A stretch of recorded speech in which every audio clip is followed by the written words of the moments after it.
Well, good morning. All members that are not on rules or presenting to rules, if you'll come to the floor, we're going to have our chaplain of the day. Get us started off on the right foot. So all members, all members, if you'll come to the floor, because the hour of convening haven't arrived, all members will please come to the floor and take their seats. I'll go ahead and tell you now before we ring the bell, we're going to delay the roll call vote until some of those members that are on rules are here. But we're going to have our chaplain this morning, so we'll go ahead and do that now. Mr. Clerk, will you ring the bell?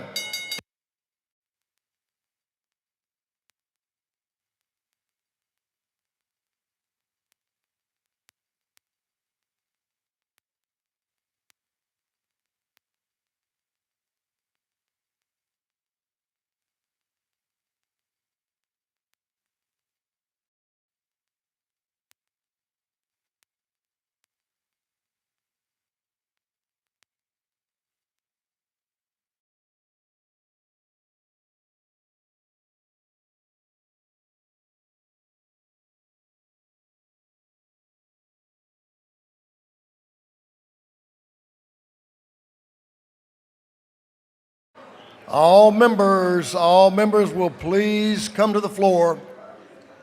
All members, please come to the floor and take your seats. Doorkeepers, will you please close the doors and keep them closed?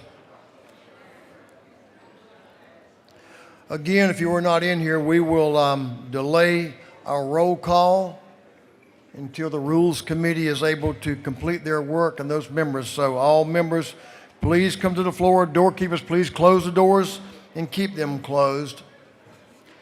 As is our custom, we will begin our day with scripture reading and prayer by the chaplain, after which we will pledge allegiance to the flag of our country. Our chaplain this morning will be introduced by the gentleman from the 178th House District, Representative Stephen Meeks. Chairman Meeks. Thank you, Mr. Speaker. Good morning, ladies and gentlemen. Great to be here today. It's a pleasure to have Pastor Justin Morardi with us today. He was born and raised in the great state of Georgia and has had the opportunity to live all around our great state, with each place that he lives shaping his deep appreciation for the people and its communities. For 21 years, he has faithfully served in the full-time ministry, answering a lifelong call to lead, shepherd, and to serve others. He currently serves as the senior pastor for the Odom Church of God, a role that he has held for more than 10 years. His ministry is rooted in a strong love for God, a passion for the local church, and a commitment to guiding others with humility, integrity, and faith. He is joined today by his wife of 21 years, Ms. Tiffany. Thank you for being here today. They have 3 sons, and family is central to his life and ministry as he values the role of faith within the home as deeply as within the church. In addition to his pastoral responsibilities, he is a part-time quail hunting guide, and a producer of bobwhite quail for Dorchester Shooting Preserve over on the coast. This combines his love with the outdoors with the stewardship of the land. He's a veteran of the Georgia National Guard, where he served from 2000 to 2006, including 2 deployments during wartime. Justin's life reflects his deep love of God, his family, his church, and the state of Georgia, and of course, his beloved bird dogs. His dedication to service both in ministry and beyond continues to shape our communities. Ladies and gentlemen, please help me welcome Pastor Justin Morardi. Thank you, sir. Thank you, sir. Thank you. Good morning, ladies and gentlemen. I am truly very thankful and privileged to be here with you today, representing my church and my church family of the Odom Church of God, also representing Wayne County and the cities of Odom, Jessup, and Screven, Georgia. I want to thank my representative of the 178th District, Representative Stephen Meeks. Thank you so much, sir, for the invite today. And also, Mr. Speaker Burns, thank you for the opportunity to serve this morning. And I just want to quickly, very quickly, I want to share with you this morning some scripture from the Word of God that I use in my personal daily times of prayer and of devotion. And I find that these scriptures, that they help me today, they help me in life, they encourage my actions and my attitude and my decision making for the day that is set before me. All three of these very short and powerful scriptures that I want to share with you today comes from the book of Psalms, and I'll read them in order. Psalms chapter 19 verse 14 says, "Let the words of my mouth and the meditations of my heart be acceptable in thy sight, O Lord, my strength and my Redeemer." Psalms the 119th chapter, verse 11 says, "Thy word I have hid in mine heart, that I might not sin against thee." Also in the book of Psalms, the 119th chapter, where verse 105 says this, "Thy word is a lamp unto my feet and a light unto my path." And all three of these verses right here, they reflect to the heart and to the mind, which is where the process of decision making begins. And you this morning, the representatives of the people of the great state of Georgia, you're gathered here in this session, this year, this time to discuss and to lead and to guide and direct our great state. Please, I beg of you this morning, please let the Word of God help you in all of your decisions. Please seek God and seek God's Word. Let the Word of God give you wisdom today. Let the Word of God give you knowledge. Let it help you in the way that you govern our state. Let God's Word penetrate your souls today, that it would help you as you make decisions, and that it would help you to focus your actions this morning and to review even your attitudes toward your own colleagues and even your families and the communities that you represent.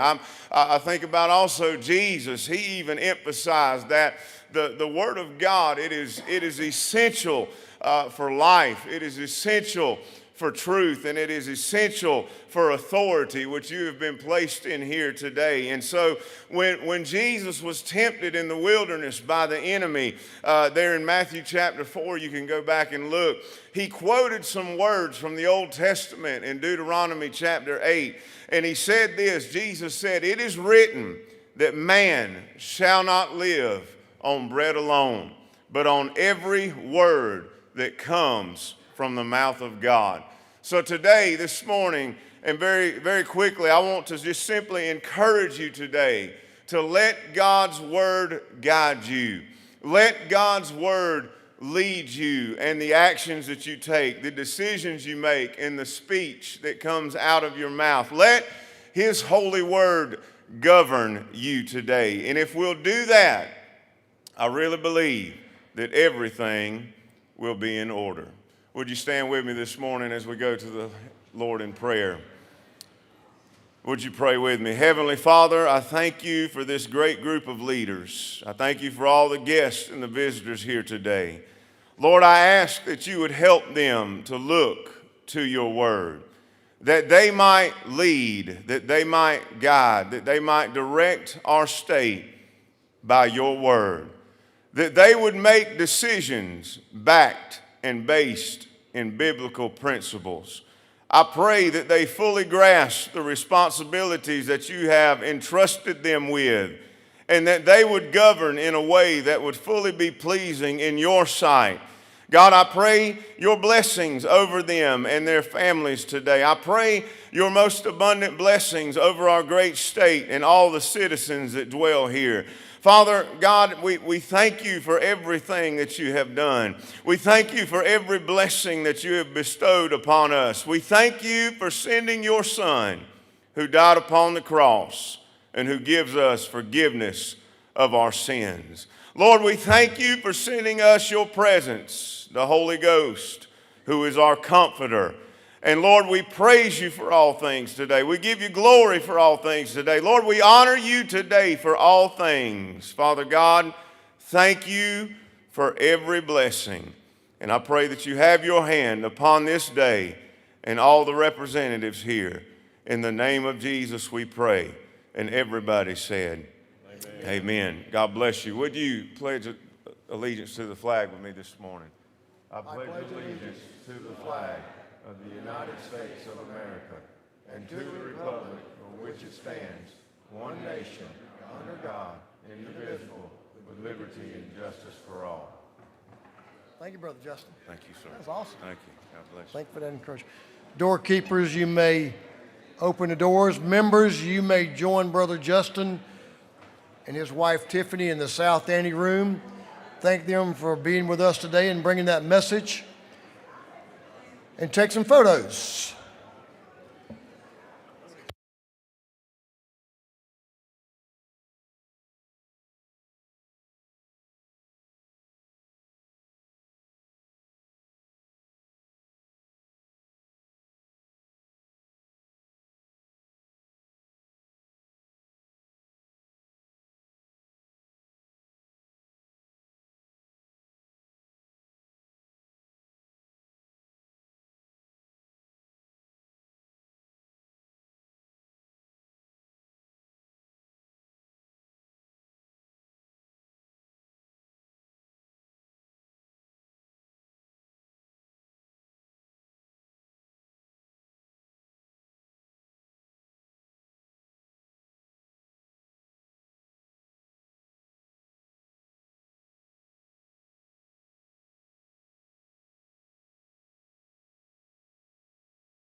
Members, our doctor of the day today is brought to us by Chair Lady Sharon Cooper of the 45th. That's Dr. Brett Cannon.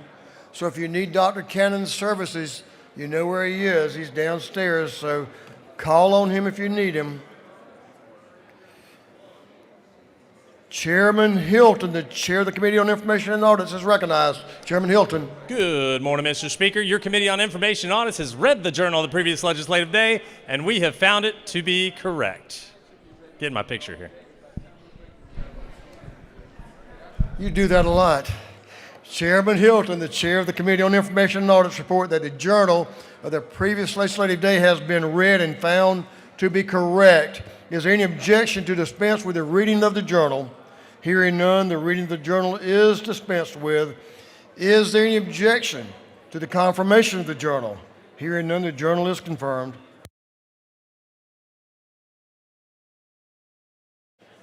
Mr. Clerk will read the resolution establishing the order of business for the day. Representative Estration of the 104th moves following me establishes the order of business during the first part of the period unanimous consents. Introduction of bills and resolutions, first reading and reference of House bills and resolutions, second reading of bills and resolutions, reports of standing committees, first reading and reference of Senate bills and resolutions, morning orders. Is there any objection to the adoption of the resolution establishing the order of business for the day? Hearing none, the resolution is adopted.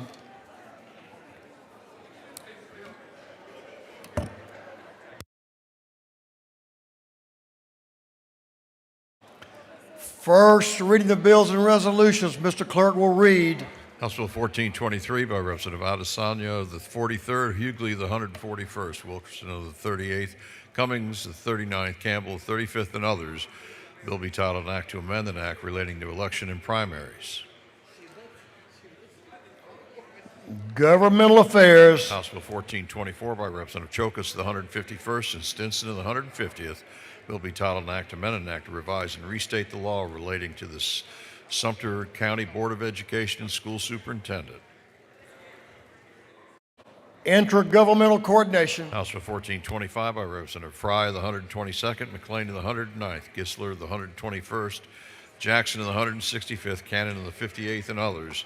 Bill be titled Act to amend Title 34 of the Official Code of Georgia Annotated relating to labor and industrial relations. Industry and Labor. House Bill 1426 by Representative Flournoy of the 74th, Kendrick of the 95th, Beckles of the 96th, and Ali of the 106th. Bill be titled an act to amend Chapter 8 of Title 35 of the Official Code of Georgia Annotated relating to employment and training of peace officers. Public Safety and Homeland Security. House Bill 1427 by Representative Willis of the 55th, Crawford of the 89th, Miller of the 62nd, and Cannon of the 58th. Bill be titled an act to amend Article 1 of Chapter 18 and Title 45 of the Official Code of Georgia Annotated relating to state employees' health insurance plans. Health. House Bill 1428 by Representative McDonald of the 26th, Reeves of the 99th, Thomas of the 21st, Coye of the 102nd, Persinger of the 119th, and others.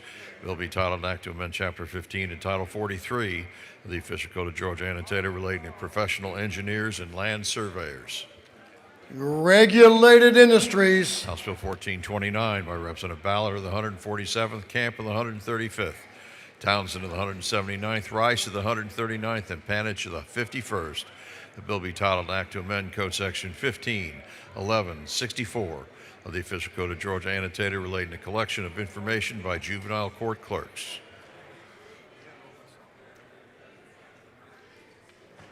Judiciary Juvenile. House Bill 1430 by Representative Taylor of the 173rd, Dempsey of the 13th, Burchett of the 176th, Newton of the 127th, and Cooper of the 45th. Bill be titled an act to amend Article 1 of Chapter 7 of Title 31 of the Official Code of Georgia Annotated relating to regulation of hospitals and related institutions.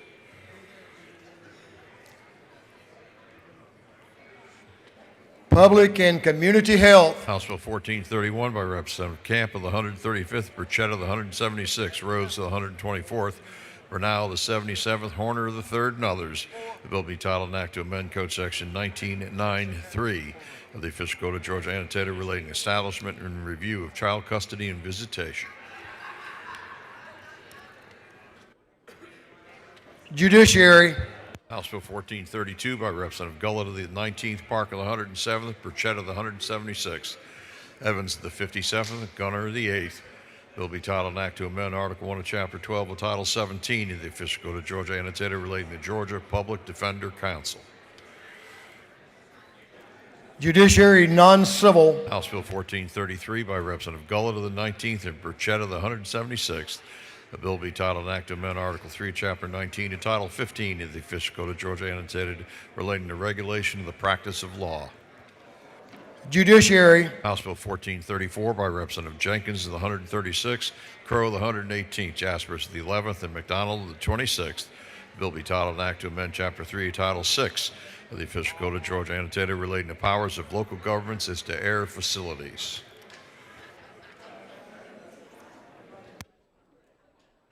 Transportation. House Bill 1435 by Representative Anderson of the 10th and Irwin of the 32nd. Bill be titled an act to authorize the assessment and collection of a technology fee by the municipal court of the town of Mount Airy.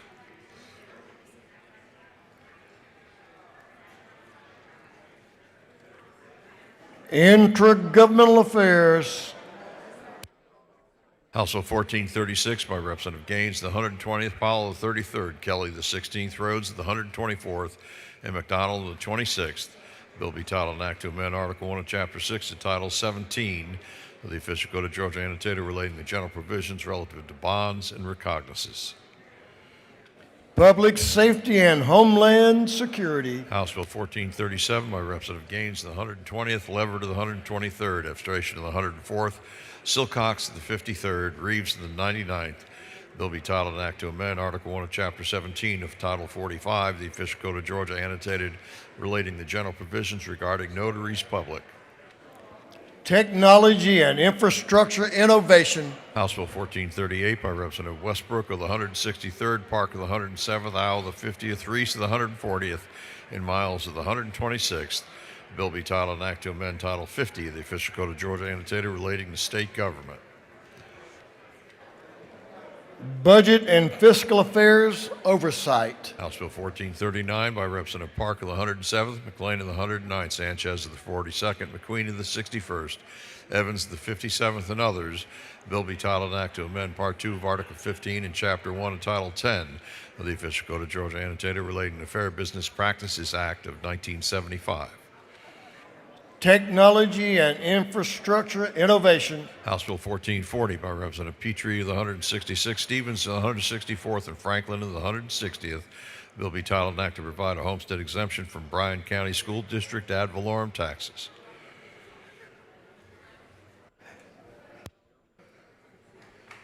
Intergovernmental Coordination. House Bill 1441 by Representative Park of the 107th, and Williams of the 168th, Gisler of the 121st, Reese of the 140th, Westbrook of the 163rd, and others. The bill be titled an act to amend Title 50 of the Official Code of Georgia annotated relating to state government.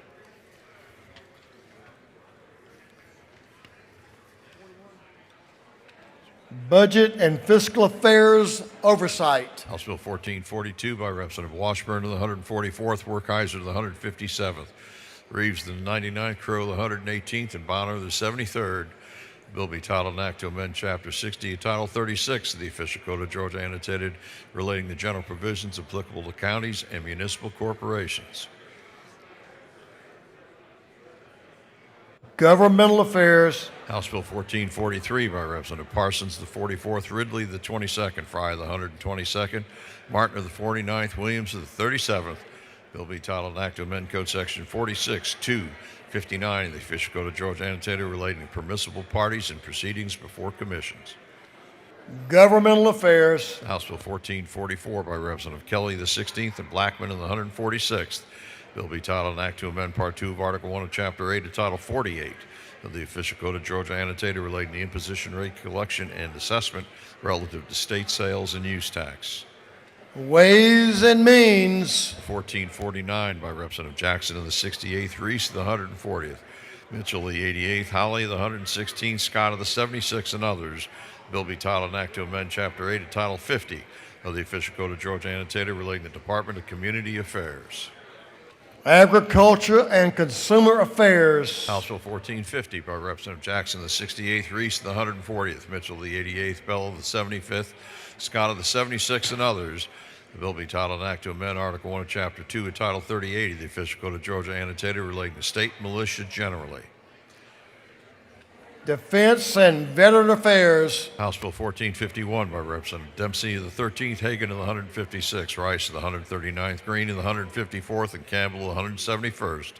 The bill be titled an act to amend Chapter 8 of Title 50 of the Official Code of Georgia annotated relating to the Department of Community Affairs. Rural Development. House Resolution 1444 by Representative Cannon of the 58th, a resolution honoring the life of Mr. Jerry Hoy and dedicating a road in his memory. Transportation. House Resolution 1445 by Representative Cox of the 28th, Burns of the 159th, Hatchett of the 155th, Tarvin of the 2nd, Green of the 154th, and others. A resolution urging the continued historical preservation of the Georgia State Capitol. Special Rules. House Resolution 1446 by Representative Martinez of the 111th, Williamson of the 112th, Fleming of the 114th. A resolution honoring the life of Mr. Jim S. Briscoe and dedicating an intersection in his memory. Transportation. Senate Bill 171 by Senators Anna Duarte of the 31st, Hickman of the 4th, Burns of the 23rd, Kemp of the 38th, Payne of the 54th, and others. Bill be titled an act to amend Part 3 of Article 6 of Chapter 2, Title 20 of the Official Code of Georgia annotated relating to educational programs under the Quality Basic Education Act. Education. Senate Bill 395 by Senator Kirkpatrick of the 32nd, Watson of the 1st, Hufstetler of the 52nd, Brass of the 6th, Albers of the 56th, and others. Bill be titled an act to amend Chapter 2A of Title 31 of the Official Code of Georgia annotated relating to the Department of Public Health. Public and Community Health. Senate Bill 428 by Senator Kirkpatrick of the 32nd, Hatchett of the 50th, Watson of the 1st, Eccles of the 49th, Jackson of the 41st. Bill be titled an act to amend Article 7, Chapter 4 of Title 49 of the Official Code of Georgia Annotated relating to medical assistance generally. Health. Senate Bill 430 by Senator Robertson of the 29th, Anna Duarte of the 31st, Walker of the 20th, Albers of the 56th, Summers of the 13th, and others. Bill be titled an act to amend Article 3, Chapter 13 of Title 48 of the Official Code of Georgia Annotated relating to excise tax on rooms, lodgings, and accommodations. Ways and Means. Senate Bill 469 by Senator Still of the 48th and Dolezal of the 27th. Bill be titled an act to amend the act creating a Board of Commissioners of Forsyth County. Intergovernmental Coordination. Senate Bill 491 by Senator Sessler of the 37th, Red of the 33rd, Kirkpatrick of the 32nd, Howard of the 35th, and James of the 28th. The bill be titled an act to amend the act creating the Cobb Judicial Circuit. Intergovernmental Coordination. Senate Bill 492 by Senator Sessler of the 37th, Red of the 33rd, Kirkpatrick of the 32nd, Howard of the 35th, and James of the 28th. The bill be titled an act to amend an act creating the State Court of Cobb County. Intergovernmental Coordination.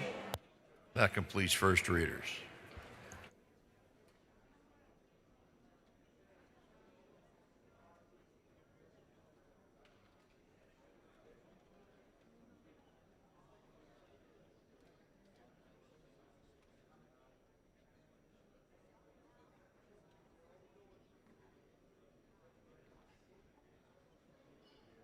Second reading of bills and resolutions.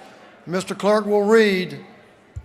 House Bill 1403 by Representative Martinez of the 111th, Reeves of the 99th, Leverett of the 123rd, Bonner of the 73rd, Scoggins of the 14th, and others. A bill relating to general provisions relative to courts. House Bill 1404 by Representative Stevens of the 164th. A bill to authorize the governing authority of the City of Pooler to levy an excise tax. House Bill 1405 by Representative Hong of the 103rd, Rice of the 139th, Ballard of the 147th, Crow of the 118th, and Holcomb of the 101st. A bill relating to delinquency. House Bill 1406 by Representative Adenia of the 110th, Anderson of the 10th, Jones of the 25th, Hawley of the 116th, Bernal of the 77th, and others. A bill relating to definitions regarding elections and primaries. House Bill 1407 by Representative Leverett of the 123rd, Gullett of the 19th, Reeves of the 99th, and Gunter of the 8th. A bill relating to trials under the Civil Practice Act. House Bill 1408 by Representative Camp of the 135th, Hagan of the 156th, Cooper of the 45th, Cox of the 28th, Jaspers of the 11th, and others.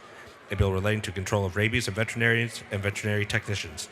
House Bill 1409 by Representative Camp of the 135th, Persinger of the 119th, Dempsey of the 13th, Hatchett of the 155th, Rice of the 139th, and others. A bill relating to provisions relative to parent and child relationship. House Bill 1410 by Representative Cummings of the 39th, Schofield of the 63rd, Davis of the 87th, and Scott of the 76th. A bill relating to elementary and secondary education in the Department of Public Health. House Bill 1411 by Representative Glaze of the 67th, Neal of the 79th, Irwin of the 32nd, Hagan of the 156th, Stevens of the 164th, and others. A bill relating to other educational programs under the Quality Basic Education Act. House Bill 1412 by Representative McDonald of the 26th, Estration of the 104th, Hitchens of the 161st, Burchett of the 176th, Hatchett of the 155th, and others. A bill relating to general provisions relative to payment and disposition of fines and forfeitures, arrests, trials, appeals relative to prosecution of traffic offenses. House Bill 1416 by Representative Horner of the 3rd, Ridley of the 22nd, Ridley of the 6th, Persinger of the 119th, Barrett of the 24th. A bill relating to the imposition rate computation exemptions and credits for state income tax. House Bill 1407 by Representative Campbell of the 35th, Lupton of the 83rd, Irwin of the 32nd, Wilkerson of the 38th, Carter of the 93rd, and others. A bill relating to uniform reporting system for certain purposes, dual credit courses, academic eligibility requirements to receive Hope Scholarship. House Bill 1418 by Representative Adenia of the 110th, Jones of the 25th, Schofield of the 63rd, Beckles of the 96th, Davis of the 87th, and others. A bill relating to general provisions applicable to counties and municipal corporations. House Bill 1419 by Representative Franklin of the 160th, Stevens of the 164th, Ridley of the 6th, Gullett of the 19th, Gamble of the 15th, and others. A bill relating to unfair trade practices and motor vehicle accident reparations. House Bill 1420 by Representative Franklin of the 160th, Stevens of the 164th, Ridley of the 6th, Gullett of the 19th, Gamble of the 15th, and others. A bill relating to unfair trade practices and motor vehicle accident reparations. House Bill 1421 by Representative Franklin of the 160th, Stevens of the 164th, Ridley of the 6th, Gullett of the 19th, Gamble of the 15th, and others. A bill relating to unfair trade practices and motor vehicle accident reparations.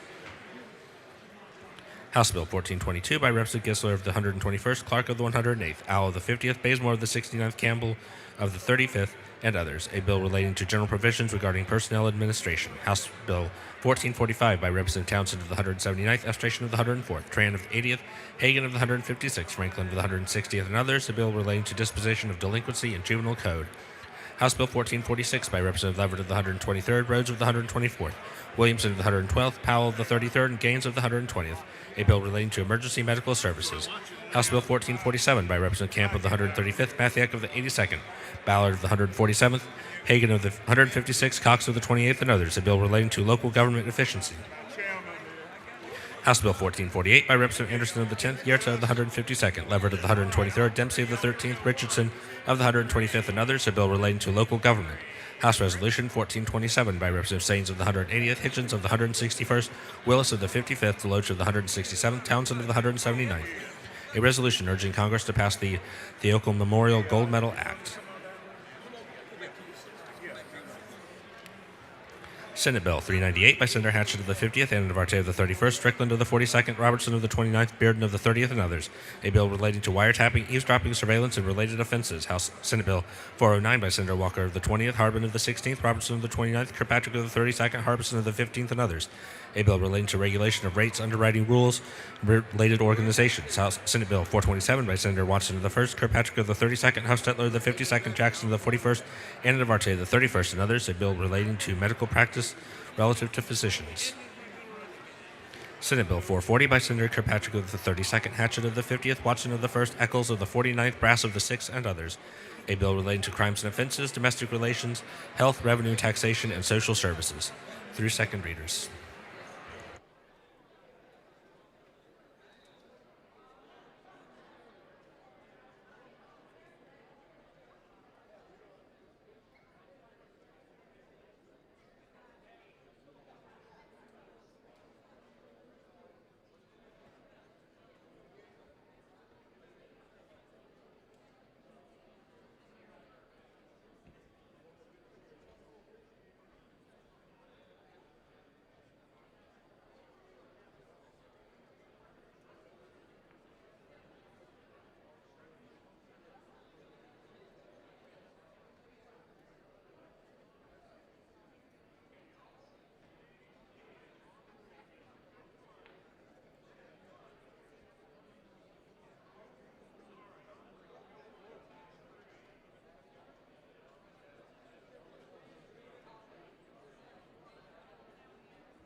Members, I have a great appreciation for all the conversation that occurs here in the mornings.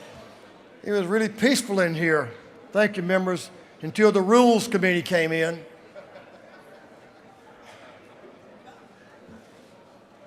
And then the noise level picked up. Members, we will move on with the reports of standing committees. Mr. Clerk will read. Representative Robert Dickey, the 134th District Chairman of the Committee on Agriculture and Consumer Affairs, submitted the following report. Mr. Speaker, your Committee on Agriculture and Consumer Affairs has had under its consideration the following bills and resolution of the House, and has instructed me to report the same back to the House with the following recommendations.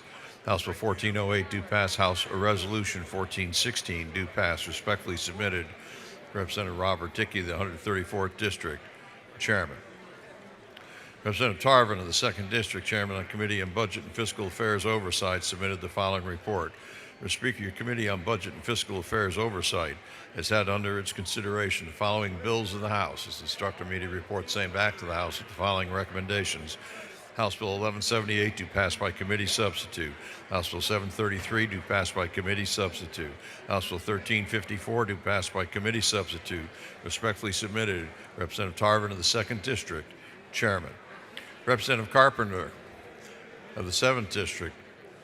Representative Carpenter of the 4th District, Chairman on Committee on Creative Arts and Entertainment, submitted the following report. Mr. Speaker, your Committee on Creative Arts and Entertainment has had under its consideration the following bill of the House. It's instructed me to report same back to the House the following recommendation.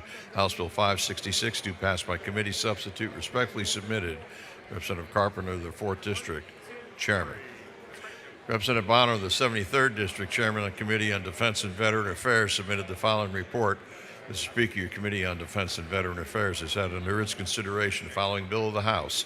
It has instructed me to report same back to the House with the following recommendation. House Bill 1296 do pass by substitute. Respectfully submitted, Representative Bonner of the 73rd District, Chairman.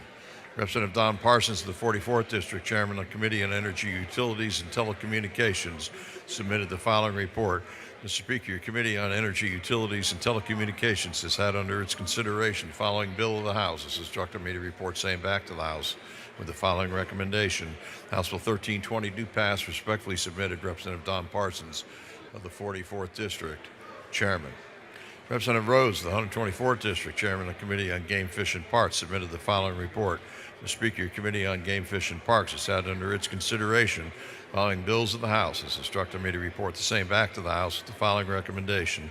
House Bill 1266 do pass by substitute. House Bill 1415 do pass. Respectfully submitted, Representative Jones, 124th District, Chairman. Representative Sharon Cooper, the 45th District, Chairman on Committee on Public and Community Health, submitted the following report. Mr. Speaker, your Committee on Public and Community Health has had under its consideration following bills of the House. Has instructed me to report same back to the House with the following recommendations. House Bill 334 do pass. House Bill 668 do pass by committee substitute. House Bill 1040 do pass by committee substitute. House Bill 1250 do pass. House Bill 1368 do pass by committee substitute. Respectfully submitted, Representative Sharon Cooper, the 45th District, Chairman. Representative Carson of the 46th District, Chairman of the Committee on Retirement, submitted the following report. Mr. Speaker, your Committee on Retirement has under its consideration the following bills of the House. It's instructed me to report the same back to the House with the following recommendations. House Bill 438 do pass. House Bill 905 do pass by committee substitute. House Bill 1234 do pass. Respectfully submitted, Representative Carson of the 46th District, Chairman. Representative Scoggins, the 17th District, Chairman of the Committee on Special Rules, submitted the following report. Mr. Speaker, your Committee on Special Rules has had under its consideration the following bills and resolution to the House, and has instructed me to report the same back to the House with the following recommendations. House Bill 955 do pass. House Bill 65 do pass. House Bill 1013 do pass by committee substitute. House Bill 1310 do pass. House Bill 1167 do pass. House Resolution 1111 do pass. House Resolution 1106 do pass. Respectfully submitted, Representative Scoggins of the 14th District, Chairman.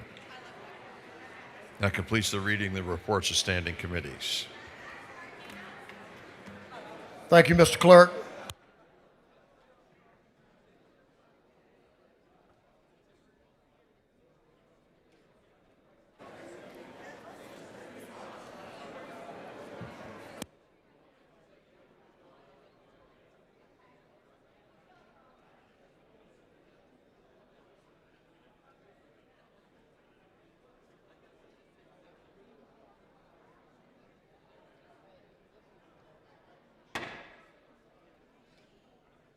Members, we delayed the morning roll call this morning while Rules was completing this work, but now we're going to have that morning roll call.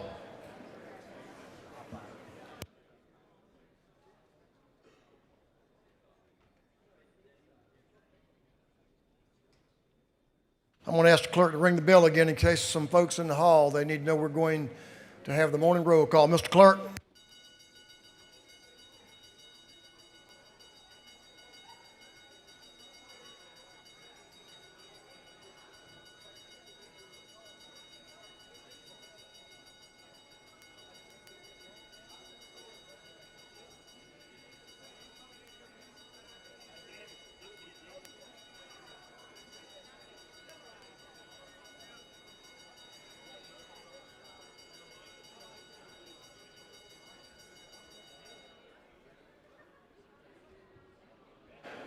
Members will come into the chamber and take their seats. Just for a point of explanation to some of you who may have joined us in the gallery, we had a very long Rules Committee meeting this morning, had a lot of business to attend to, so we delayed our morning roll call.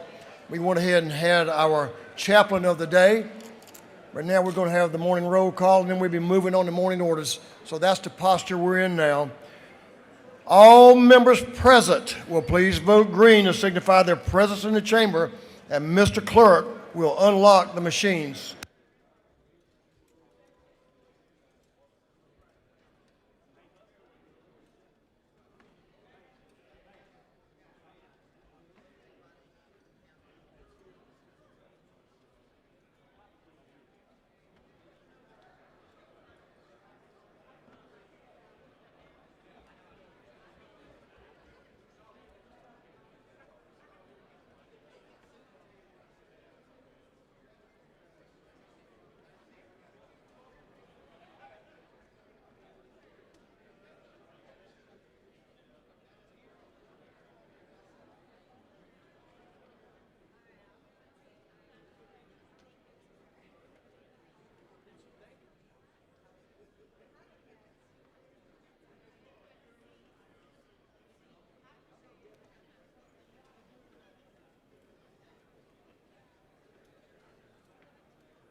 Is Representative Carlton Howard?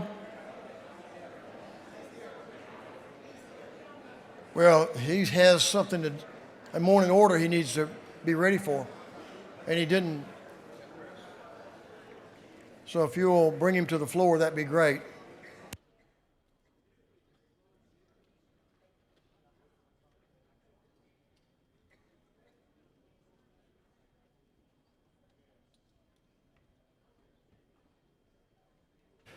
Representative Howard has our moment in Black history this morning. He will, thank you. Thank you, Carrie. All members now voted. All members voted. If so, Mr. Clerk, will you lock the machine?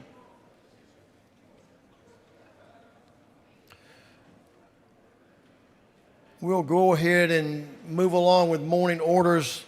And when Representative Howard comes, we'll acknowledge him, and he can have our moment in Black history. Representative Lim.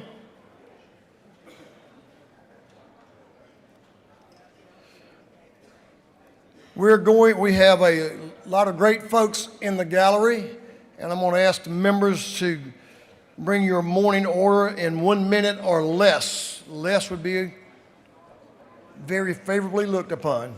Representative Lim is recognized. Thank you, Mr. Speaker. Today we welcome Hopkins Elementary, and we particularly celebrate some of their recent victories in STEM. The Hopkins Drone Club took home 3 first-place trophies at the Robot Drone League's Regionals competition in Warner Robins this past January, and they're on their way to Nationals. And the Hopkins Robotics Club recently won 2 first-place trophies in Innovation and Design in Georgia First Robotics competition, earning them an invite to the World Championship, which is very impressive. Hopkins Elementary, would you please stand? Let's give them a warm welcome.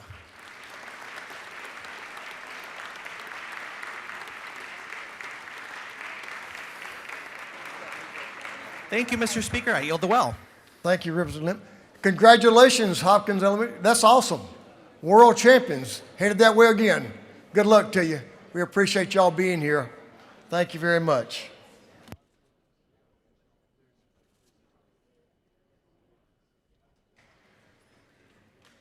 Representative Carlton Howard is recognized for our moment in Black history. You have up to 2 minutes, my friend. Thank you, Mr. Speaker. And colleagues, let me thank you for, as I introduced to you, a young man that was a part of this assembly years ago, friend of my family and a businessman in Augusta, Georgia. You will find his picture out on the walls inside this Capitol. His name is Richard A. Dent. We call him Papa Dent, and he served for all these years here, one of the first African-American legislators from Augusta, Georgia. Had a furniture business down on Gwinnett Street, now Laney Walker Boulevard. He was a mentor for many of us in the past in Augusta, Georgia, and of course, he's a longtime community and church leader in the Augusta, Georgia area, and very impactful here at the Capitol. He served during the time of Governor Lester Maddox, and they became great friends, got a lot of work done during that time. So join me in saluting Mr. Richard A. Papa Dent.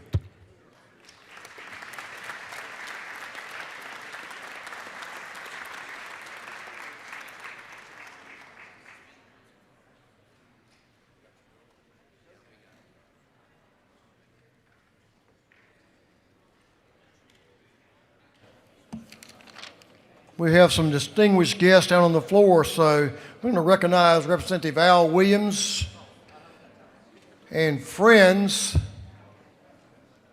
as he recognizes some folks from Liberty County who protect America, and some other folks from Liberty County as well we want to recognize. The gentleman will suspend just for a moment. Step back just a little, Sandra. Go back just a little. All right, there you go. The gentleman will suspend. Members, take your conversations off the floor right now. We have some very important guests on the floor that we're going to recognize, and we're going to show them respect. You got to be a member.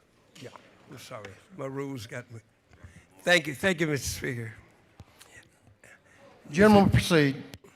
It's with great pride that I rise this morning to recognize several people on this Liberty County and Fort Stewart Day. Before I recognize our very special guests, there are many people upstairs that are here from Liberty County representing the Chamber of Commerce and various other organizations. If you're up there, can you please stand? I'm not sure where you are, where we can recognize you. Well, since you're not up, there we go. It's a great group of folk up there, great group of leaders. And we also have with us, representing Liberty, Fulton, and DeKalb counties. I got this kind of late, but that's the Youth Commission, under leadership of Commissioner Justin Frazier, the Youth Commission. If you're here, let us recognize you. There they go, members of the Youth Commission, Liberty, Fulton, and DeKalb counties. Thank you. It's with great pride, always great pride, that I stand to recognize Fort Stewart and our leadership here in Liberty County. We have with us the Deputy Commander, General Bradley, and with him is the Garrison Commander, also known as the Mayor of Fort Stewart, Hunter, Colonel Weaver, and the chaplain who keeps everybody on good footing, Chaplain Phipps, Major Phipps, the chaplain. Okay, thank you. They do unbelievable things. We're limited on time, so I can't go into great detail, but land-wise, we're the largest military installation east of the Mississippi with 283,000 acres, the single largest military financial provider in Georgia with over $5 billion of impact on the local economy. And with us today is the mayor of Hinesville, the chairman, Carl Rouse, and please, chairman of our county commission, Donald Levitt, chairman of our Board of Education, Burdell Jones. Thank each of you. Thank you. We'll all be together the rest I'm sorry, the mayor of Riceboro is here. Where is he? Chris Stacy. The mayor of Riceboro is here. And we're glad to have, there are many council members here, et cetera, and we welcome you. We'll be together all day. Sorry I took a little bit more time, but I had a little more to say than I expected. Thank you very kindly, Mr. Speaker, and thank you all for standing with me. You always do. No, that's a great recognition. And General, I think we still have soldiers deployed, and so they will remain in our prayers. And thank you for your service. Thank you for you and your team's leadership, and prayers for our servicemen and women. Thank you all so much. Representative Werkheiser, I know you have a special morning order, and I think Representative David Clark's going to join you. Yes, he is. So we'll just, if gentlemen will suspend just for a moment as we clear the aisle and clear the front right here. And so we want you to get full acknowledgement, and let me get their attention as well. This is a pretty special morning order too, as we recognize someone who represents Georgia. So let's have your attention, please, to the gentleman in the well. Thank you, Mr. Speaker. As most of y'all know, I'm from Glenville, Georgia, where we grow onions, crickets, and beauty queens. And in the gallery, if the three of y'all would stand up, we have Angie Anderson, the mother of Asha Anderson, who won Miss Georgia. And then we have Paige, I want to call her Armstrong Ewing, who is Mrs. Georgia, but she didn't stop there. She went to compete in Miss America, where she won first place. So she's Miss America, and that wasn't enough.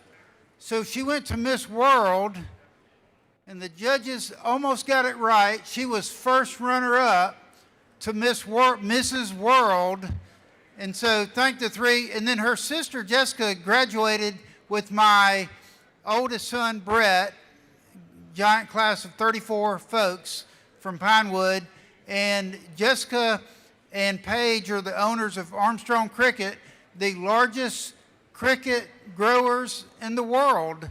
And so she's got all kind of world titles. So thank y'all for being here. And then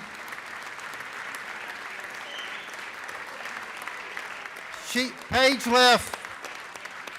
left God's country and went into David's district, so I'm going to let him try to steal my thunder.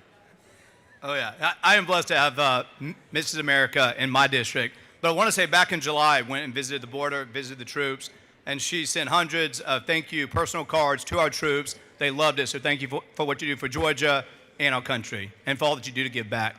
Thank you. Hey, Mr. Speaker, if I would say this, as you know, this is not a beauty contest. This is about platforms.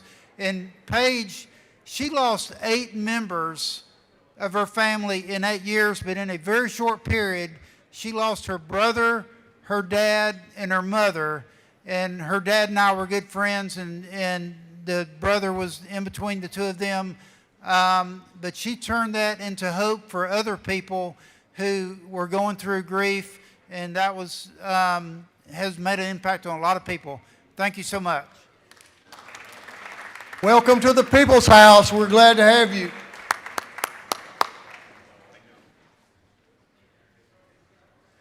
Representative Williams, Representative Al Williams. I think it would be appropriate if we, some folks would like to have some photos with our military leaders and our local folks. So I'm going to ask you, General, if you'll take your folks and go out to the South Ante room. We would love to take some photos, members would, with you all out there, if you don't mind. I think that would be appropriate at this time. And thank you for your service as well.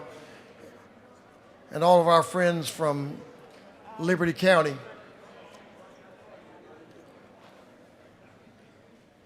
The Speaker Pro Tem of this House, Speaker Pro Tem Jones, is recognized for a morning order. The ladies recognized. And friends. and lots of friends of charter schools and charter school students. Thank you, Mr. Speaker. Today we're recognizing Charter Schools Day at the state capitol. Charter schools, which are public schools, they serve 65,000 public school students in every county in the state, some virtually through our 2 statewide K through 12 virtual charter schools, as well as many bricks and mortar schools. There are, of the schools that are operating throughout the state, we have 21,000 students on wait lists whose parents would love for their students, their children, to be able to attend a charter school. And I just want to recognize the parents, the advocates, the students, and the staff today. If you'll please stand and let us welcome you and thank you for all you do to help our children learn and thrive in Georgia. Thank you.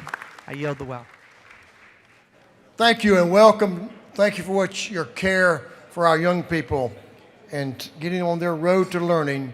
Chairman Gullett.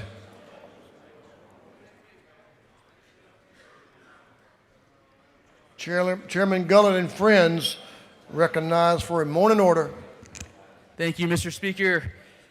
This House passed House Resolution 1236-1236, recognizing Georgia E-Commerce Auto Dealers Association. They're here today standing with us.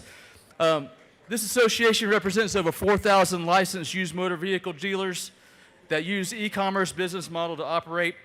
These dealerships are headed by hardworking Georgians right here in the state, as small business owners, many of whom operate their business while working other full-time jobs.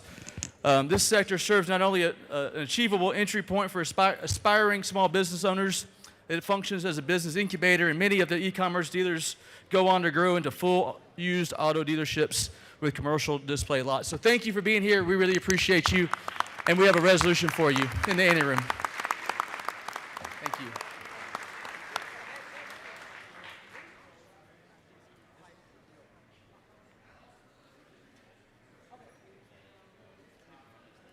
Representative Carl Gilliard is recognized for a morning order. The gentleman's recognized.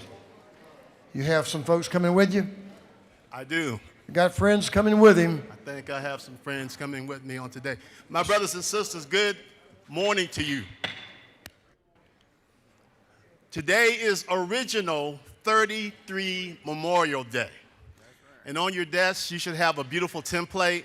We wanted you to have, it's a collector's item. When you flip the other side, you're going to see pictures of the original 33 that have never been seen before. There is a button on your desk, Mr. Speaker, and to the great members of this jurisdiction, we could have not passed House Bill 303 without your support. We thank you so much for the passage. And on today, we have members that are here for original 33 Day up in the balcony. We have descendants. We have members that have come to be with us from the committee. We have also the Prince Hall Grand Lodge jurisdiction of Georgia is here. Would you all stand? They're here with us because the original 33 were ministers and masons, and they came from all over Georgia to be with us today. On the second floor, and I'll say this real quick, Mr. Speaker, on the second floor is the inaugural exhibit of the original 33, curated by SCAD Atlanta. Would you go by in the rotunda from now until 2 p.m. is there. We're going to be giving the original 33 award to Ambassador Andrew Young on today, Shirley Franklin, and Justice Lear Sears at 11:45. We're going to ring the bells for the original 33. And lunch is in one room 33 at 12:30, and the overflow is in 123. Thank you all for your support. I yield the well. I think the threes are strong today. Good planning. Welcome. We appreciate y'all's support of this project. It's very, very worthwhile, and we appreciate very much those that will be honored today as well. So thank you for being here. Chairman Martin. Chairman Martin's recognized for a morning order. And some friends, maybe? Madam Pro Tem. Pro Tem. Pro Tem, but would you like to join Chairman Martin in the well? She's been distancing herself from me lately, Mr. Speaker. I don't know. She's got something else on her mind. I stand today, along with Pro Tem Jones, to recognize the Greater North Fulton Chamber of Commerce. They've been around and been part of our community, representing 6 unique cities in North Fulton for well over 50 years. I don't know if they're here or in the Senate, but I do want to welcome them for coming down and thank them for all they do for our communities. If you're in the gallery, stand up. If you're not, we're thinking about you. Otherwise, the Greater North Fulton Chamber, if y'all would join me in welcoming them to their state capitol.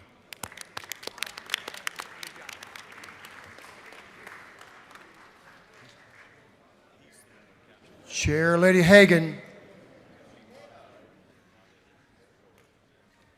Lady is recognized. Thank you, Mr. Speaker. Today we have representatives from several short line railroads from Northeast Georgia to Southeast Georgia and everywhere in between, and also CSX.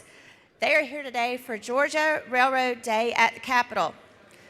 And where are our railroads? Y'all please stand up. Here they are.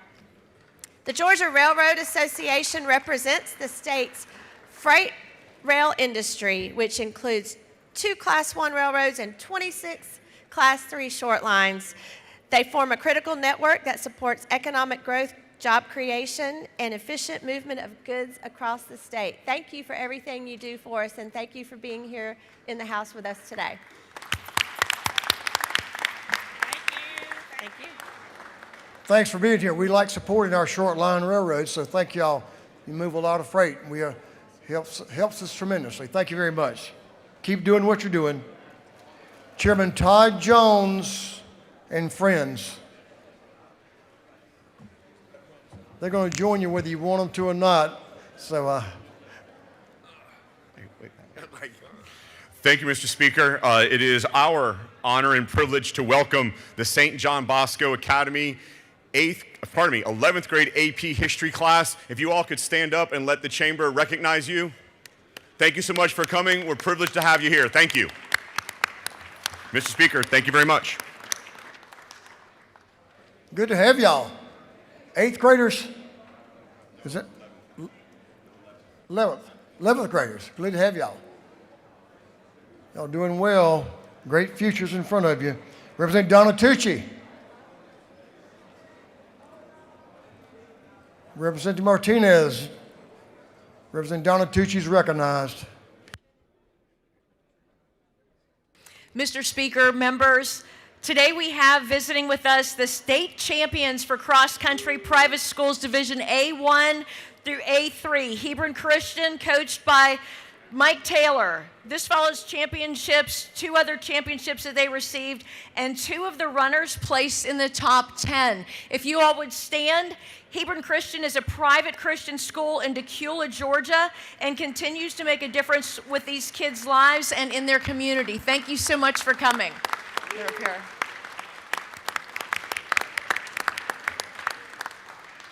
I yield the well. Congratulations, cross country. Representative Jenkins, talking about rail, now we're going to talk about the air. Yeah. And some friends. Transportation chairman, all kind of folks interested here. Mr. Speaker, friends in the House, since I retired from the Army 10 years ago, I have made my living on Georgia's general aviation airports, first as a wildland firefighter and as an air ambulance pilot. So today, it is my great honor to rise and recognize the members of the Georgia Airports Association Day at the Capitol. Georgia has 95 general aviation airports in the state, and they are essential to the state's transportation and economic infrastructure, supporting diversified industries such as technology, manufacturing, distribution, agriculture. They're a backbone of our public safety network and provide recreational opportunities for Georgians. These businesses throughout Georgia utilize Georgia's airports to transport employees, customers, vendors, goods, which spurs economic development. In addition to this, Georgia is also home to 8 additional commercial airports that have regularly scheduled commercial service. The Atlanta Hartsfield is one of those, one of the world's largest. These airports provide the state with a combined $73 billion in economic activity, as well as provide more than 450,000 jobs, representing $20 billion in payroll. Founded in 1990, dedicated to the growth and development of Georgia airports. If I could get the members of the Georgia Airport Association to stand at this time to be recognized. Welcome to the House. Mr. Speaker, I yield the will. Appreciate our airports as well. Thank y'all for providing safe air travel. Representative Judd Howard and Representative Ford.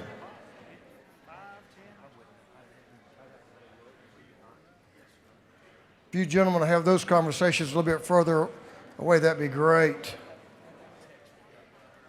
Gentlemen, will suspend just for a moment.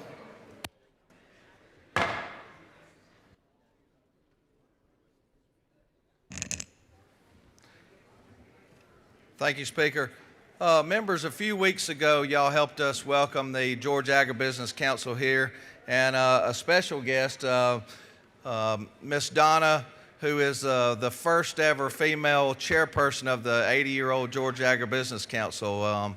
But I'm sure you won't mind welcoming her and the board back today, as they are responsible for bringing up the pecan pies, or as my fellow rep would like to say, the pecan pies. That's the real way. But please help yourself in the South Ante room to one pie. If you'd like an extra, I think there's some over outside the Senate chambers. But please limit yourself to one pie. But again, thank them for being here today, and especially Miss Donna for bringing the pies. Thank you.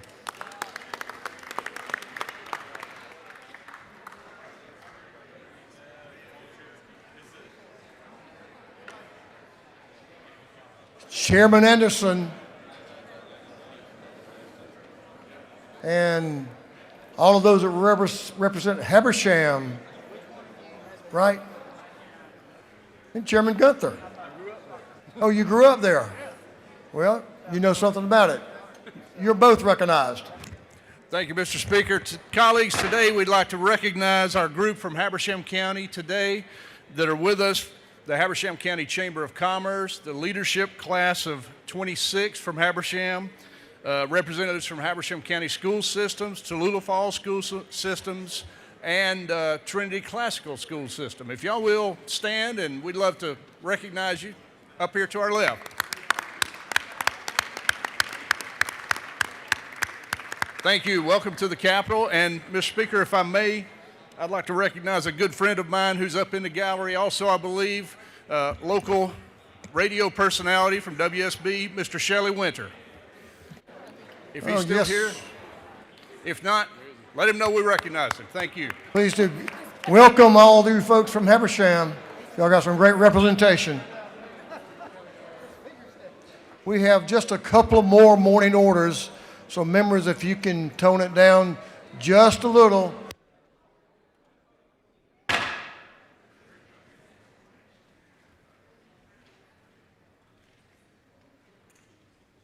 Thank you, members. Representative Santos.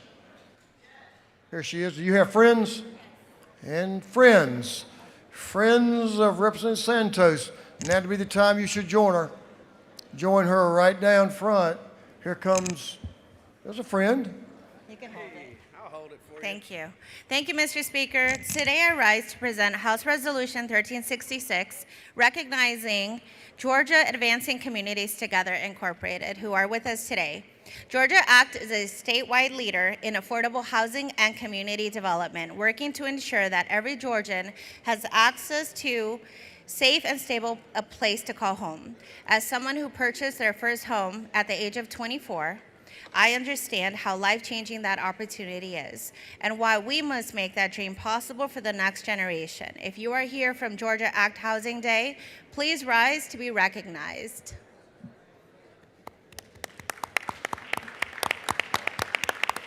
Thank you, Mr. Speaker.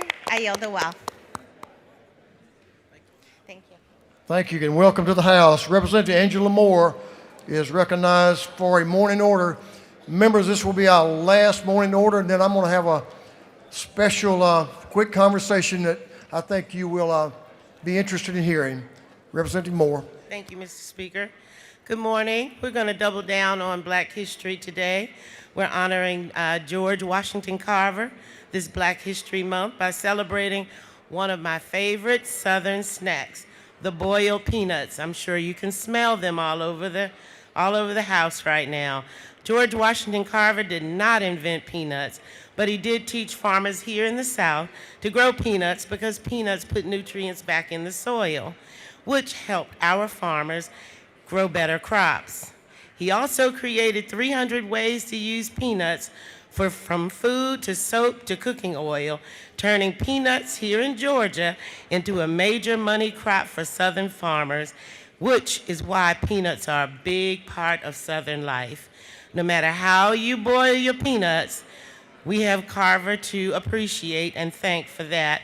If you smell the peanuts and you want to help us by either getting your pecan pie today or going into the ante room and celebrating with us by getting you a bowl of boiled peanuts. Thank you, Mr. Speaker. I yield.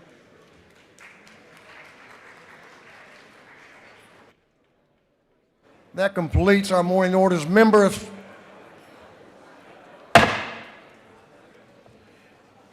I can have your attention just for a moment. We had Representative Werkheiser and Representative Clark recognized Georgia's first and only individual to be recognized as Mrs. America. But I want to recognize Paige Ewing again just for a moment. The members of this House have great respect for families and individuals, and we're always pausing to extend our condolences to families who've lost loved ones. It happens in our families as well. Paige's platform has been about grief and how you survive grief and how you make your way through that. So I thought it was special, and I've asked her to address the members of this House who care so much about their neighbors and how we may be a little bit of help about something we could learn this morning. Paige, thank you for being here. Your sister Jessica Curran, we appreciate both of you, and I would ask Paige if you'd come forward and speak to us. Thank you so much. I am incredibly honored to be here in this room as a Georgia resident, a Georgia voter, and Mrs. America. Just like he said, I am the very first Georgia queen to ever go on to win the title of Mrs. America. Go Dogs. Incredibly honored. Just 4 weeks ago, I was in Las Vegas representing our nation as Mrs. America, and I placed first runner-up in Mrs. World. Again, I think that's pretty amazing. I love our country. I love being a representative of you all, but I also love my family. And this is my sister, Jessica, and our family started out as a family of 5, and now there's just 2 of us standing here. As life has it, death happens. And when death happens, we're left with something called grief. And it's more than just sadness. It's more than an emotion. It does something to your nervous system, your cognitive function, your physiological capabilities. So we learned that through 8 years, losing so many family members as young mothers to young children. We still had to get up and make those lunches. We still had to get up and change diapers, yet we are feeling something so different and unique that we've never experienced before. So we did the work. We saw counselors. We sought God. We relied on prayer. We relied on friends and community. But we also learned how to survive grief and live life after loss. It was important for me that I became a certified trauma-informed grief coach. And because of that, thank you, because of that, I want to help others and show them you can have hope. You can have healing. You can still live a thriving life after so much loss and change in your world. And so that's why I entered into pageants. Not so I could have a crown. Y'all, I'm busy. I have 2 teenagers at home. I don't need other responsibilities. But people need the hope, and people need the healing and the answers that I knew I had been given through my own experience. And so I knew taking the route of pageantry would accelerate that message. And I appreciate Speaker Burns allowing me to be here. And just like Representative Werkheiser said, my sister and I, through those changes of grief, our lives changed. We inherited a cricket farm. Do we look like cricket farmers to you? No, but it's a small business right here in Georgia, in Glenwood, Georgia. It is the world's first and the world's largest cricket business. We also sell worms. If you guys need fishing or need to feed your reptiles, come check out Armstrong's Cricket Farm. But I just want to say that, life is going to throw you curveballs, and you're going to have to learn how to play the cards that you are dealt. And if you're facing grief, if you're facing loss, you're not alone. It does get better. You can still live a life full of hope and healing and excitement and joy while still carrying the love that you have for those who aren't here with you anymore. Thank you for giving me the floor today. I really appreciate your time. Thank you. I appreciate you. Thank you. Thanks, my friend.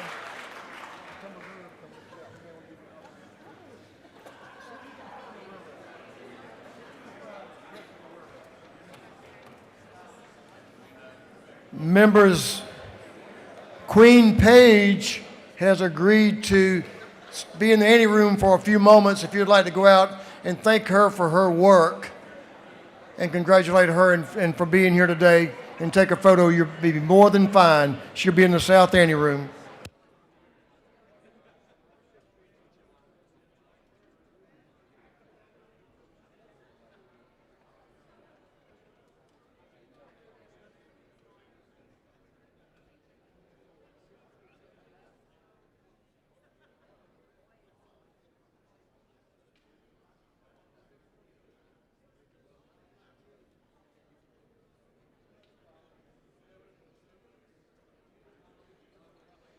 Members, we're ready to move on to the rules calendar. I know that's what you came for today.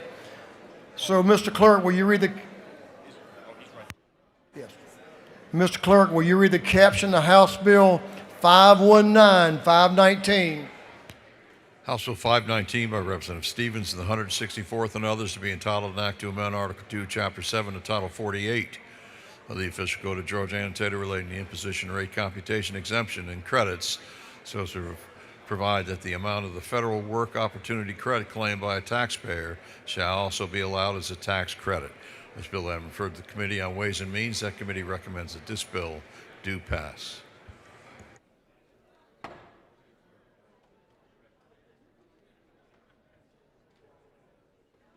Let's let them settle down just for a moment.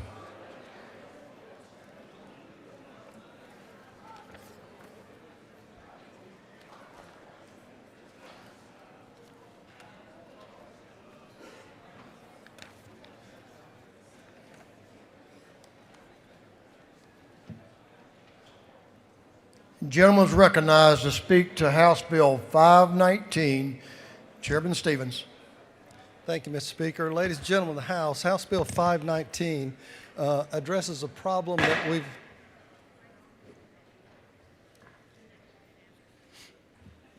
Proceed. It addresses a problem that we've got in our state where we've got a group of folks that just cannot get a job, whether they be disabled veterans and a group of others that are listed in the federal program. On line 26, this attempts to alleviate it. It gives a $500 per employee credit to the employer to apply against his taxes on a cap of a $10 million aggregate.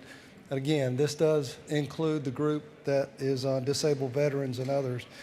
This would go through from beginning on January 26th through 1 of 26 through December of 30. This is something, of course, to get our folks from welfare to work, and it gives an incentive for the employer to hire these folks. Mr. Speaker, that's what it does, and I would appreciate your favorable consideration if there's no questions. Gentleman has no questions. Gentleman has yielded the well.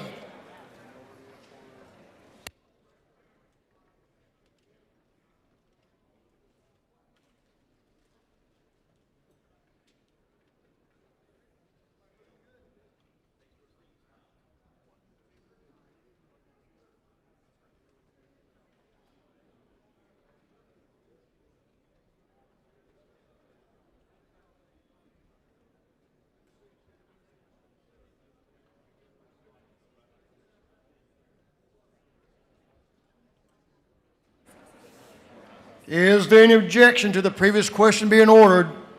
Hearing none, the previous question is ordered. Is there any objection to agreeing to the report of the committee, which was favorable to the passage of the bill? Hearing none, the report of the committee is agreed to. Shall this bill now pass? All in favor of the passage of the bill will vote yes. All those opposed will vote no. And Mr. Clerk will unlock the machine.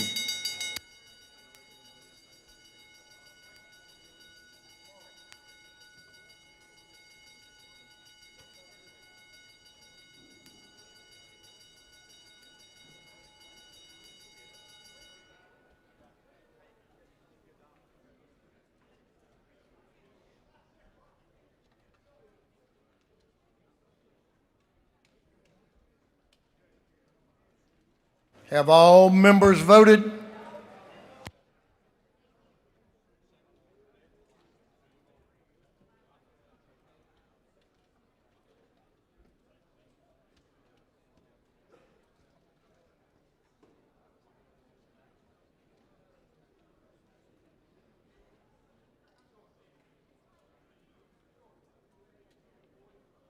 Have all members voted? All members voted? If so, Mr. Clerk will lock the machine. On the passage of House Bill 519, the yeas are 158, the nays are 14. This bill, having received the requisite constitutional majority, is therefore passed.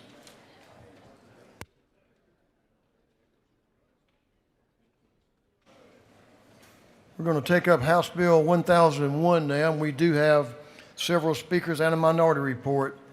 But at this time, I'm going to ask the clerk to read the caption to House Bill 1001. House Bill 1001 by Representative Wade of the 9th and others to be entitled an act to amend Article 2 of Chapter 7 and Title 48 of the Official Code of Georgia annotated relating to the imposition rate computation exemptions and credits relative to income taxes. This bill I referred to the Committee on Ways and Means. That committee recommends that this bill do pass.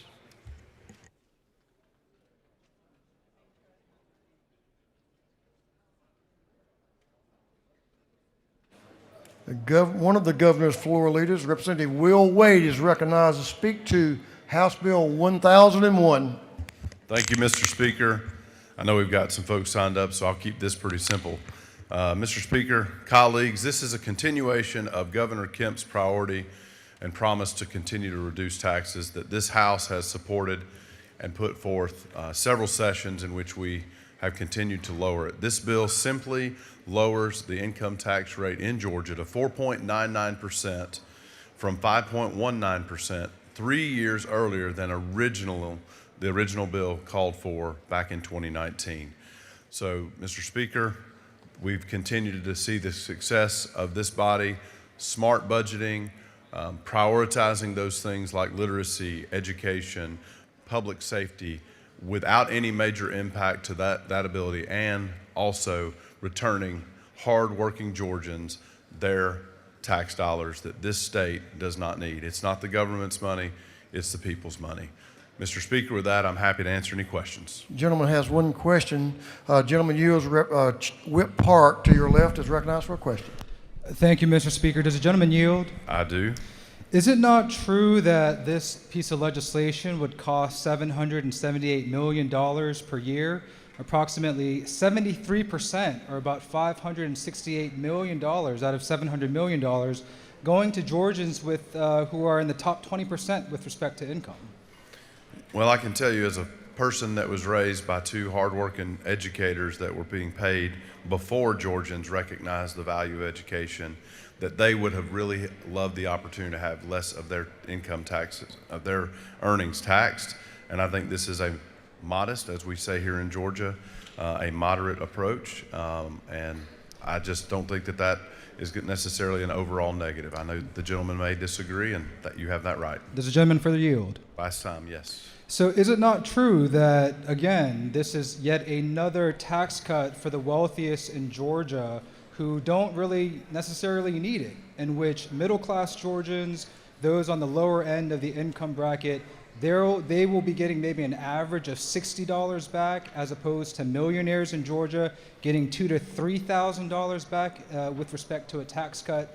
can you help me better understand why it is the governor's priority to continue to exacerbate income and wealth inequality in a manner that undermines benefits and investments for hardworking Georgians with respect to public education, healthcare, in which Georgia is one of the worst in the country as a result of the failure to invest in Georgians, along with public safety and so many other areas in which, again, these tax cuts for the wealthy and the rich here in Georgia is ultimately harming hardworking Georgians across the board. Can you better help me understand again why there's this the policy question. purpose? Thank you. I appreciate that. So, a tax cut in Georgia that we had set in motion many years ago, back in 2019, we are now 3 years ahead of that. We have continued to fully fund QBE. We have continued to support law enforcement, local communities, Hurricane Helene relief because of our House's budget process. And I also think that what you're discussing is more of a partisan talking point and not the focus that all Georgians are going to benefit from this. That's going to put that much money back into our state's economy that will also generate other revenues. That's been proven time and time again since we've seen this ratcheted approach to lowering taxes. So I just happen to disagree with my Mr. colleague. Gentleman, yield for last question. I would rather open it up for any other questions. I think you've had plenty of time, my friend. So is that a no? That's a no. Thank you. Thank you. Anybody else? Yeah, you have several questions. Representative F. Stration, Leader F. Stration is recognized for a question. Thank you, Mr. Speaker. Does the gentleman yield? I do. Sir, is it not true that as there is a focus, certainly that I've been focused on, for the affordability of all Georgians, that what your bill proposes to do, HB 1001, would reduce the income tax rate for all Georgians paying income tax, since there is a flat tax rate for all Georgians? Isn't that true? That is true.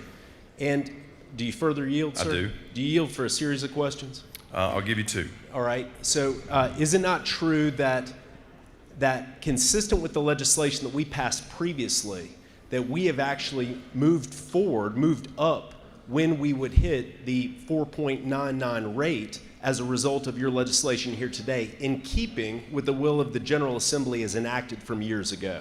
That is exactly correct. And sir, is it not true that HB 1001 is just one of several tax cut proposals that are currently before the General Assembly, including in the areas of property tax relief, income tax reduction, and other tax cuts to help Georgians to keep their hard-earned dollars in their wallets rather than in the government's coffers? Isn't that true? That is true. We are also focused on, like you said, property tax relief for all Georgians, meaningful property tax relief led by this House, I might say, and our Speaker, and tax rebates that I know are working through the legislative process that Governor Kemp has prioritized as well, which we have done many times, and those are equal to all Georgians in its distribution. So I think this is a great opportunity for those that had signed up to speak. Mr. Speaker, with your permission, I would like to yield, and I do. We'll come back, I guess, under Chairman's time for the appropriate requests for your favorable consideration. But at this time, I yield the well. Thank you. The gentleman has yielded the well. He had some other questions, and we have some speakers, so I think we'll have time to get all those questions answered and those viewpoints heard. We'll move on to those that have signed up to speak on the bill, that have expressed they're opposed to the bill. We'll begin with Representative Jasmine Clark. The lady is recognized. Please give your attention, please. Representative Clark is recognized. Thank you, Mr. Speaker. Colleagues, today I rise to talk about HB 1001. And one of the things that I think is really important for us to acknowledge is that nothing that we do happens in a vacuum. There are lots of things that cumulatively impact our state. And so we can talk about our state's revenues, which will be impacted by this bill. But I think something that has been missing from the conversation is the fact that we have lost lots of federal dollars that our state normally counts on for revenue in order to fuel different safety nets in our state. With the passage of the budget bill last summer, we see now that there are millions of Georgians that may or have lost their health care coverage. This impacts our state. With the new work requirements for food assistance and SNAP from that budget bill, there are hundreds of thousands of Georgians who could go hungry if our state does not act. Also, when it comes to these bills, they impact things such as jobs in our community. Hospitals are closing.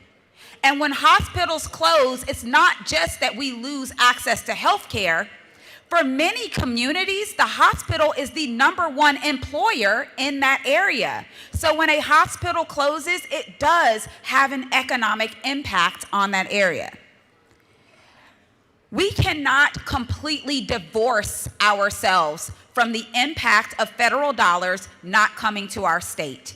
And we cannot ignore that and pretend that this bill is actually going to help Georgians when the impact is that most Georgians, about 80% of Georgians, will see less than $100, actually less than $80 when it comes to this income tax. So you mean to tell me you think that I can be bought for $65, meanwhile we're gonna cut social safety nets for people in our state? I think we need to give the people a little bit more credit than that. When we talk about affordability, we are not asking for crumbs. We are asking for meaningful policy that actually puts money back into our wallets and allows for us to take care of our families. And so with that, Mr. Speaker, I yield the well.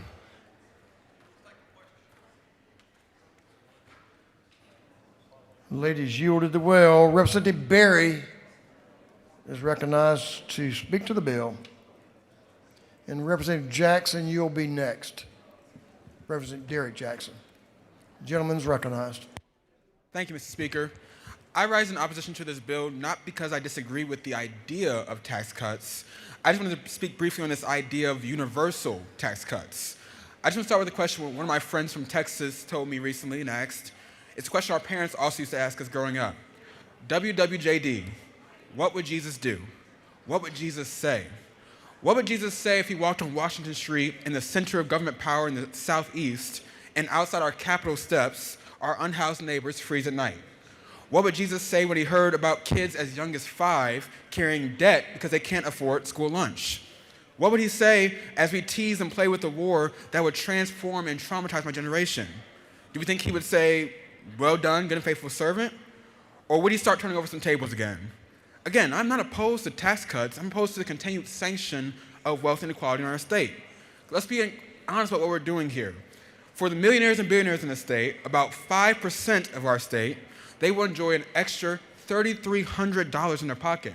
But for the majority of families, we're hoping that they enjoy $34. How is that fair? How is that just? Universal tax cuts and flat tax cuts sound fair, but they are not felt equally. The data is clear. The top 1% of Americans hold more wealth than the bottom 90% combined. Here in Georgia, black families hold a fraction of the wealth of white families, often less than 10 cents on the dollar.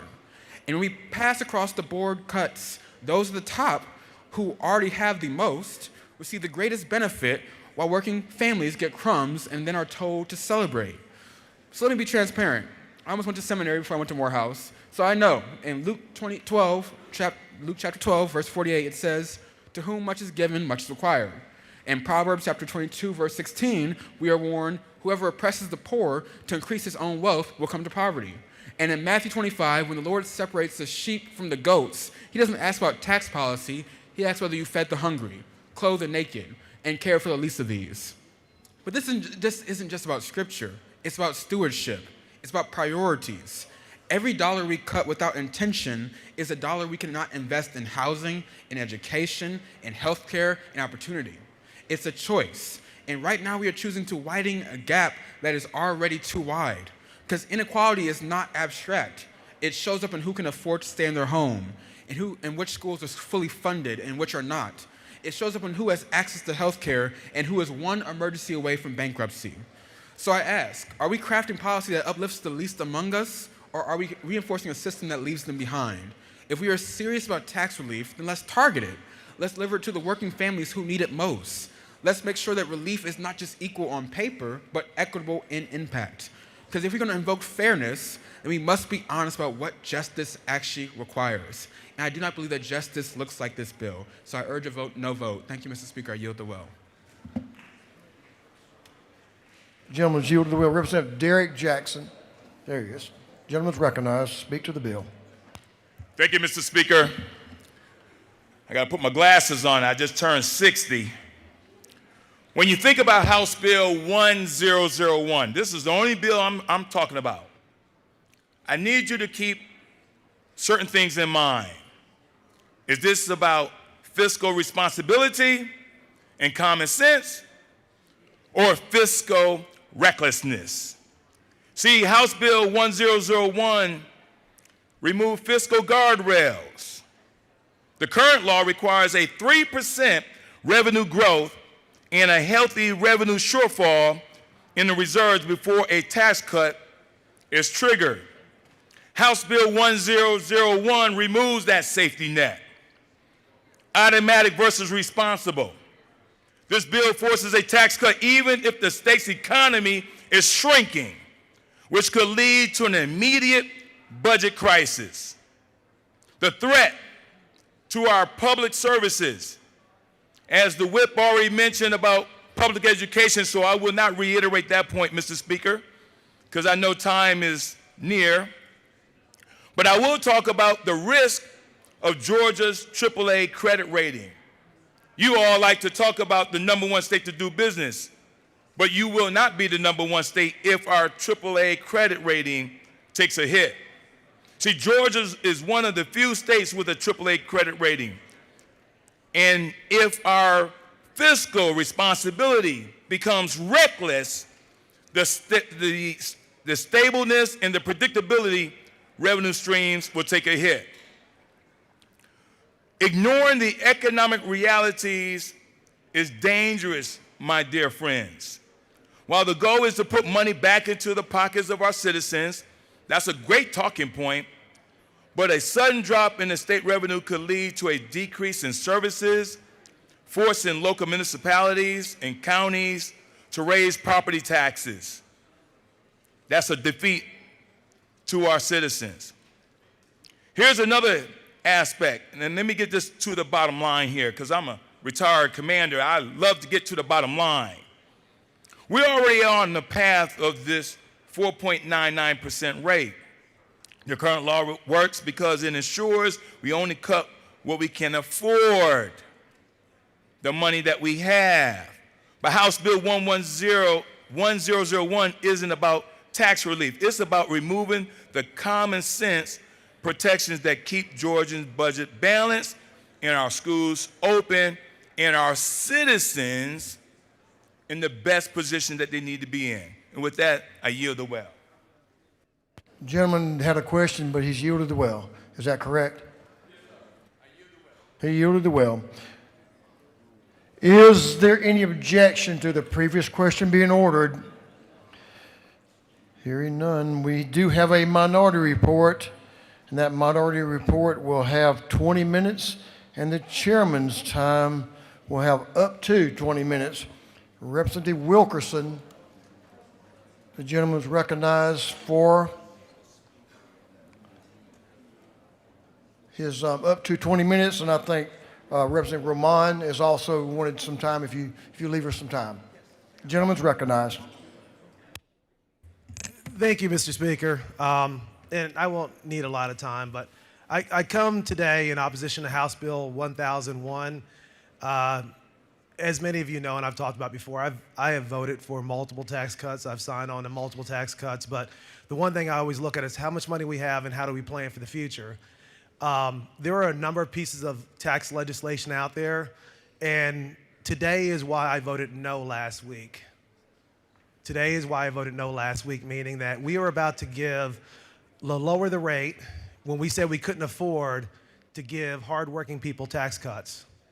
If we had exempted the first $25,000 of tax income like they did at the federal level, what would have happened is each individual would have saved about $675. That would be about $1,300 per family. A family that's starting out, that waits tables, that drives Uber, that does a lot of, when we have meals at the Capitol, that brings the food to us, they would have gotten a $1,300 tax cut. Lowering the rate, X times Y equals Z. Their X did not change. The Y we lowered by 0.002%. They will get a $26 tax cut. Now, you don't need to be any kind of major math whiz to know. We're going to have a math bill on later, so maybe we do need to be a math whiz. But $1,350 in your pocket as you're trying to afford what happened after we had the illegal tariffs that have been ruled illegal by the Supreme Court. And by the way, I would love to get our piece of the $170 billion back. So I would encourage us to join in the other states demanding we get our money back. But I digress.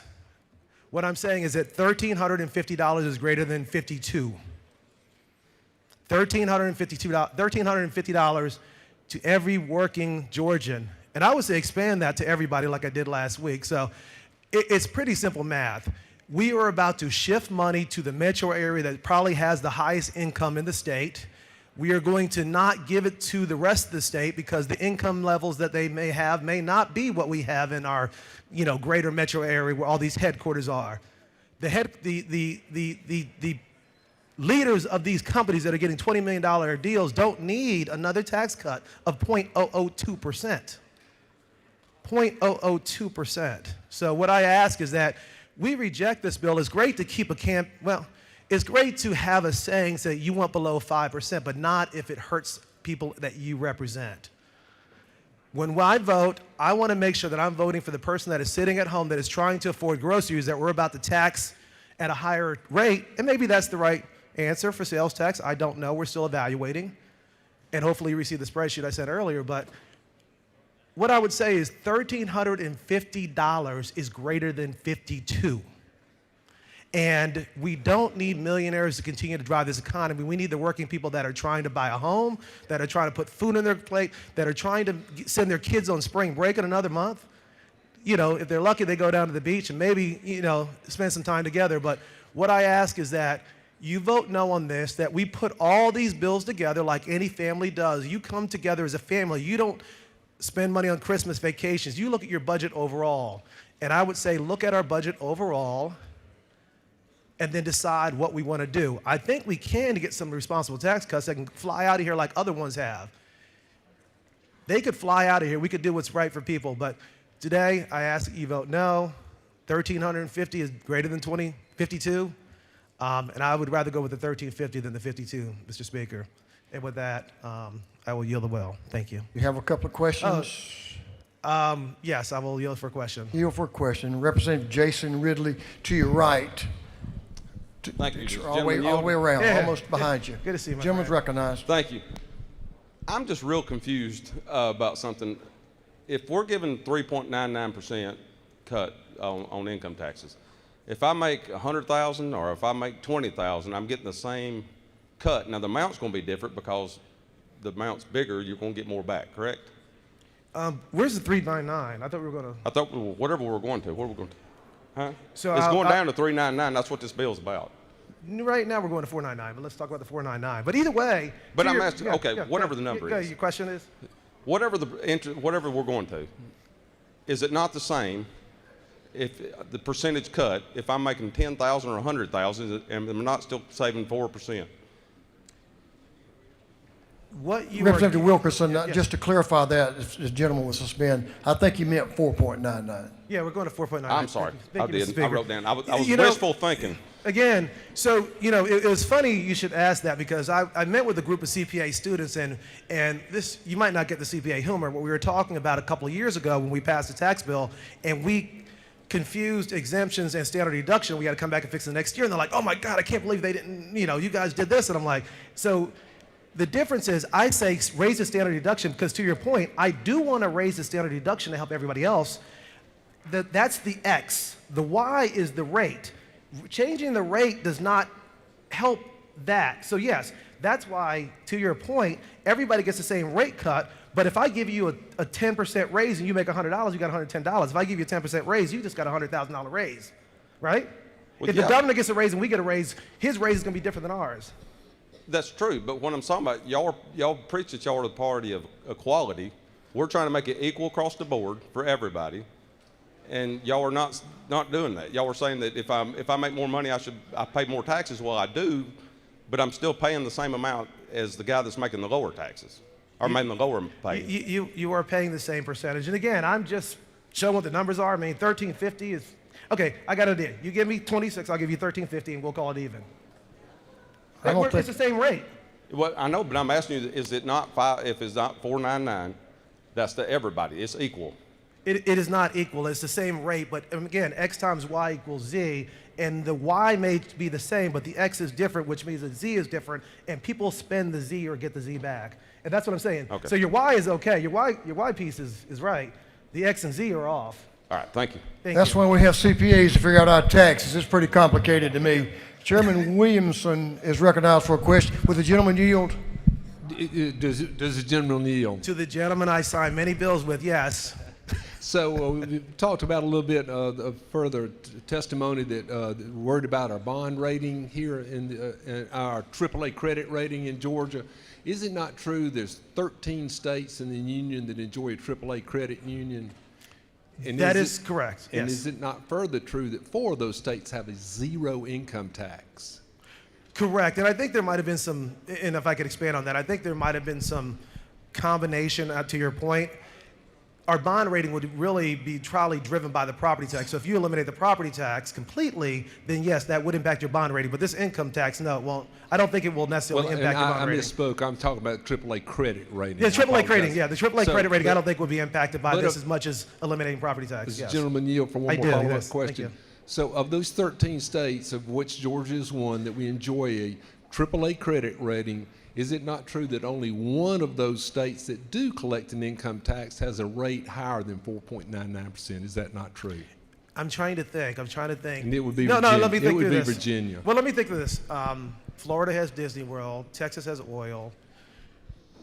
Tennessee has, Gatlinburg and all that. We have Six Flags. But yes, to your point, all those states have another way to bring money in. Right. Thank you. Thank you, Thank you for that How question. about the chairman of the committee? Would you yield for a question from Chairman Blackman? Of course I will, yes. Thank you, Representative. Gentleman, you? Yes, I do, sir. Isn't it true that as a part of the original legislation that the standard deduction was increased substantially and front-loaded so that those could receive that kind of relief early on across the board, and that families have been not taxed or pay 0 tax on the first, family of 4 would pay 0 tax on the first $32,000 of income? The Is that not initial true? bill, well, I believe the initial bill was we lowered the rate, then we came back and lowered the deduction, which I think we all supported. But then we did not accept the federal exemption, which raised it to 25. So yes, we did do some great work in a bipartisan fashion to raise it up to 12, and yes. And that was done originally, if the gentleman would yield, that was done originally. We've enjoyed that raise in standard deduction for a couple of years now. Yes, and I would look forward to doing that again. Yes, Thank you. Thank you, Mr. Representative. Thank you, sir. Okay. If that's it, I will yield the well to my colleague who has some additional time. Gentleman has some further questions, but I know your colleague wants to speak. But if you want a question, you have more. How much time do we have left? You have about about 8 minutes. I'll take one more. Yeah, sure. Okay. Is it a friendly question? Representative Carpenter, to your right. It is. It's always friendly. It is friendly. Does the gentleman yield? I do, Mr. All right, so I want to, food guy, I like to come up with food scenarios. So what we're offering today is everybody in the state of Georgia a 10% coupon to my restaurant. So you come in and spend $100, you get 10% off the $100. If you come in and spend $10, you get 10% off. You're suggesting that you come in and get a free cheeseburger, and I don't, and I don't get but a bag of fries. Is that what you're suggesting? Can I answer that? What I'm suggesting is I've been to your restaurant, great place. If I got a $26 rebate, I'm probably going to McDonald's instead. What I'm saying is for $1,350, I'd come to your restaurant and I would pay the same price as everybody else. So no, what I'm saying is that they will have more money in their pocket to come to your restaurant, and then you can make sure you pay your folks and they can recycle that money. So no, I'm not asking for anything free. I'm just asking us to put the money where it's going to be spent and driving our economy. Thank you, Mr. Speaker, and I yield the well. Intriguing conversations. Thank you for your presentation. Representative Rahman, you have 7 minutes. The lady is recognized to speak to the bill. I didn't expect to be talking about food, y'all. Now you're making me hungry. And during Ramadan, too. But so I feel like we do a version of this bill every year that I've been here. And the entire argument that I keep hearing over and over again is that we should be putting more money back into Georgians' pockets. But the original bill had set specific metrics that if we met them in terms of revenue, in terms of increasing taxes, et cetera, that's when we would cut these taxes. And yet each year, the reason this bill keeps existing and bills like it is that we are actually not meeting our revenue goals. That is the reality here. What we are doing is we are coming back and we are moving the goalposts without actually meeting the same requirements that we ourselves put as part of this package. And each year we're told, just vote on this one, we gotta just update it and change it, and then it'll be fine the next year, and then it is not. That's not good math. It doesn't work. And to my colleagues' arguments earlier, I wanna talk a little bit about what this means and why it actually impacts those who make most versus those who make least, because percentages on their face sound the same. I get 5%, you get 5%, but y'all, $5 does way less than $5,000. So when you say that people are getting the same amount back, that is actually factually incorrect. You're putting $5 back into somebody's pocket, but you're defunding their ambulances. You're defunding their fire stations. You're defunding their law enforcement. And the people, by the way, who can afford their own private ambulances, their own private firefighters, their own private security force, are only going to get more money back into their pockets. There is actually a way to do this. It's called the Earned Income Tax Credit. For those who make less, they can keep more money in their pocket, and that kind of change is life transforming. We have heard from people who benefited from the Earned Income Tax Credit, which, by the way, is one of the single greatest ways to diminish poverty in our country and in our state. And they will share things like, instead of having to work 3 to 4 jobs, I only have to work 2. And for the first time ever, I can take my kid to a park. Can y'all imagine that? There are people working 3 to 4 jobs. They are doing what they are supposed to do. And they still can't make ends meet because why? We keep being told that if we give these corporations more tax credits, if we give the wealthy more tax credits, then it's going to magically trickle down. I have been told this my entire life. And yet, when you go out and you talk to Georgians and you ask them, have they gotten any of that benefit, they will emphatically tell you no. In fact, as profits continue to go up, the money in their pocket continues to decrease. Even, by the way, as productivity continues to rise. That is fundamentally unfair. We are asking Georgians to work harder for much less. And I want to tell y'all a story. I was speaking to a woman who broke down crying. She said, I feel so much shame. My body has completely betrayed me. I have a chronic illness. I've done everything I'm supposed to do. Healthcare is unaffordable. Everything is unaffordable. And she said, I feel so much shame because for her whole life, she was told she's supposed to be a productive member of society. And she was. She has so many degrees. She was an educator. She had done so much. She was raising her whole household. And yet she felt shame because she didn't have insurance and needed help from a local clinic just to survive. And we did that. We made people feel shame for asking for help for when they need it most. And yet we've all seen it. We've seen the special interests and the folks around here who come in and shamelessly ask for tax break after tax break, and we're just expected to help them and then make that woman feel shame for needing help the one time she needed it. That's unacceptable. We have a priority. There is an amazing amount of power in government. It is incredible.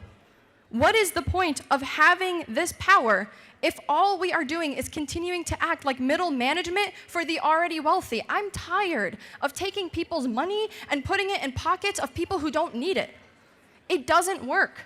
Fundamentally, it is making our communities less safe. It is displacing people. It is causing immense harm. And you know what they're watching? They're watching us put billions of dollars in these tax credits. They're watching us put billions of dollars in these projects, and yet things get more expensive. And let me put one last fine point on this. This money goes to things like our roads, and our schools, and our hospitals, and our airports. Y'all want people to be happy with putting $5 in their pocket while they get thousands of dollars taken out of another pocket because now they have to spend money fixing up their cars that are getting banged up from potholes. Now they have to travel further for health care. Now their utility rates are going up, and so much more. We keep telling folks we're putting more money back in your pocket. You see this chart. It literally shows you who this benefits. The majority of Georgians do not benefit from this tax break. We had this exact same conversation, by the way, last year. Like, I feel like I'm living deja vu right now, and I have to remind myself, no, it's because we had this exact same conversation.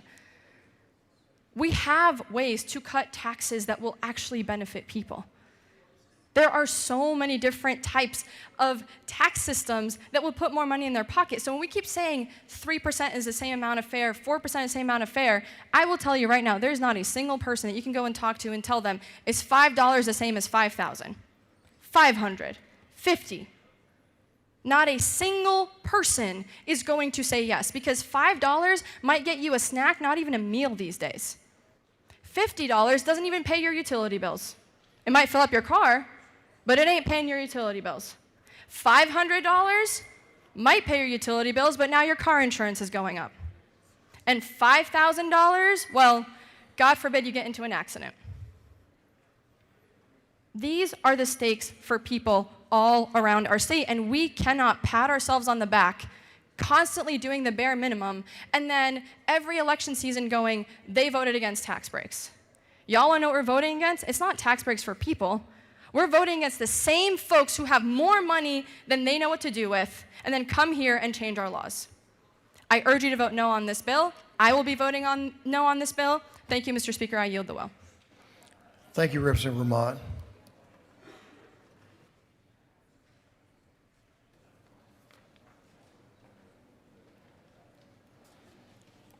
That completes the minority report on this bill. We now have up to 20 minutes of chairman's time.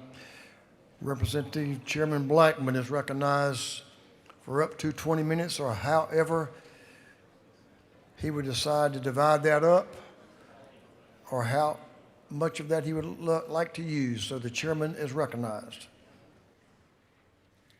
Thank you, Mr. Speaker. I'm going to yield the majority of my time back to the author of the bill, but I just had a couple of points to make. You know, I'm not sure why. For some, it seems okay to take money from one Georgian and give to another, but not to allow that same Georgian to keep more of the dollars that they have earned. This legislation fulfills our original commitment of 1437, that we front-loaded with higher standard deductions. And again, that provides for a family of four now that they pay zero income tax on the first $32,000 of income, noting that seniors pay zero income tax on the first $65,000 of income. Consider that we have had structural surpluses in place year over year. We fully fund our reserve fund, and we meet our constitutional obligations, fully funding QBE year after year, and other obligations that the state requires. Mr. Speaker, I rise in support of this, and I yield my time back to the author of the bill. Thank you, Representative Blackman. Representative Wade is recognized to speak to up to 18 minutes of chair's time. Gentleman is recognized. Thank you, Mr. Speaker, and I will keep it way, way under that 18 minutes. Just a couple of final points. Again, to those questions that were coming about trying to pit Georgians against each other because some Georgians happen to earn more money than others. It's my belief. I spent 15 years as a school board member supporting the dreams of students so that they could chase those dreams. And a lot of those dreams start out as a small job. I started making minimum wage as a bank teller, and I continued to strive to grow and do more. This does not penalize Georgians. This treats this as a proportional tax. If you pay $500,000 in taxes, then you're going to receive a larger dollar amount because you're already contributing more into the state's coffers. Again, it's proportional. I'm not going to argue that. My dad was a math teacher. The math is the math. You may have a philosophical difference. I do not, like the chairman, I do not believe that we should be taking some people that earn certain dollars and give to others because they're not earning that same amount. We're Americans, and you've got the freedom to go out and pursue whatever dream you have to earn as much as you possibly can. And I have that same wish for all Georgians. And the last thing I want to say is, to the point, 80% of income taxes that come into this state through the personal income tax come from the top 20% of wage earners. They are paying the lion's share of income tax in this state. So, Mr. Speaker, I think the governor, I think this legislative body, as the chairman said, our structural surpluses have been managed very well. We are returning tax dollars to hardworking Georgians, and we are completing this original targeted 4.99% tax rate 3 years earlier because of how well we have done as a state. Mr. Speaker, I ask for this body's favorable consideration. I know my friends on both sides are hungry. Please vote yes to cut taxes for all Georgians. Thanks. I yield the well. Gentlemen has yielded the well. That concludes the minority report and the chairman's time. The previous question has been ordered. Is any objection to agreeing to the report of the committee, which was favorable to the passage of the bill? Hearing none, the report of the committee is agreed to. Shall this bill now pass? All in favor of the passage of the bill will vote yes. All those opposed will vote no. And Mr. Clerk will unlock the machine.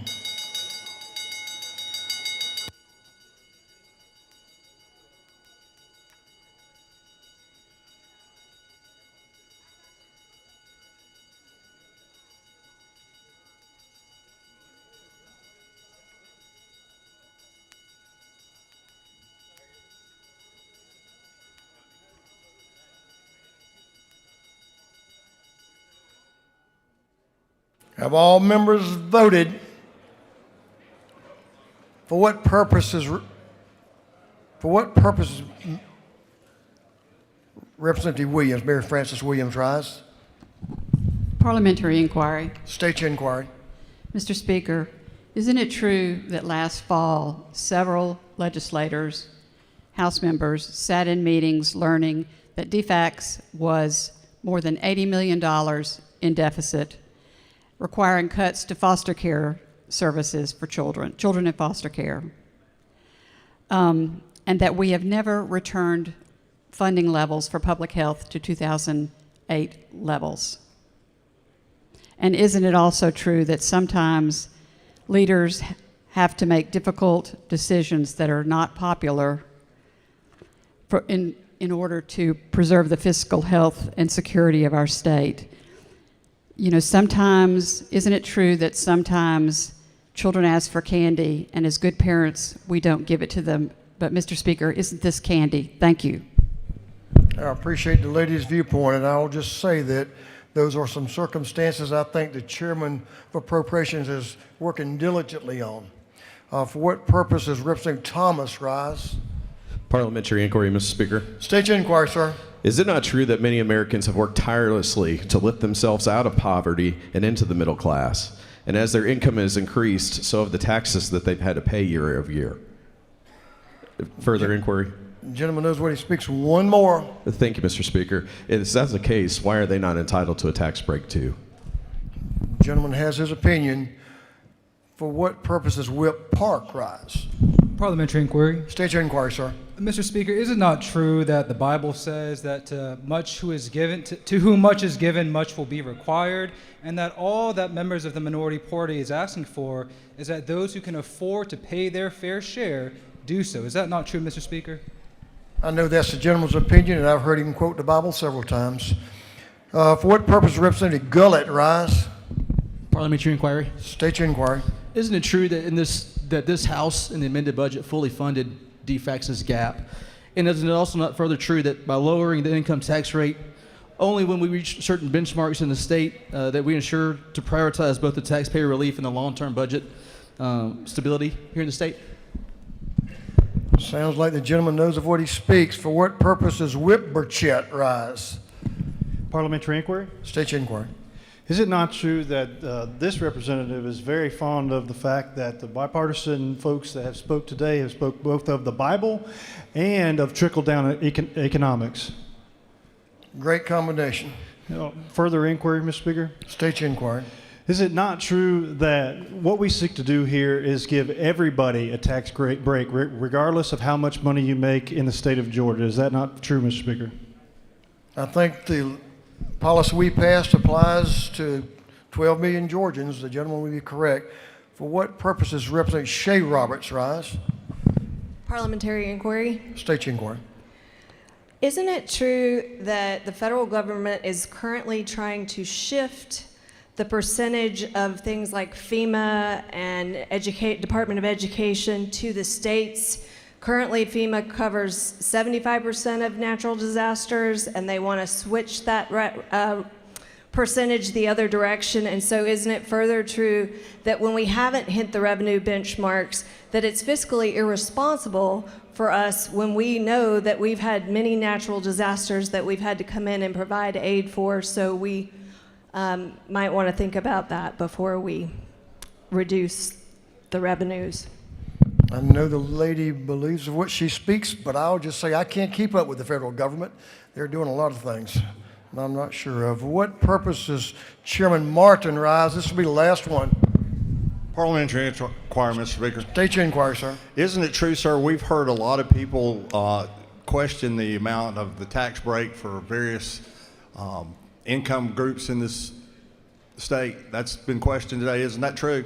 And we did hear the clarification on that. Isn't it true, just that as we finish this up, Mr. Speaker, that everybody pays the same percentage, and if those are getting a bigger tax cut, it means they're paying more today because this tax cut is proportionally equal to every single tax-paying Georgian, and it's going to return $750 million worth of candy to those very Georgians that earn the money. I know the gentleman believes his numbers are correct and believes what he speaks. Now, have all members voted? All members voted. If so, Mr. Clerk will lock the machine. On the passage of House Bill 1001, the yeas are 106 and nays are 66. This bill having received a requisite constitutional majority is therefore passed. Mr. Clerk, will you read the caption to House Bill 792? House Bill 792 by Representative Momtahan, the 17th and others to be entitled an act to amend Article 1 of Chapter 10 of Title 15 of the Official Code of Georgia annotated relating to general provisions relative to magistrate courts, so as to increase the amount of a magistrate court claim from $15,000 to $30,000. This bill having been referred to the Committee on Judiciary, that committee recommends that this bill do pass by committee substitute. Chairman Martin Montahan is recognized to present the bill. Representative Montahan. Thank you, Mr. Speaker.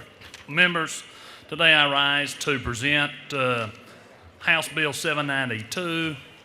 And all this bill does is increase the monetary magistrate court limits from 15,000 to 25,000. We saw that there was a desert with all the inflation that had happened over these last 5 to 10 years. It's been almost 15, 20 years since we've updated this magistrate court limit, and so we're just going to take it to 15 to 25,000. It's a pretty simple bill. With that, Mr. Speaker, I'll yield for questions. The gentleman has no questions. Thank you, Mr. Speaker. I'll yield the well. Is there an objection to the previous question being ordered? The gentleman did yield the well. Hearing none, the previous question is ordered. Is there any objection to adopting the committee's substitute? Hearing none, the committee's substitute is adopted. Is there any objection to agreeing to the report of the committee, which was favorable to the passage of the bill? Hearing none, the report of the committee is agreed to. Shall this bill now pass? All in favor of the passage of the bill will vote yes. Those opposed will vote no. And Mr. Clerk will unlock the machine.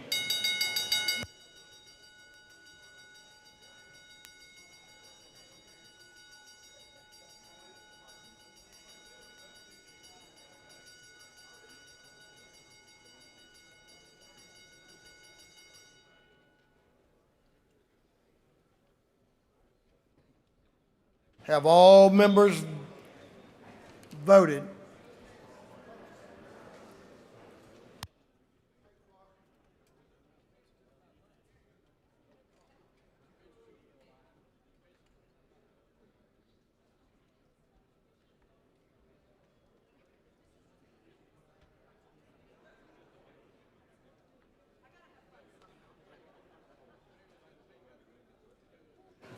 Representative Lupton was flying down the aisle. Have all members now voted? All members voted. If so, Mr. Clerk will lock the machine. On the passage of House Bill 792, the yeas are 170, the nays are 0.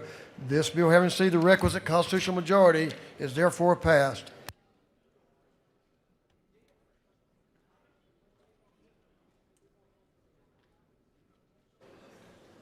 Okay, members. We have pages today. We're going to take page photos. We're going to break for lunch. We have a couple of announcements that you need to be made aware of. But we want, if you have a page, just to make sure, can we get the pages up there?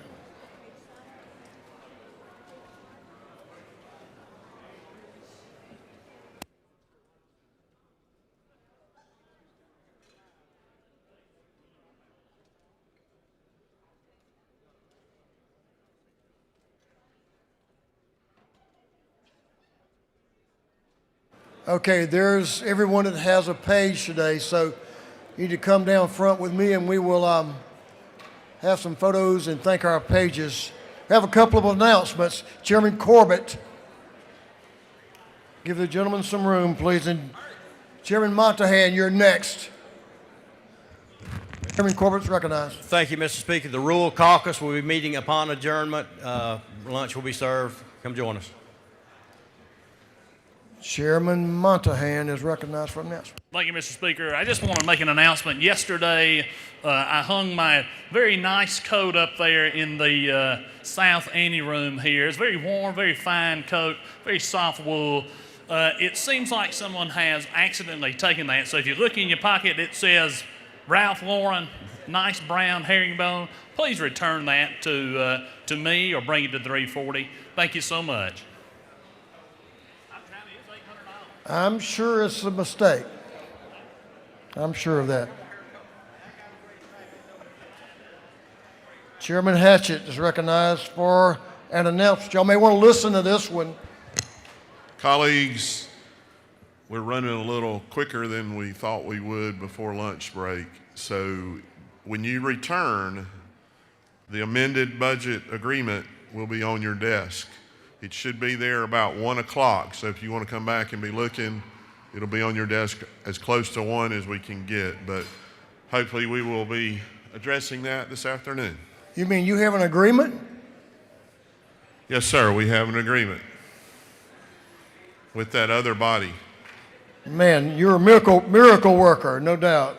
Thanks for all your work. Chairman Gunther.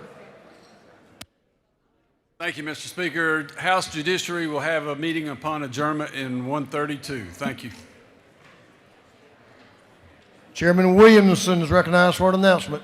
Thank you, Mr. Speaker. The Majority Caucus is going to have a huddle, not a lunch, in room 403 right now. 403 for the Majority Caucus. I think that completes our announcements. This House will stand in recess until 1:15 p.m. 1:15 p.m. We'll get started shortly thereafter. shortly after 1:15 p.m. This House stands in recess.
Well, good evening.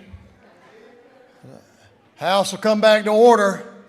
All members come to the floor. I want to see you do that little step down the aisle again there.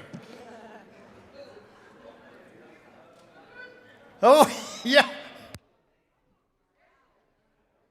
Careful now. Careful. House will come to order. Chairman Parrish is recognized for, what do you want to make an announcement? The gentleman wants to make an announcement. Chairman Parrish. Thank you, Mr. Speaker. I'd like to ask the members of the Rules Committee to meet me in 341 right now for a quick meeting. Rules in 341 right now. Thank you. Thank you, Mr. Chairman. This House will continue to be in recess until the Rules Committee completes their work and returns to the floor. House will be in recess for 15 minutes or so. Thank you.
Okay, all members, if you'll come to the floor, we'll take care of some privileged resolutions. All members come to the floor of this House.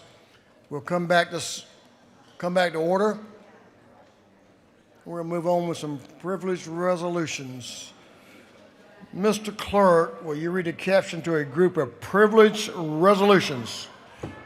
Honoring the life and memory of Joseph A. Joe Sports. Honoring the life and memory of Elizabeth Betty Blackie Ricciuti. Honoring the life and memory of Larry Cornelius Evans. Commending Hemophilia of Georgia, recognizing August is National Immunization Awareness Month.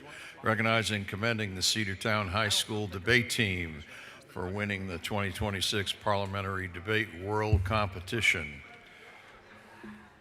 Recognizing, commending Leopold Ice Cream, commending the 5th Annual Decatur Lunar New Year Festival, recognizing the city of East Point, honoring the life and memory of Dr. Guy F. Reichman. Recognizing, commending the Elaine Clark Center, commending the city of Duluth, and recognizing March 3rd, 2026 as Duluth Day at the Capitol. Commending and congratulating Gabasol Quirez. Commending Turner Crawford, Pepperell High School's 2025-2026 star student. Commending Peter Whitehead, Unity Christian Schools 2025-2026 star student. Recognizing, commending Reagan Moore. Recognizing, commending Caitlin Butler Marchant.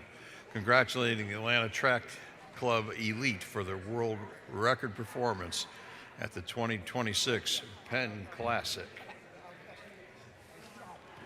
Commending Julia Johnson, Rome City High School's 2025-2026 star teacher. Commending Cameron Bawa, Rome City High School's 2025-2026 star student. Commending Susan Payne, Unity Christian Schools 2025-2026 star teacher.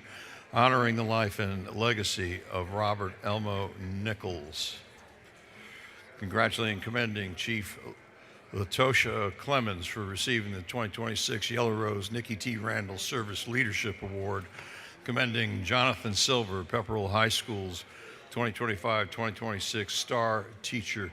Commending David Little, Armurchie's High School 2025-2026 star teacher.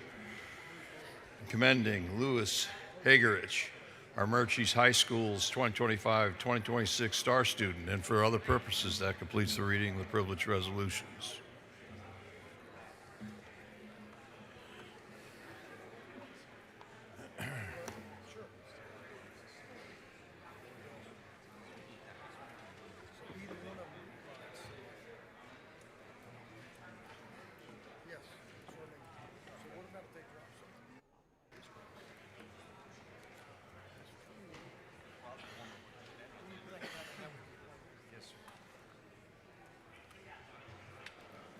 Is there any objection to adopting the privileged resolutions?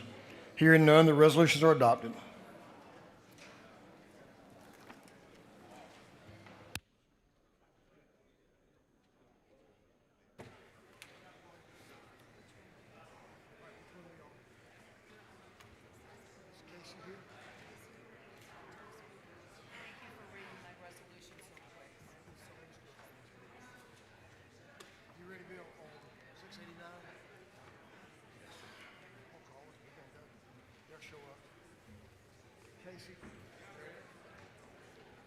Mr. Clerk, members, we're going to move on to the rules calendar. We're going on to the rules calendar. Mr. Clerk, will you read the caption to House Bill 689? House Bill 689 by Representative Carpenter IV to be entitled an act to amend Article 5 of Chapter 3 of Title 8 of the Official Code of Georgia Annotated relating Housing Trust Fund for the Homeless so as to establish a homelessness prevention program. This bill having been referred to the State Planning and Community Affairs Committee, that committee recommends that this bill do pass. Mr. Chairman, just for your information, you do have two speakers after you that will speak in favor of the bill. So the gentleman's recognized to speak to House Bill 689, Chairman Carpenter.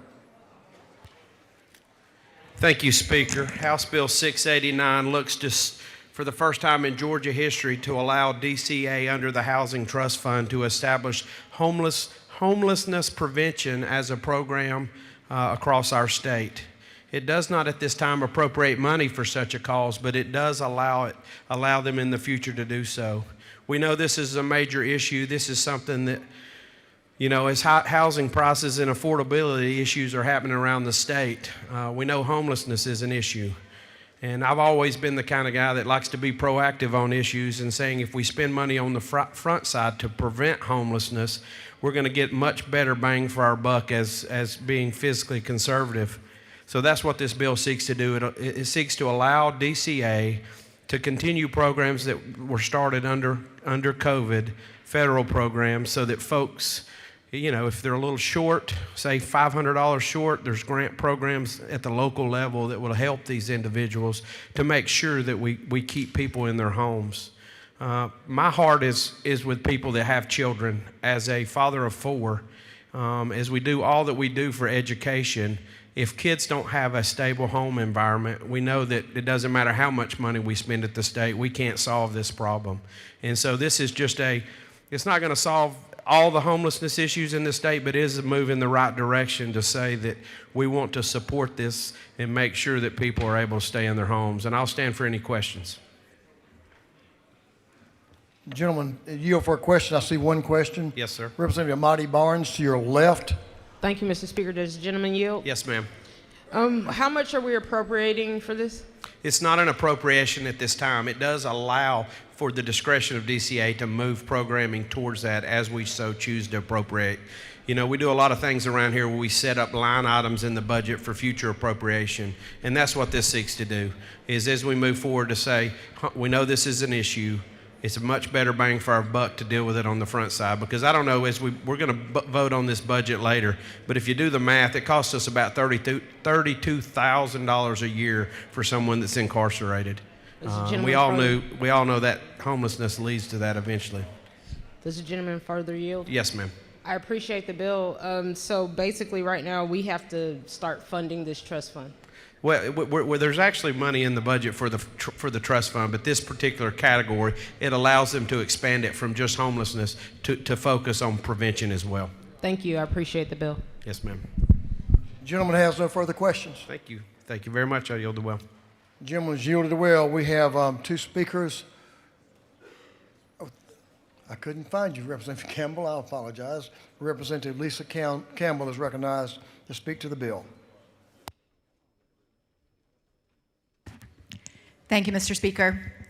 Today, I am really excited to speak in favor of House Bill 689, really the Georgia Stable Family and Homelessness Prevention Act.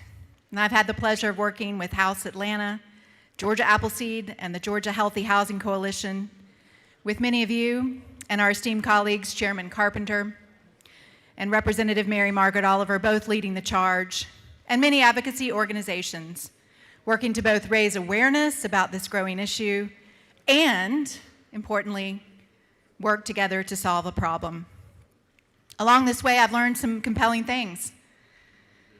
More than 1/3 of Georgia's families rent their homes. That's about 1.4 million households, 1.4 million Georgians. And more than half of those 1.4 million are cost burdened, spending more than 30% of their household income on rent. So again, that's about 700,000 Georgians spending more than 30% of their total income just to have a place to live. These households are particularly vulnerable to falling behind on their rent and then losing their housing when unexpected things happen. Think of skyrocketing health insurance, surprise medical bills, maybe loss of a family member, job loss, rising childcare expenses. And so far today, we've spent a lot of time talking about how much Georgians have in their pockets. And what we know is that more than half of American families have less than $2,000 in savings, and 1/3 have less than $250. When financial emergencies arise, it can have devastating impacts on housing stability, with dire consequences that can be avoided with proactive programs like this to support things like short-term rental assistance. I agree, this bill is a tremendous, and just the first, but a wonderful first step in coming together to solve a problem for more than 1 million of Georgia's families. I'm supporting it for many reasons, including this bill promotes health and well-being. It helps families maintain stable housing, reduces psychological distress, and improves physical health outcomes. It also helps to prevent structural violence and chronic stress. This bill promotes economic stability. It will help low-income individuals maintain their employment and continue contributing to our economies and their families. This bill promotes better outcomes for children. We all know that stable housing is critical for child development, and this will lead to fewer behavioral problems and improved educational performance, all the things we've been talking a lot about here together. This bill helps to build a critical safety net to keep families housed. This bill promotes smart economic policy. Preventing homelessness is significantly cheaper than responding to it after the fact.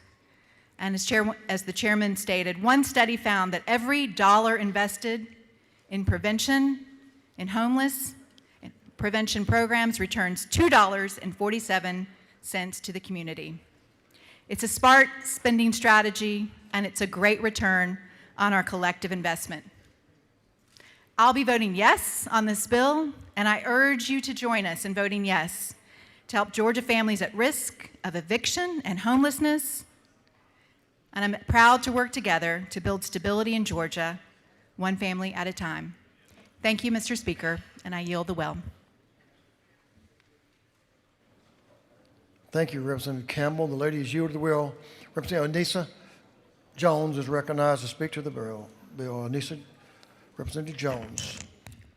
Mr. Speaker, thank you for the opportunity to speak in support of House Bill 689. This bill is about creating real pathways to economic mobility for communities that have too often been left behind. In Macon-Bibb County, where poverty rates remain significantly higher than that of the state average, this legislation represents an opportunity to strengthen working families and support local businesses and stimulate long-term growth. Too many hardworking folks are still struggling, and this bill supports job creation, supports self-sufficiency, and ensures taxpayer dollars are invested in long-term economic stability. This is not a Republican bill or a Democratic bill. It is a Georgia bill. It is about making sure that no matter your zip code, you have a fair shot at economic stability and upward mobility. This bill reflects that we can accomplish what we can accomplish, when we focus on empowering Georgians to stay in their homes and stay on their jobs and not become a weight of the state. It invests in self-sufficiency, encourages responsible growth, and helps communities build a stronger tax base without unnecessary expansion of government. This is something we should all be able to support. When Middle Georgia thrives, Georgia thrives. I commend Representative Casey Carpenter for bringing this forward, and I ask this body to join me in voting yes on House Bill 689 for opportunity, for accountability, and for hardworking families we serve. This is a smart policy. Mr. Speaker, I yield the will. Thank you, Representative Jones. That concludes our speakers on House Bill 689. Is there any objection to the previous question being ordered? Hearing none, the previous question is ordered. Is there any objection to agreeing to the report of the committee, which was favorable to the passage of the bill? Hearing none, the report of the committee is agreed to. Shall this bill now pass? All in favor of the passage of the bill will vote yes. All those opposed will vote no. And Mr. Clerk will unlock the machine.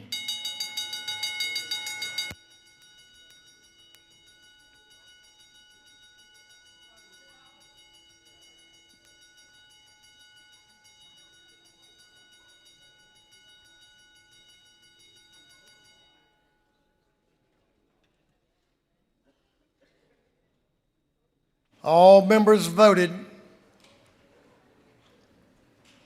All members voted. Yes, so, Mr. Clerk, will you lock the machine? On the passage of House Bill 689, the yeas are 148, the nays are 11. This bill, having received the requisite constitutional majority, is therefore passed.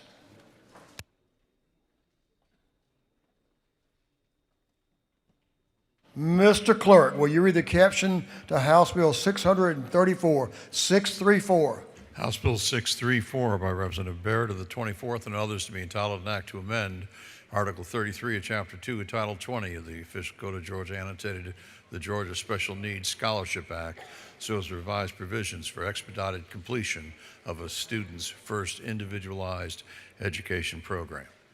This bill has been referred to the Committee on Education. That committee recommends that this bill do pass. Representative Carter Barrett is recognized to speak to House Bill 634. Representative Barrett. Thank you, Mr. Speaker. Ladies and gentlemen, it's a great honor to be here presenting to you today. This may feel a little bit like deja vu.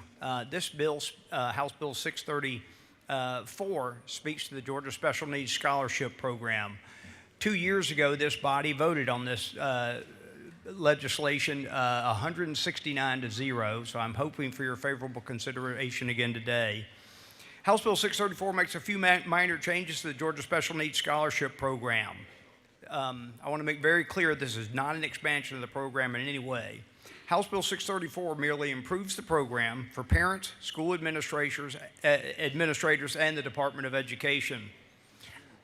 Furthermore, with changes made in the Education Committee, it also increases the level of transparency in the program. It will provide scholarship estimates and actual amounts in a more timely manner, which will allow families to plan better.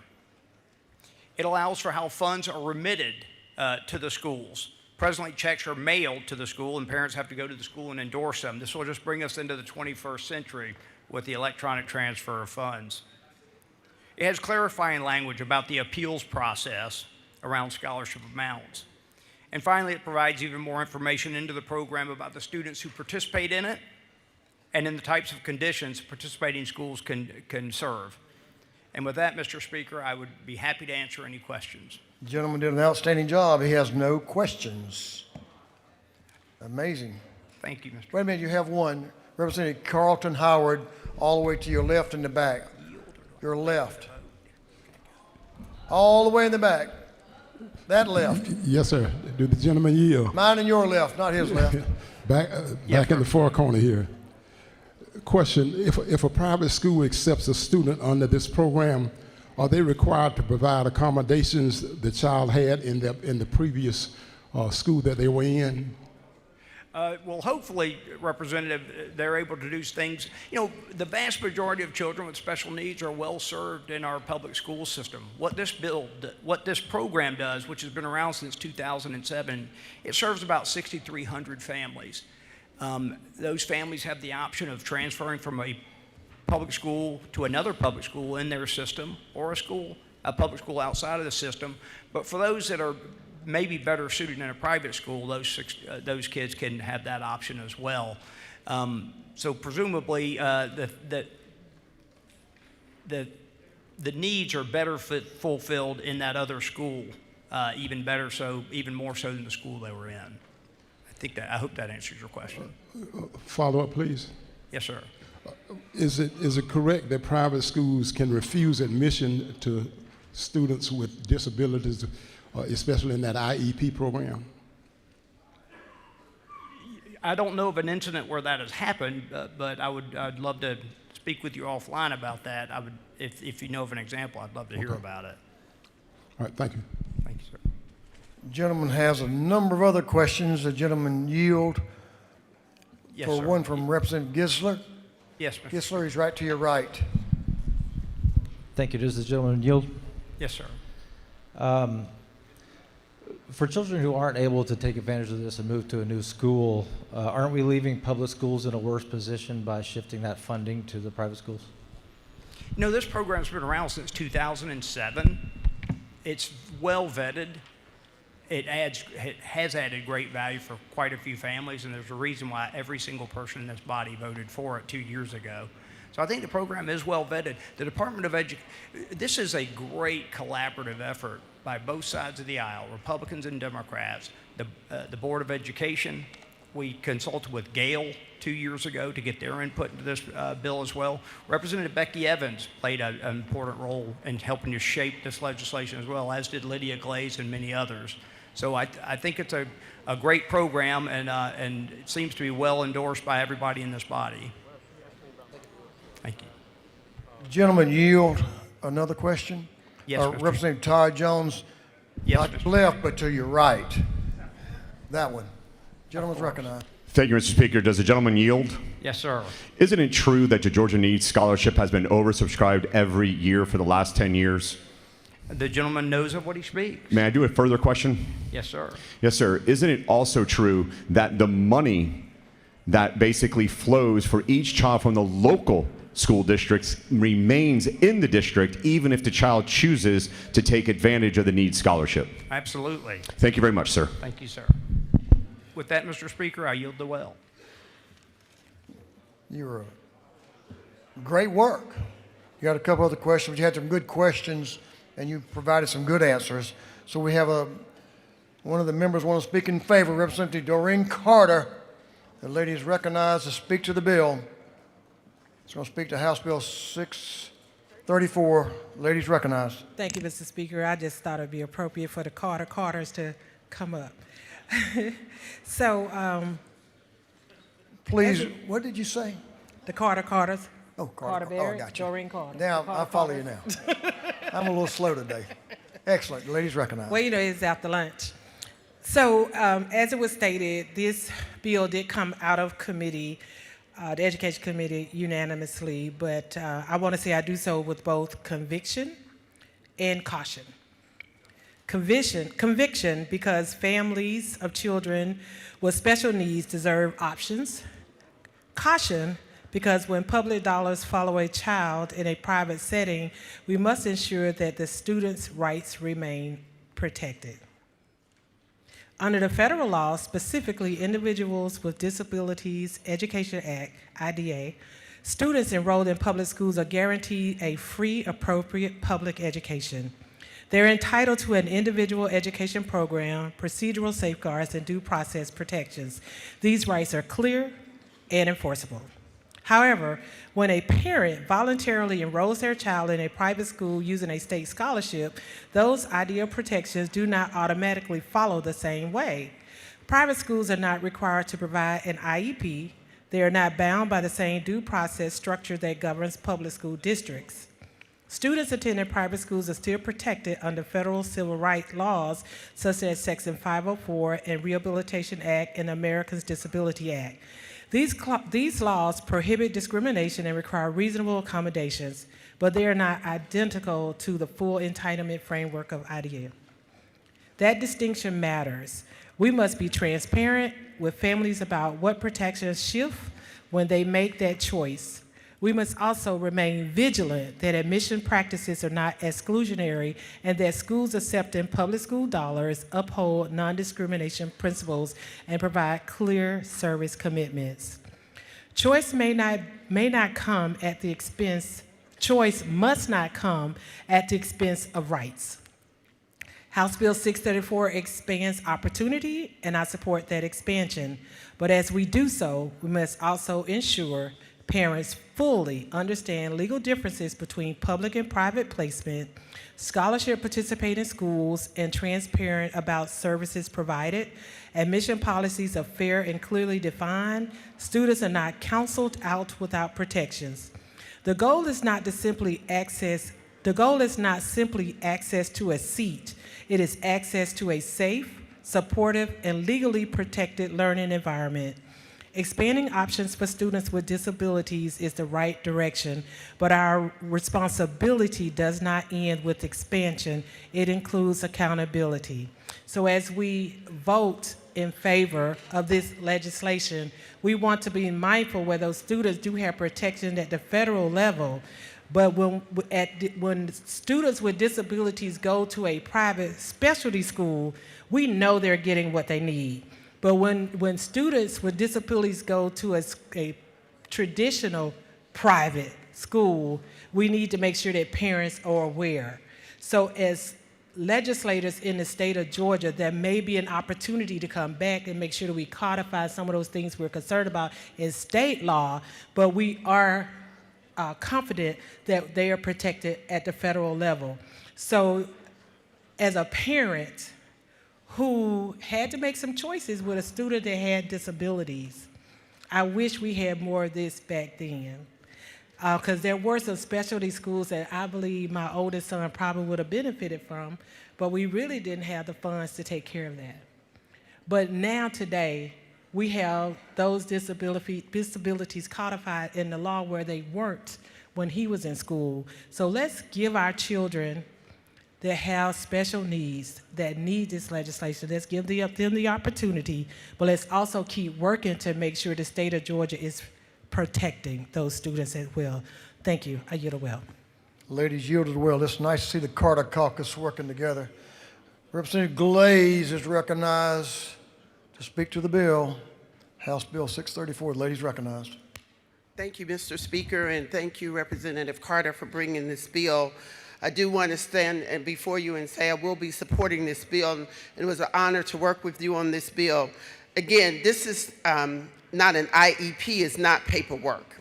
What it really is a roadmap for our students to get the type of support and accommodations that they need when they have disabilities or special needs. And this plan should not be delayed. It should be evaluated within a process that is timely so that it does not widen the gaps of our student nor bring frustration to our parents. House Bill 634 ensures that when the need is identified, action swiftly follows. So let's create these timelines that are clearer with accountability so that families are not left behind, waiting months to get services for a child that is qualified. And we talk often in this chamber about educational opportunity. Well, again, this is educational opportunity. When a child needs help, we provide it in ways that gives them the supports that they need. It doesn't lower our standards. It does not create unnecessary mandates. What it does is it helps us have every child in Georgia succeed, and our parents are supported in the process. So let's continue to keep this bill in front of us. I hope you guys will vote with me and vote this up as we're really making a vote for children and parents in Georgia. Again, thank you, and I yield the well.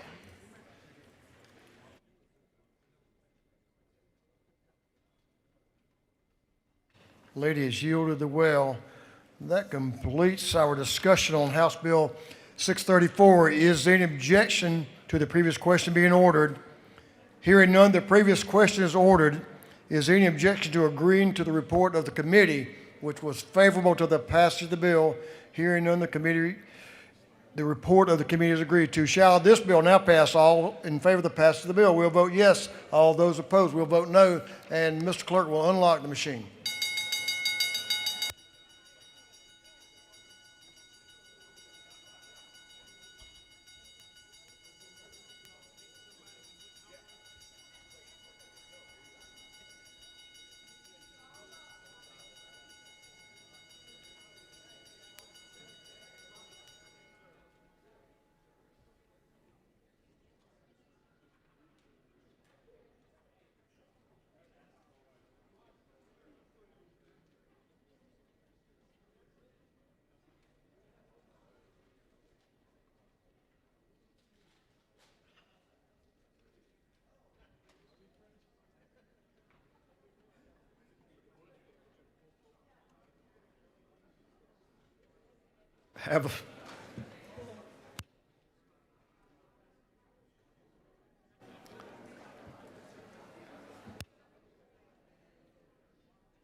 Have all members voted?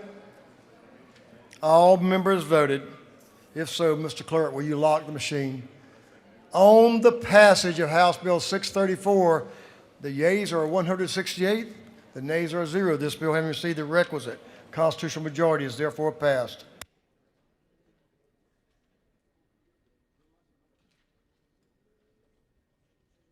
Okay, members, here's what you came for. Chair recognizes Chairman Hatchett for a motion. Thank you, Mr. Speaker. I move that this House agree to the Conference Committee report on House Bill 973. Mr. Clerk will read the Conference Committee report. Committee of Conference report on House Bill 973. Committee of Conference on House Bill 973 recommends that both the House of Representatives and the Senate recede from their positions and that the attached Committee of Conference substitute to House Bill 973 be adopted. Respectfully submitted, the Honorable Matt Hatchett, Representative, 155th District, the Honorable Jan Jones, Representative of the 47th District, the Honorable Chuck F. Strachan, Representative of the 104th District. For the Senate, the Honorable Blake Tillery, Senator of the 19th District, the Honorable Larry Walker, Senator of the 20th District, and the Honorable Jason Anadavarte, Senator of the 31st District. Representative Hatchett is recognized to explain the Committee of Conference report for House Bill 973. Gentleman's recognized. Thank you, Mr. Speaker. I figured today I'd change up a little bit. If y'all will pull your document out, we'll go line by line and cover all the differences. Is that okay? 3 short weeks ago, I stood before you and asked for your favorable support of this bill, the amended fiscal year 2026 budget. Last week, the Senate passed their version of this bill. Since that time, your conferees have been in discussions with the Senate and the governor's office to find a common ground. We've worked tirelessly since Friday to come to the agreement you see before you today. And it is a document that I believe you can be pleased with. Allow me to offer just a few of the major highlights. The amended fiscal year 26 budget, as presented by the governor back in January, was built on a revised revenue estimate of $42.3 billion, which included $3.3 billion in undesignated surplus funds. As part of our conference committee discussions, the governor has agreed to revise the revenue estimate to include $1.249 billion in additional undesignated surplus funds and $145 million in undesignated lottery reserves. A total increase in the revenue estimate of $1.4 billion, leading to a new adjusted amended FY26 budget of $43.662 billion. The House believes that we can responsibly fund the needs of state government and provide tax relief. We're thankful for the recognition by the governor of the increased revenue to provide $850 million in property tax relief to homeowners. And this agreement also includes the income tax rebates that we will approve later. Between the two relief initiatives, this body is returning $2 billion back to the citizens of our state. Y'all listen to that. $2 billion back to our citizens.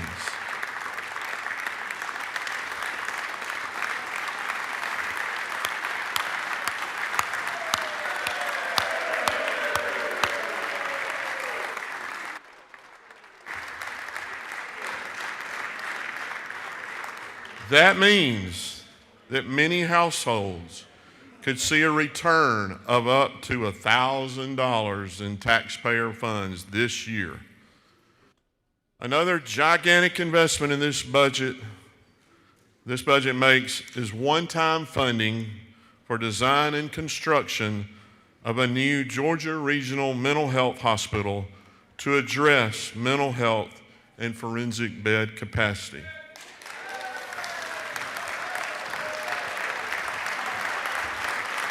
Yeah.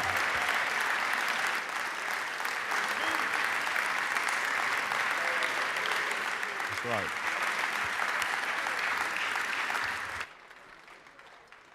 Our initial House budget recognized this need and included design money for this hospital. Our friends across the hall liked the idea so much that they added the full funds for construction. I'm proud to present to you a bill today that includes $409 million to fully fund construction of this hospital. This hospital will address delays for state psychiatric hospital services, delays that are playing out in our jails across the state. People in jail with serious mental illness should not need to wait months or longer to start receiving the care they need. Speaking of jails, we've already discussed the fact that Georgia's running out of space in our prisons. The original House version of the budget included $220 million for a private prison expansion. The Senate had different ideas on how to address the problem, and we were able to work together to find a path to continue to address the projected bed space deficit. This budget includes funds for an additional modular correctional unit and 2 transition centers, which have the potential to add nearly 800 new beds. We're also asking the Department of Corrections to explore all potential options to increase additional closed security, single cell inmate capacity and report back to us before the end of the legislative session so that we can fully consider our options before passing the fiscal 27 budget. The governor's budget recommendation included $325 million for a new needs-based scholarship. $300 million of this recommendation was for an endowment to the University System Foundation. This endowment would provide investment earnings to fund future scholarships. The governor's recommendation also included $25 million for needs-based scholarships for next fiscal year. When we passed our initial budget, we did not have enough information to include the $25 million.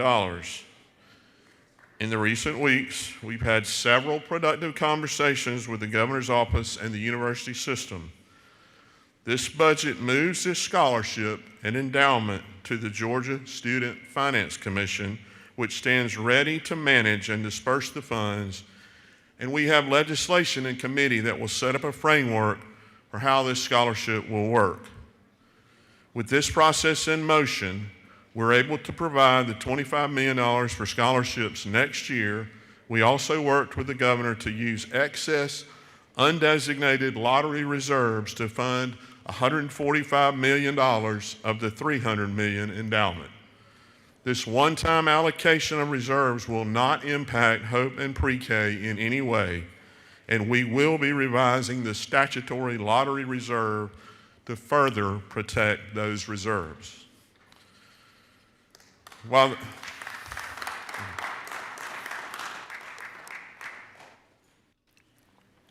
the next item I'll mention is not actually a difference from our House position, you may have heard that the Senate budget slightly reduced the one-time salary supplement for full-time regular state employees and school personnel to balance their version of the budget.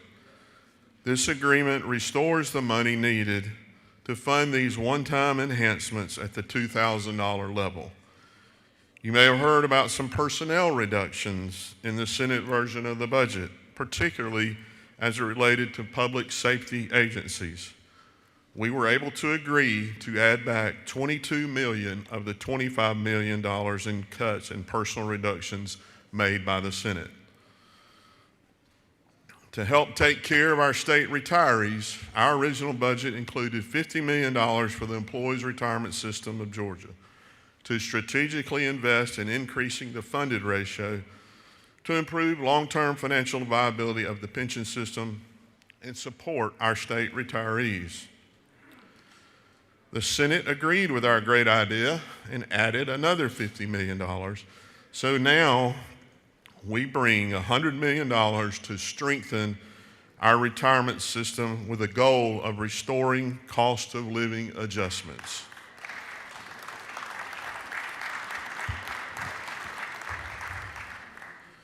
There were many new items in the Senate version of the budget that we liked and kept in our conference report.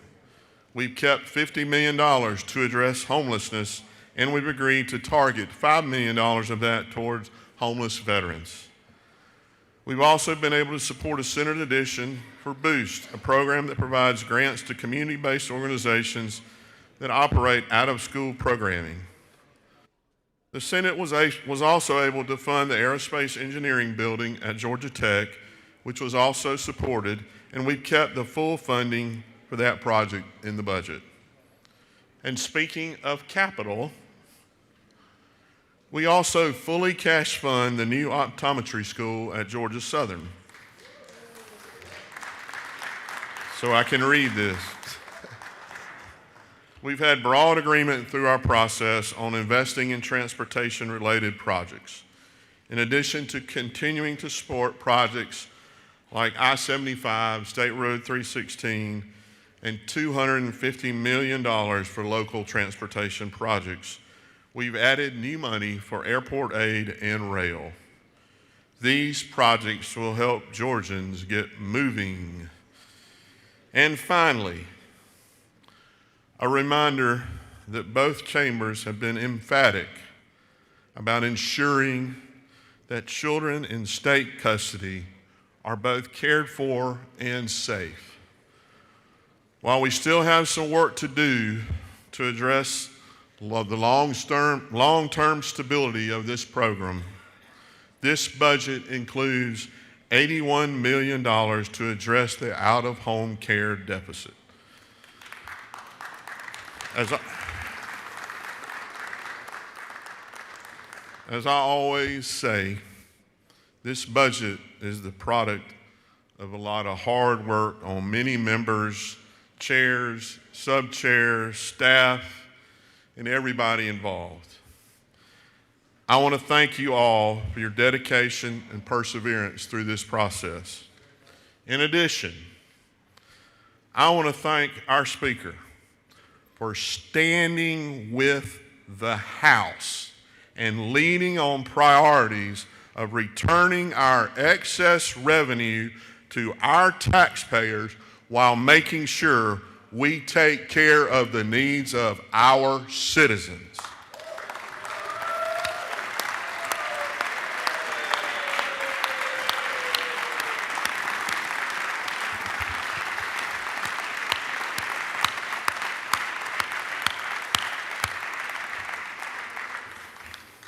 There is plenty for everyone to be proud of in this budget. And with that, I ask for your favorable consideration. Mr. Chairman, you don't have any questions. You did an outstanding job. I hope I have at least one. Mr. Chairman, let me ask, well, you do have one question. To your right, Representative Todd Jones.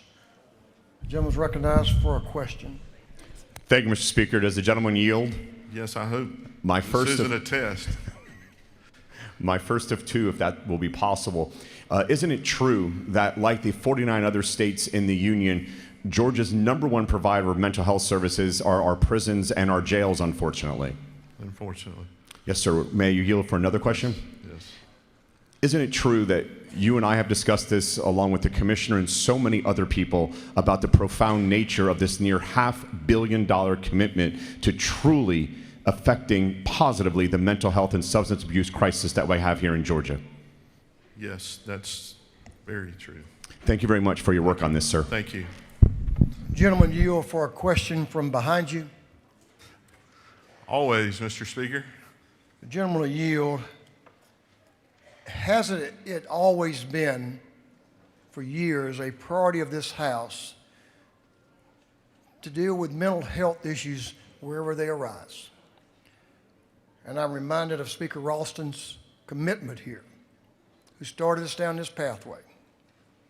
And I want to thank you for your commitment and your loyalty to our mentor, Speaker David Ralston, and to the members of this House who can support our efforts to provide mental health services no matter where, whether it's in our school systems or in our hospitals. To you and your team and all of these House members, thank you for your commitment to what we're doing for our most vulnerable Georgians.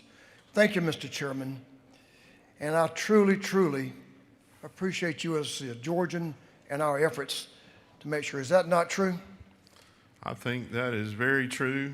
The words you have spoken, and our former friend and speaker, I think, would have said today, hope wins again.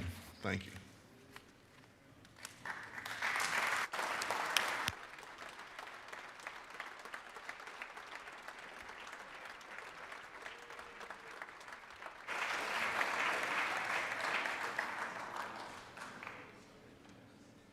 Thank you for your explanation.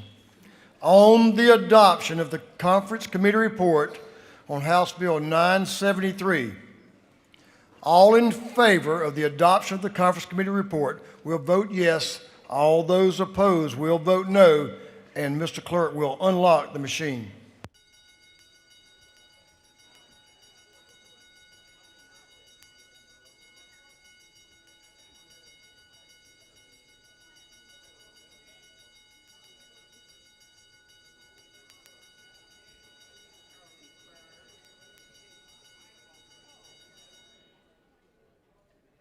Have all members voted? For what purpose, Representative Campbell? Rise. Thank you, Mr. Speaker. Parliamentary inquiry. State your inquiry. Is it not true that while there are a lot of good programs that have been funded through the hard work of this committee, that this bill does not include any new dollars to support our children and parents program? And is it further not true that we only fund 15% of the eligible families who qualify? And is it further not true that I look forward to working with the Speaker and the Conference Committee in the 2027 budget to address this issue? I very much respect the lady's opinion, but I disagree. I think a rising tide raises all boats. And this budget addresses the needs of Georgians and helps Georgia's families across the board. And I think that helps all Georgians. Thank you. Have all members now voted? All members voted. If so, the clerk will lock the machine. On the adoption of the Conference Committee report on House Bill 973, wow, the yeas are 169, the nays are 2, and the Committee of Conference report is adopted.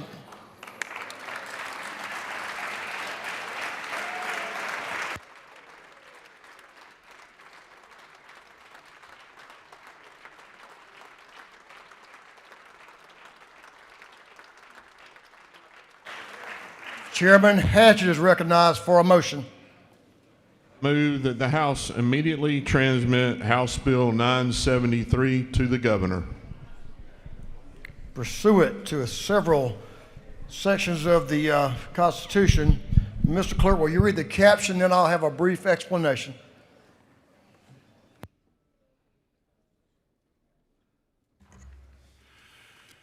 House Bill 973 by Representative Burns, the 159th, Jones, the 47th, Illustration, the 104th, and others, to be entitled an act to amend an act making and providing appropriations for the state fiscal year beginning July 1st, 2025 and ending June 30th, 2026, known as the General Appropriations Act.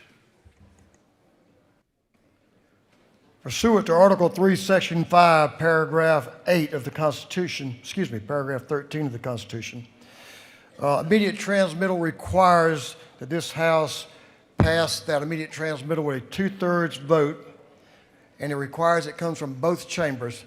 This House now will make a decision if it wants to give 2/3 vote to the immediate transmittal. Now, on the gentleman's motion that the House immediately transmit House Bill 973 to the governor, all those in favor will vote yes, those opposed will vote no, and Mr. Clerk will unlock the machines.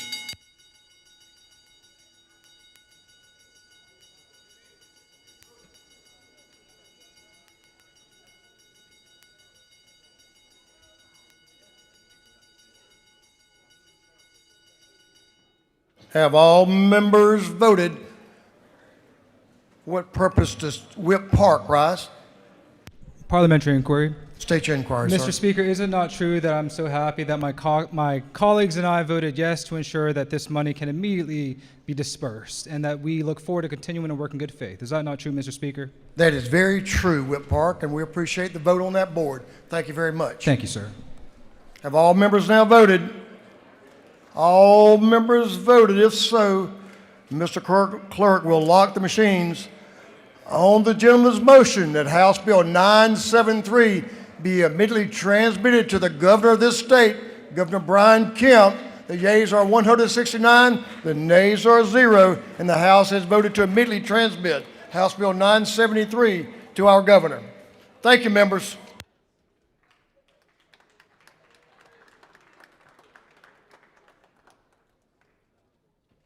Members, I want to thank two folks.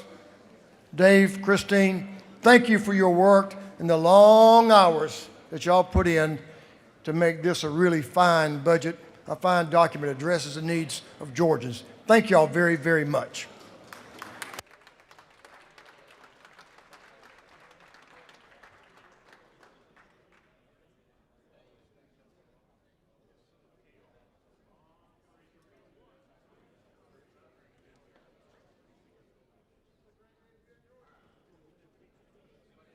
Y'all know what I know. It's a great day to be a Georgian. Thank y'all for your work. Thank you for your vote.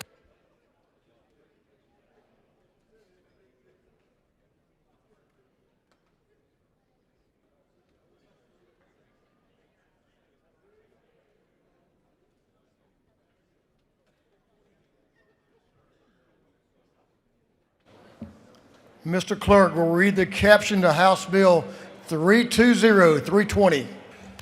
House Bill 320 by Representative Kelly, the 16th, and others to be entitled an act to amend Part 1 of Article 2, Chapter 8, entitled 12 of the Official Code of Georgia annotated relating to general provisions relative to solid waste management, so as to require the recycling of solar panels.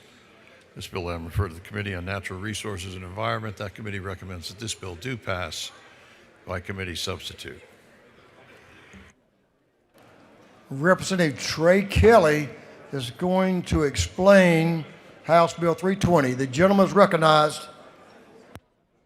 Thank you, Mr. Speaker. Colleagues, I bring before you House Bill 320, which deals with an important issue as it relates to solar power generation in our state.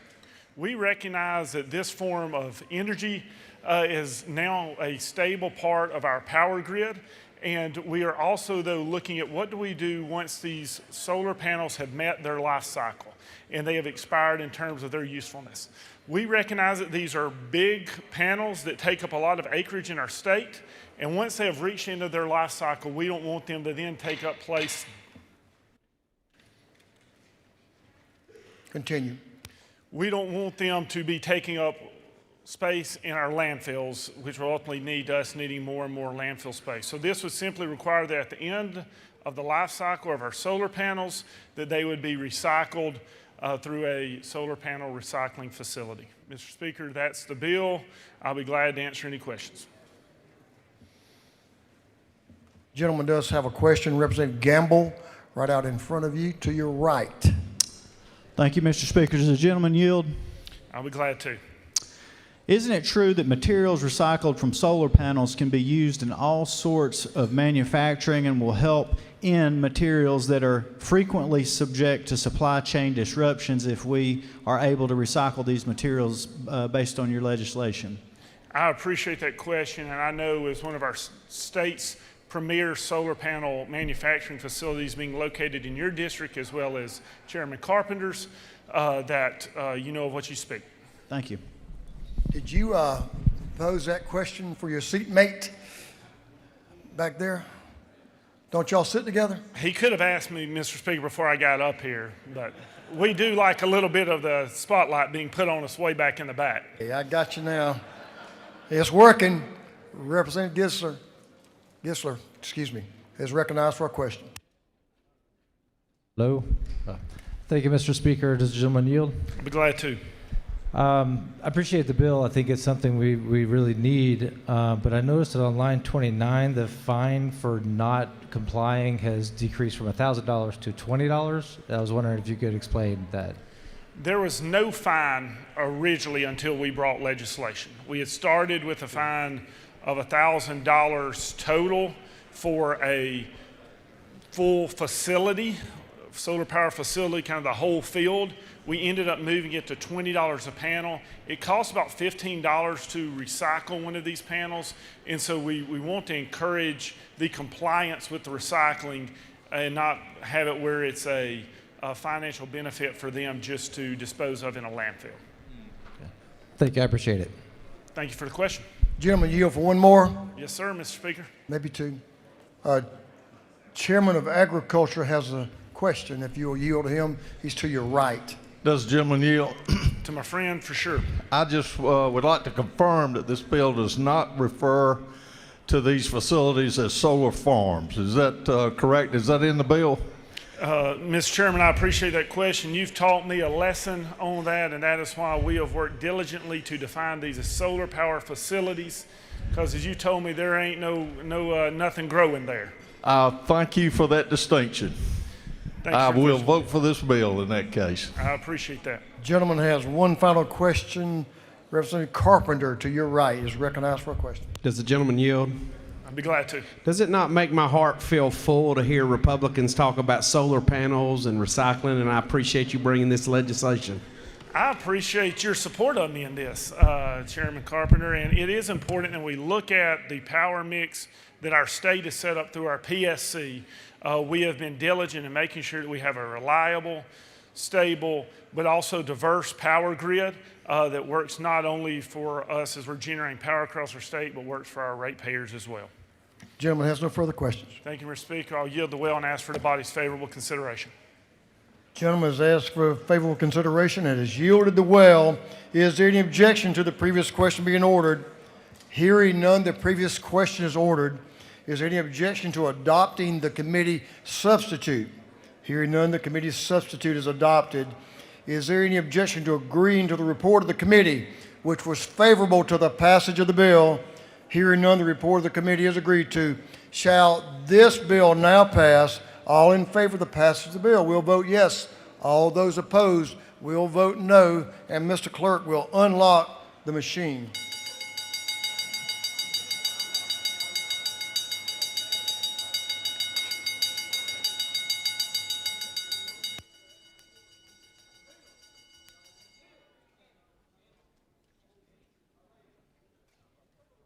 Have all members voted?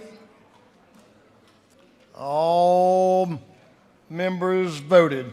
If so, Mr. Clerk will lock the machine. On the passage of House Bill 320, the yeas are 162. The nays are 4. This bill, having received the requisite constitutional majority, is therefore passed.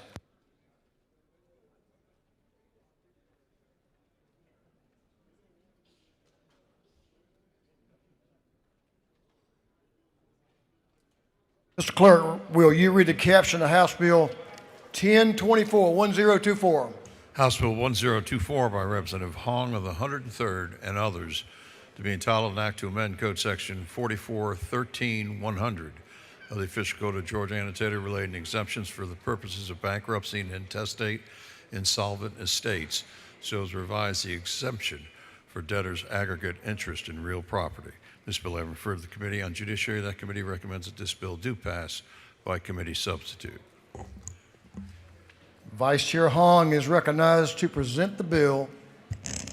Thank you, Mr. Speaker and colleagues. I present to you House Bill 1024. This bill relates to exemptions for purposes of bankruptcy. So bankruptcy law is governed by federal law, but some states have certain exemptions. These exemptions are amounts of assets that you can keep when you file bankruptcy. In Georgia, the homestead exemption is currently $21,500, meaning you can keep up to $21,500 of the equity of your home. If you have more than that equity, then you may lose your house, meaning when you file bankruptcy, the trustee in the case can force a sale on your house, get that equity out, pay off your debts, or you have to be in a payment plan to pay back up to the amount of the equity in your home. This has not been updated for at least 11 years. And I have also provided a chart on your desk that goes through all of the homestead exemptions under bankruptcy per state. And as you see, Georgia is towards the bottom when it comes to our homestead exemption. This bill will increase the exemption to $50,000 for individuals and $100,000 for jointly titled homes. Again, that increase will just put us kind of up to the middle compared to other states. In addition, in this bill, we went ahead and included an index so that we don't have to come back here every year or somebody doesn't forget for 11 years to update this, but instead it will automatically update annually based on the inflation rate. That is the bill, and I will take any questions, Mr. Speaker.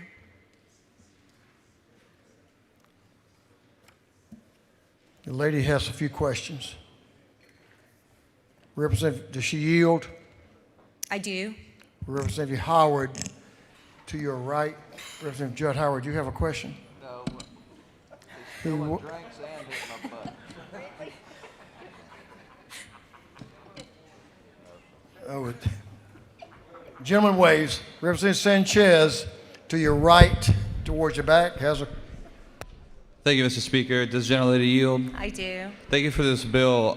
So, if I'm understanding it correctly, this raises the bankruptcy exception floor for renters by over 130%. Is that correct? It is an exemption for homestead, so it's for the exemption of the equity in your house. Okay.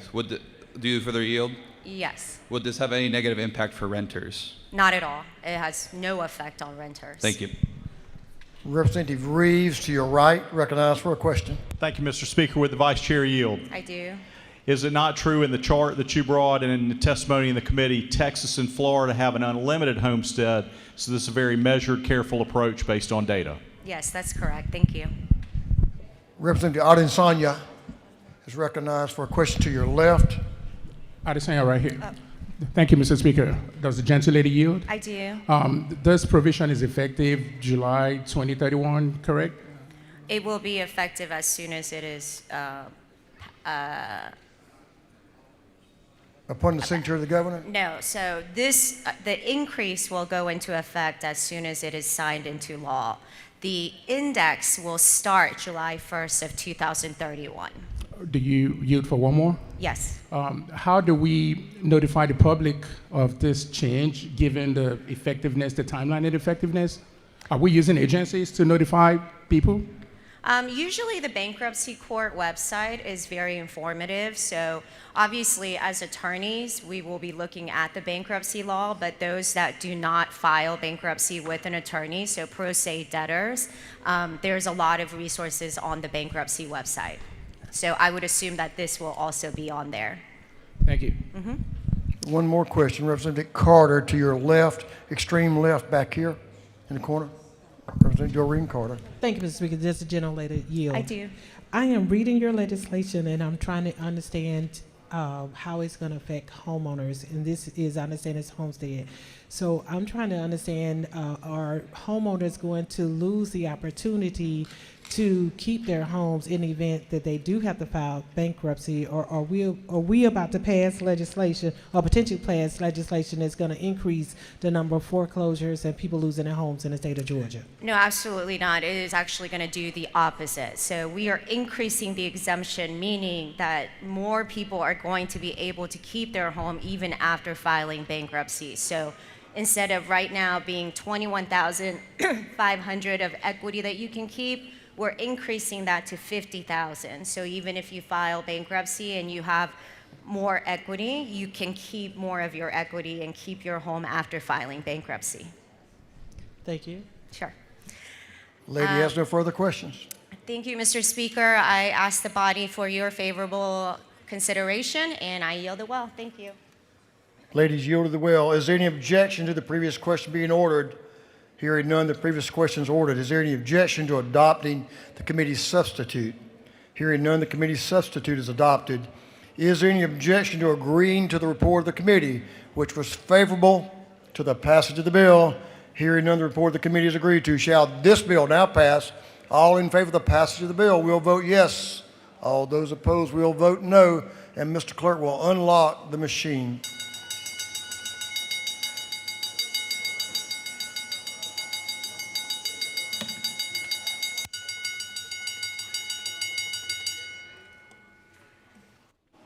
All members voted.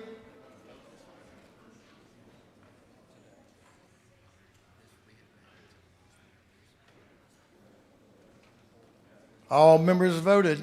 If so, Mr. Clerk, will you lock the machine?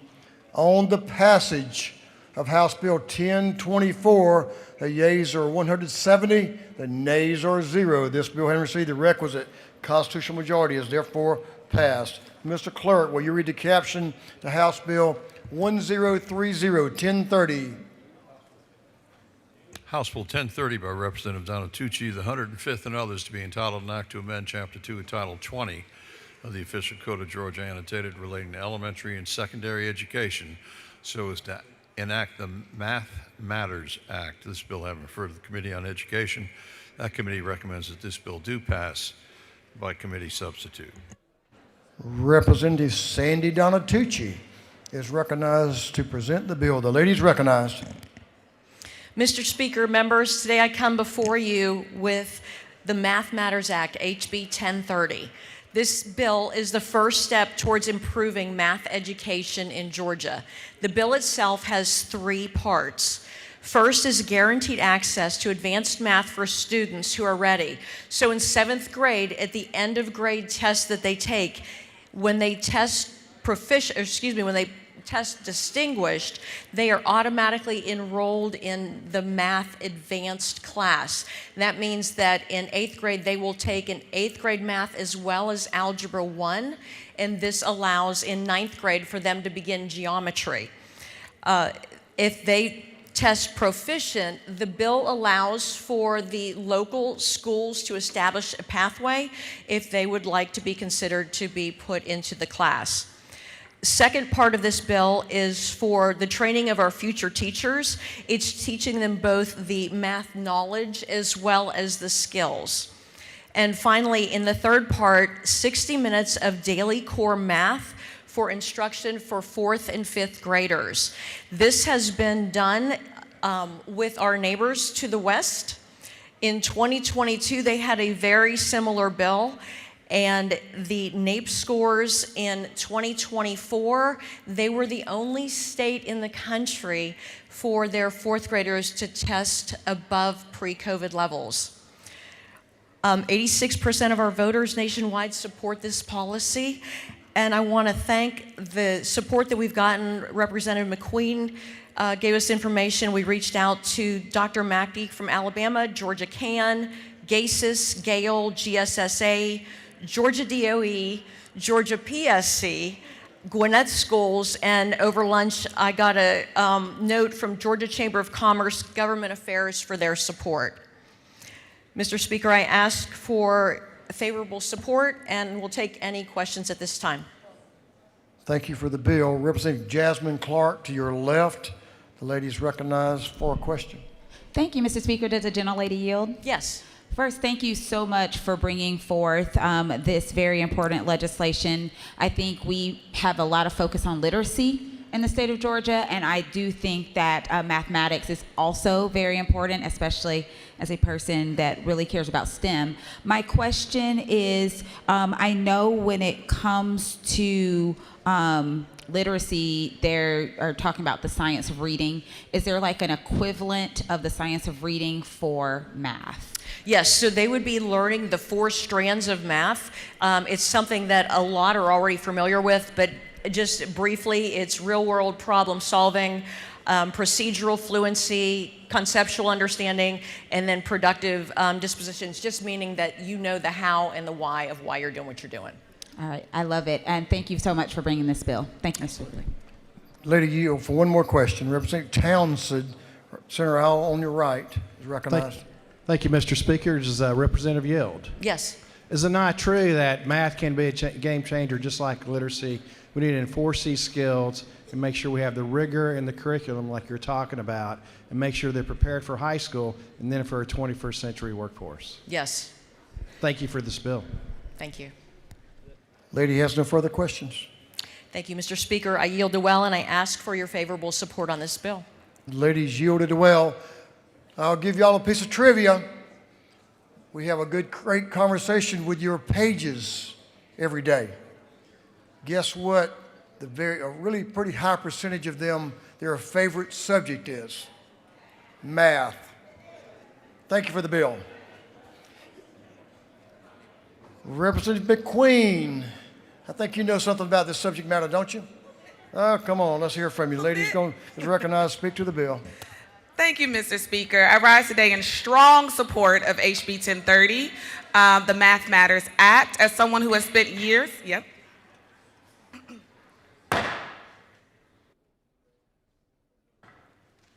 Lady will continue. Thank you. As someone who has spent years in the classroom as an honors math teacher, I approach this legislation not just as a policymaker, but as a practitioner. I have taught students who were ready to soar and students who needed more time to build confidence. I have seen firsthand what happens when we get placement right and what happens when we get it wrong. At its core, this bill affirms a simple principle. Talent in mathematics exists in every zip code, every demographic group, and every type of school. But opportunity does not always reach those students automatically. Too often, advanced math pathways depend on who advocates for the child, who understands the system, or who knows to ask. The Math Matters Act creates clearer, more objective triggers to ensure that students who demonstrate readiness are given access to advanced coursework. As a teacher, I can tell you, when a student is appropriately challenged, everything changes. Their confidence grows, their problem solving sharpens, their identity shifts from I'm good at math to I belong here. Mathematics is cumulative. When we delay access for students who are truly ready, we close doors. We close doors later. Doors to advanced placement courses, STEM majors, competitive scholarships, and high-demand careers. Early exposure to rigorous math builds the foundation for everything that follows. But the reverse is also true. When we push students into advanced coursework before they have mastered prerequisite concepts, we don't accelerate them, we destabilize them. In mathematics, gaps compound quickly. A shaky grasp of proportional reasoning becomes a barrier in algebra. Weak fluency with foundational concepts makes higher level reasoning overwhelming. Students who are placed too soon often lose confidence, disengage, and begin to see themselves as not math people. That is why I also appreciate the bill's emphasis on strengthening teacher preparation and professional development in grades K through 5. If we are serious about long-term math success, we must invest at the foundation. Elementary educators shape how students understand number sense, patterns, operations, and problem solving. When teachers are deeply prepared in mathematical content and pedagogy, students build conceptual understanding early, not just procedural skill. Strong early instruction reduces the need for remediation later. It ensures that when students enter middle school and beyond, they are not simply memorizing steps, but truly understanding the why behind the math. And that is what ultimately prepares them for rigorous coursework. Acceleration should open doors, not create avoidable setbacks. For those reasons, I respectfully ask for your favorable consideration. Thank you. I yield the well. Lady has a couple of questions if she wants to answer them. Lady, will you take a question? Oh, yes. Hey, look. This is the first. Representative Williams does that to people all the time. He does. He does. We're going to work on that. I will yield. Ladies, you're going to yield for a question from Representative Roman. Yes. Thank you, Mr. Speaker. Does the gentle lady yield? I do. So you said you strongly support this bill. Can you tell us why you're so passionate about mathematics? Oh, because it's the universal language, right? I may not know red and blue in another language, but I know 1, 2, and 3, yes? And so it's just very important for the same reason why we are so obsessed with literacy and the reason we are so obsessed with it on the 3rd grade level. Just like literacy, mathematics has the first downslope around 3rd grade. And so it's very important that we make sure that those elementary teachers are very strongly supported and trained in mathematics. Thank you. Yes. Representative Berry is recognized for a question. more. If the lady will yield for one more to your left. I do. Thank you, Mr. Speaker. Would the gentle lady yield? I do.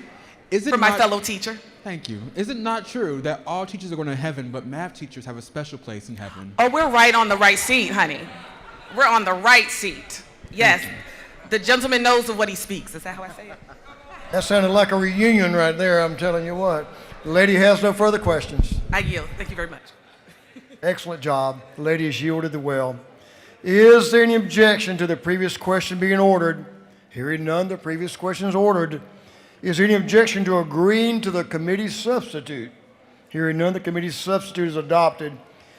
Is there any objection to agreeing to the report of the committee, which was favorable to the passage of the bill? Hearing none, the report of the committee is agreed to. Shall this bill now pass? All those in favor of the passage of the bill will vote yes. All those opposed will vote no. Mr. Clerk will unlock the machine.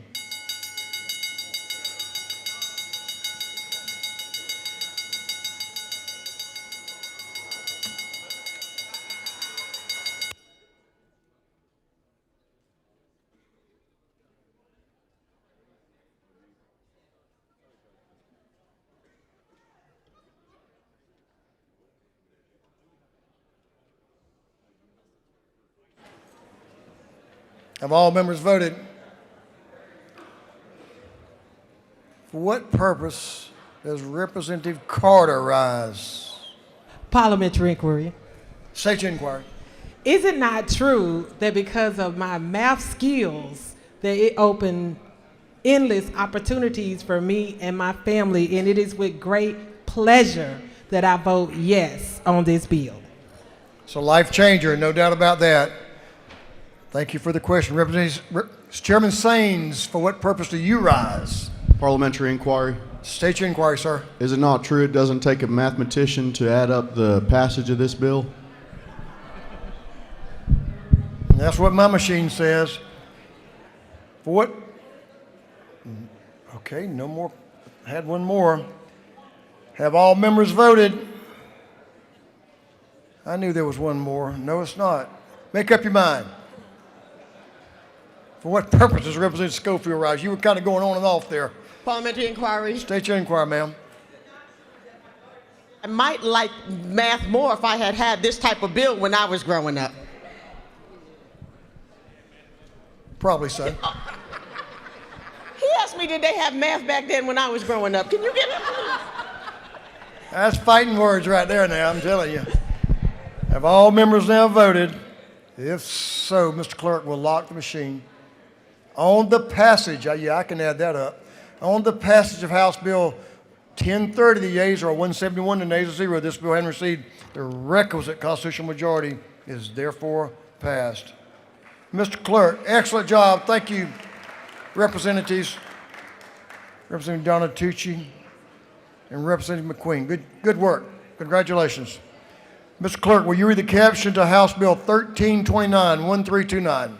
House Bill 1329 by Representative Stevens and the 164th and others to be entitled an act to amend Chapter 13 and Title 16 of the Official Code of Georgia Annotated relating to controlled substances so as to provide for certain provisions relating to Schedule 1 controlled substances.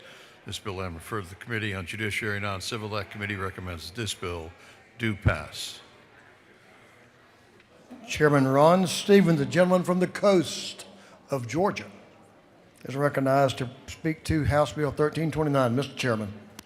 Thank you, Mr. Speaker. Ladies and gentlemen of the House, this is our yearly drug update bill. We move drugs from one class to another.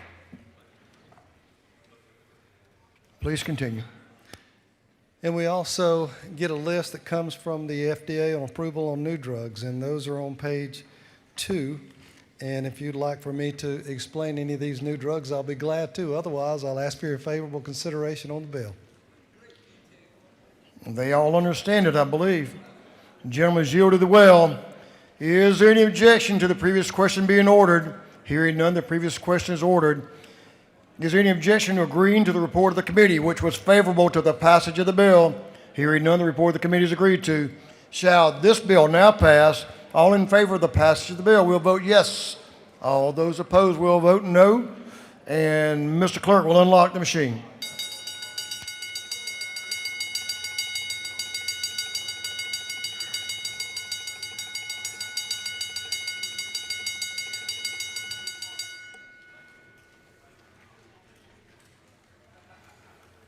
Have all members voted? Take your time, Mr. Chairman. You're all right.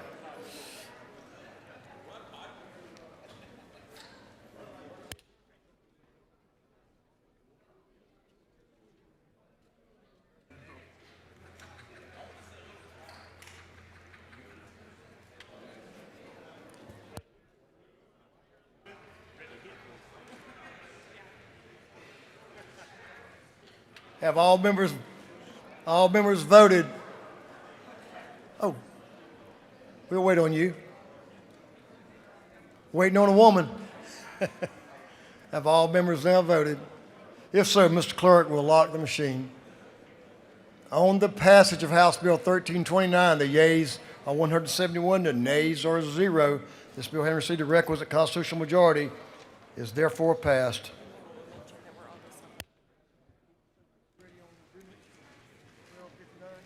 Yes, sir. Members, we've taken care of our calendar, rules calendar. Now we're going to move on to the supplemental rules calendar. The supplemental, we're going to take up House Bill 1259. Mr. Clerk, will you read the caption to House Bill 1259, 1259? House Bill 1259 by Representative Dubnik of the 29th and others, to be entitled an act to amend Part 4 of Article 6 of Chapter 2, Title 20 of the Official Code of Georgia, annotated relating to financing relative to the Quality Basic Education Act, so as to prohibit virtual instruction to out-of-system students if the local school system has a college and career-ready performance index. This bill having referred to the Committee on Education, that committee recommends that this bill do pass by committee substitute. The gentleman from Gainesville, Chairman Matt Dubnik, is recognized to present House Bill 1259. Thank you, Mr. Speaker. Ladies and gentlemen of the House, House Bill 1259 passed unanimously out of our Education Committee, and I bring it to you today simply as a very quick cleanup. This bill requires a minimum student performance for a local educational agency who wants to operate a virtual school with a statewide attendance zone and out-of-district students. Mr. Speaker, that's the bill. Be happy to answer any questions. Gentleman has no questions. Thank you, Mr. Speaker. I ask for your favorable consideration on House Bill 1259. Gentleman asks for favorable consideration and yields the well. Is there any objection to the previous question being ordered? Hearing none, the previous question is ordered. Is there any objection to adopting the committee substitute? Hearing none, the committee substitute is adopted. Is there any objection to agreeing to the report of the committee, which was favorable to the passage of the bill? Hearing none, the report of the committee is agreed to. Shall this bill now pass? All in favor of the passage of the bill will vote yes. All those opposed will vote no. And Mr. Clerk will unlock the machine.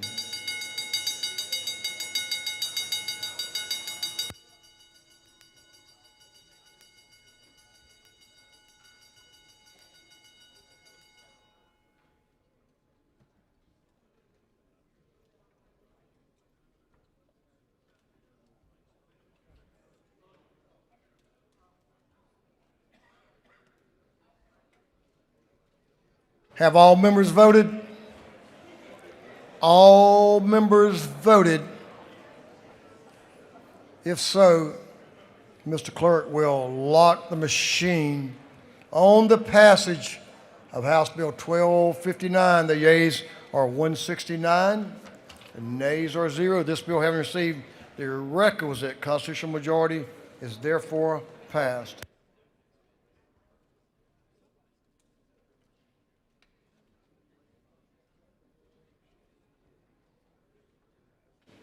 Mr. Clerk, will you read the caption of House Bill 1277, 1277? House Bill 1277 by Representative Barton of the 5th and others, being entitled an act to amend Article 1 of Chapter 16 and Title 12 and Title 32 of the Official Code of Georgia annotated relating to environmental policy and highways, bridges, and ferries, respectively, so as to increase the project cost threshold for public roads or airports. This bill has been referred to the Committee on Transportation. That committee recommends that this bill do pass by committee substitute. You do a lot of driving, don't you? I thought you did. So you know about all those things. A little bit. Representative Matt Barton is recognized to present the bill, House Bill 1277. Thank you, Mr. Speaker. This bill is an agency bill for GDOT. It updates and outdated thresholds, streamlines reporting, and provides GDOT reasonable and flexibility on projects that are delivered. The bill raises the environmental review trigger from $100 million to $200 million. The bill was originally set $100 million in 2016. It's reflecting current costs for inflation. This keeps up with culture, and it's also keeping historic and cultural protections in place. It also updates the threshold to design build projects, and also negotiate the sale of surplus projects, properties that are $75,000 now up to $150,000, again for inflation. And finally, it consolidates the transportation reporting into a single annual fiscal report to improve clarity and reduce redundancy. It's about efficiency and dealing with inflation. And that's the bill, Mr. Speaker. The gentleman has a couple of questions. Yes, sir. We yield. Yes, sir. Representative Jasmine Clark to your left. Representative Clark's recognized. Thank you, Mr. Speaker. Does the gentleman yield? Yes, ma'am. So as we are changing this threshold from 100 million and basically doubling it to 200 million, how many projects that are ongoing right now that maybe have had to have this environmental review would not have if this bill was already passed? Yeah. Does that make sense? The minority whip asked that question in rules, and I went and found out that answer is 13 projects would be affected without this. 13 projects. And so does the gentleman further yield? Yes, ma'am. I think it's really important that we do know the environmental impact of some of these projects. So are there any safeguards in this bill just to make sure that we are actually going to prevent environmental harm for these projects that technically still cost a significant amount of money, but they would now fall below the threshold for review? The same safeguards are still in effect. Thank you. Yes, ma'am. Gentleman has no further questions. Thank you, and I appreciate your favorable vote.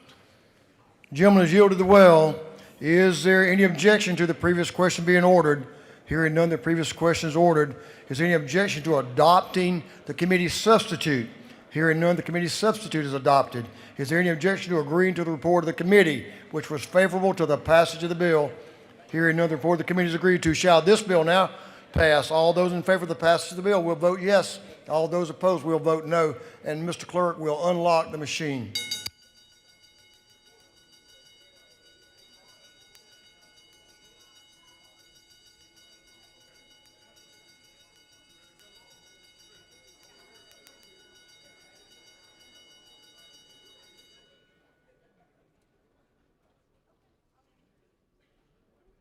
Have all members voted? All members voted. If so, Mr. Clerk will lock the machine. On the passage of House Bill 1277, the yeas are 149, the nays are 16. This bill, having received the requisite constitutional majority, is therefore passed. Members, we have a former member of this House, Chairman Jason Shaw, who's across the street working for Georgians at Public Service Commission, but more importantly, he has his daughter with him. She's been with us all day today. Isn't she beautiful? We're so glad to have you, Mr. Chairman. But more importantly, we're glad to have you.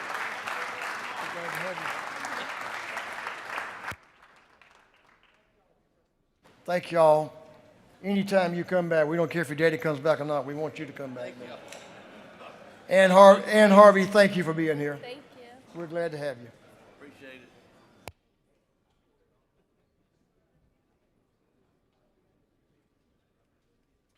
it. Mr. Clerk, will you read the caption of House Bill 1070? House Bill 1070 by Representative Hagan in the 156th to be entitled an act to amend Article 2, Chapter 7 of Title 48 of the Official Code of Georgia annotated relating to income tax imposition rate computation exemptions and credits so as to increase and extend an income tax credit for expenditures on the maintenance of railroad track. This bill having referred to the Committee on Ways and Means, that committee recommends that this bill do pass. Some railroad tracks all over Georgia, but certainly in rural Georgia, aren't there? Representative Lisa Hagan, Chair Lady Hagan, is recognized to present House Bill 1070. Thank you, Mr. Speaker. Colleagues, the railroad track maintenance tax credit was enacted in 2018 to assist our Class 3 short line railroads with their high infrastructure costs. And these short lines, as we mentioned this morning during morning orders, serve many parts of the state. They connect communities, industry, timber producers, and more to the larger Class 1 lines and to our ports. This bill would extend their tax credit sunset to 2031, and it increases the cap per track mile from $3,500 to $5,000 to reflect increased maintenance costs. Mr. Speaker, that's the bill, and if there's a question, I'd be happy to take it. Lady has a question to your left, Representative Al Williams. Gentleman's recognized. Thank you, Mr. Speaker. Will the gentlelady yield? Yes. How many short lines do we have in Georgia? 23. 23. 23, 26. Oh, here or there. Give or take. Thank you very kindly. You're welcome. Lady has no further questions. Thank you, colleagues. I ask for your favorable consideration. Ladies yielded the well. Is there any objection to the previous question being ordered? Hearing none, the previous question is ordered. Is there any objection to agreeing to the report of the committee, which was favorable to the passage of the bill? Hearing none, the report of the committee is agreed to. Shall this bill now pass? All in favor of the passage of the bill will vote yes. All those opposed will vote no. And Mr. Clerk will unlock the machine.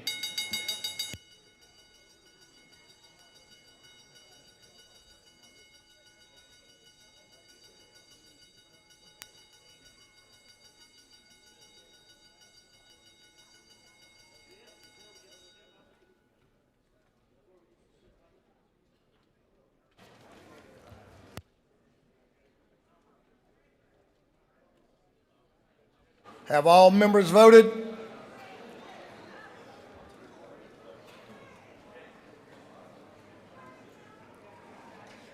All members voted. If so, Mr. Clerk will lock the machine. On the passage of House Bill 1070, the yeas are 167, the nays are 2. This bill, having received the requisite constitutional majority, is therefore passed. Mr. Clerk, will you read the caption of House Bill 1085? House Bill 1085 by Representative Petrie, the 166, and others, being entitled an act to amend Article 2, Chapter 7 of Title 48 of the Official Code of Georgia annotated relating to imposition rate computation exemptions and credits relative to income taxes so as to provide for various tax credits for forestry manufacturing facilities. This bill having referred to the Committee on Ways and Means. That committee recommends that this bill do pass by committee substitute. Thank you for your work in this area, Chairman Petrie. Chairman Petrie is recognized to present House Bill 1085. Give the gentleman your attention, please. Thank you, Mr. Speaker. Ladies and gentlemen, I present to you today House Bill 1085, which I call the Keep Georgia Forested Act. Most of you should know, I know we have a very diverse body, but 2 out of every 3 drops of rain that fall in the state of Georgia fall on commercially available, privately owned timberland. We are number one in our number one industry is agriculture, and the number one segment of agriculture is timber. And indeed, we have been for years the #1 state in the country, which most people don't know, in timber and in pulp. And for those that may be interested, you know, the reason that if you're very interested in the environmental aspects of forests, the fact that 2/3 of this state is forest, and you recognize how valuable that is to the environment and to the watersheds across this state, the reason that this state is so forested is because we have the ability for landowners to support themselves with timber. Without a timber industry, we don't have standing timber. And so it's very important for a multitude of ways. And lastly, it's important for jobs, right? And so right now, just so you'll know, right at $60 billion is the economic impact of the timber industry on Georgia, of the wood industry. And so recently, most of you should know, we've had a cascade of mill closures across this state, multitudes of them. Those of us that are in Chatham County, we lost International Paper in Savannah. Representative Williams, we lost International Paper in Riceboro. Representative Prince, Chairman Prince, we lost one in your district. And so we've seen a multitude, Southwest Georgia, multitudes of mill closures. So let me tell you what we've done. In a very targeted way, in a way that was closely worked with industry, we've tried to find the fastest, most targeted way to bring that industry back, to bring those jobs back, and here's how we do it. Here's how we do it. We take existing tax credits. They're already in statute. Tax credits for the creation of jobs and tax credits for investment already exist. What this bill does is simply make those tax credits transferable. An example of that is what we did with the film industry. The growth we had in the film industry was largely due to tax credits that we made transferable. And that is what you're doing here in this measure. We're simply making existing tax credits transferable expressly for forestry, for wood manufacturers, for forestry manufacturing. So this does not make all tax credits transferable, only those that are related and defined in this bill as forestry manufacturing. Mr. Speaker, that's very simply what this measure does, and I'm glad to answer any questions. The gentleman has a couple of questions. Representative Al Williams to your left is recognized for a question. Thank you, Mr. Speaker. Will the gentleman yield? Yes, sir, I yield. Is it not true that the closure of IP at Riceboro, Georgia, cost us near 300 jobs and tens of $millions in lost economic gain? Representative, that is absolutely true. And statewide right now, we've seen just direct mill jobs, 1,600 lost jobs, 300 of which were yours. And the aggregate loss is about 7,000 jobs, but 1,600 direct mill closures. Is it not true further that it affected about 5,000 landowners? Yes, sir. That is absolutely correct. I do support this bill. Thank you. Yes, sir. Thank you, Representative. Representative Buckner to your left again is recognized for a question. Lady is recognized. Thank you, Mr. Speaker. Does the gentleman yield? I yield to my co-sponsor. Yes, ma'am. Thank you. Isn't it true now more than ever, with all the closures, including a new one just this week, that we need to do something to really stand out in forestry to make sure that there'll be continued investment and new markets and development in our state? Representative Buckner, that is absolutely true, because adjacent states in the wood belt are doing just that. They are offering incentives, and they are seeing new industry there in this realm, and we aren't. So yes, Does ma'am. the gentleman further yield? Yes, ma'am, I yield. Is it not true that this bill is a step in the right direction for helping make that happen? Yes, Representative. I agree wholeheartedly. Gentlemen, yield for another question. Representative Chaz Cannon to your right is recognized for a question. Thank you, Mr. Speaker. Does the gentleman yield? Yes, sir, I yield. Is it not true that Georgia is the #1 forestry state in the country? Yes, sir, that is correct. is it not further true that this bill will help keep Georgia the #1 forestry state in the country? Yes, sir, that is correct. The gentleman has no further questions. I have a Thank you, Mr. Speaker. comment, if you don't mind. Yes, sir, Mr. Speaker. So Georgia had 12 paper mill and sawmill closures up until yesterday. And Representative Buckner had a sawmill that closed at Bona Vista, is closing. So that brings us to 13 in Georgia alone, over 40 over the South. This is a crisis. It's a good bill. Thank you for working with Representative Buckner in bringing this legislation. I believe it will help. Thank you, Chairman Petrie. Thank you, Mr. Speaker, and thank you for your leadership in this matter. I yield the well. The gentleman has yielded the well.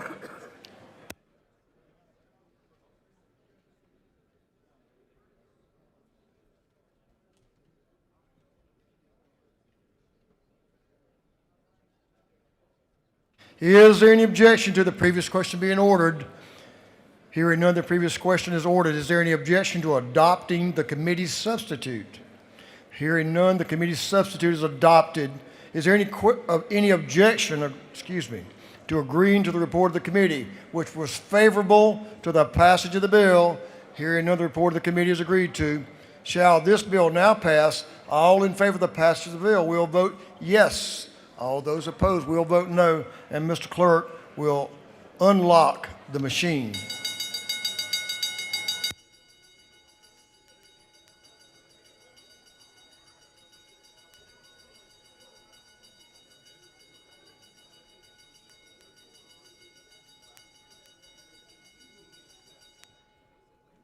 Have all members voted?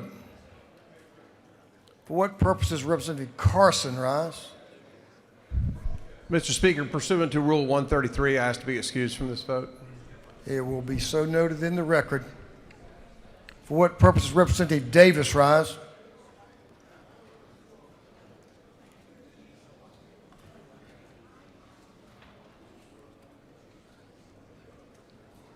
She waves, I guess, because I don't see her. Somebody must hit her button.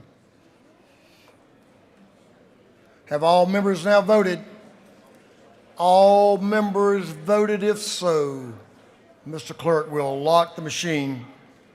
On the passage of House Bill 1085, the yeas are 161, the nays are 5. This bill, having received the requisite constitutional majority, is therefore passed.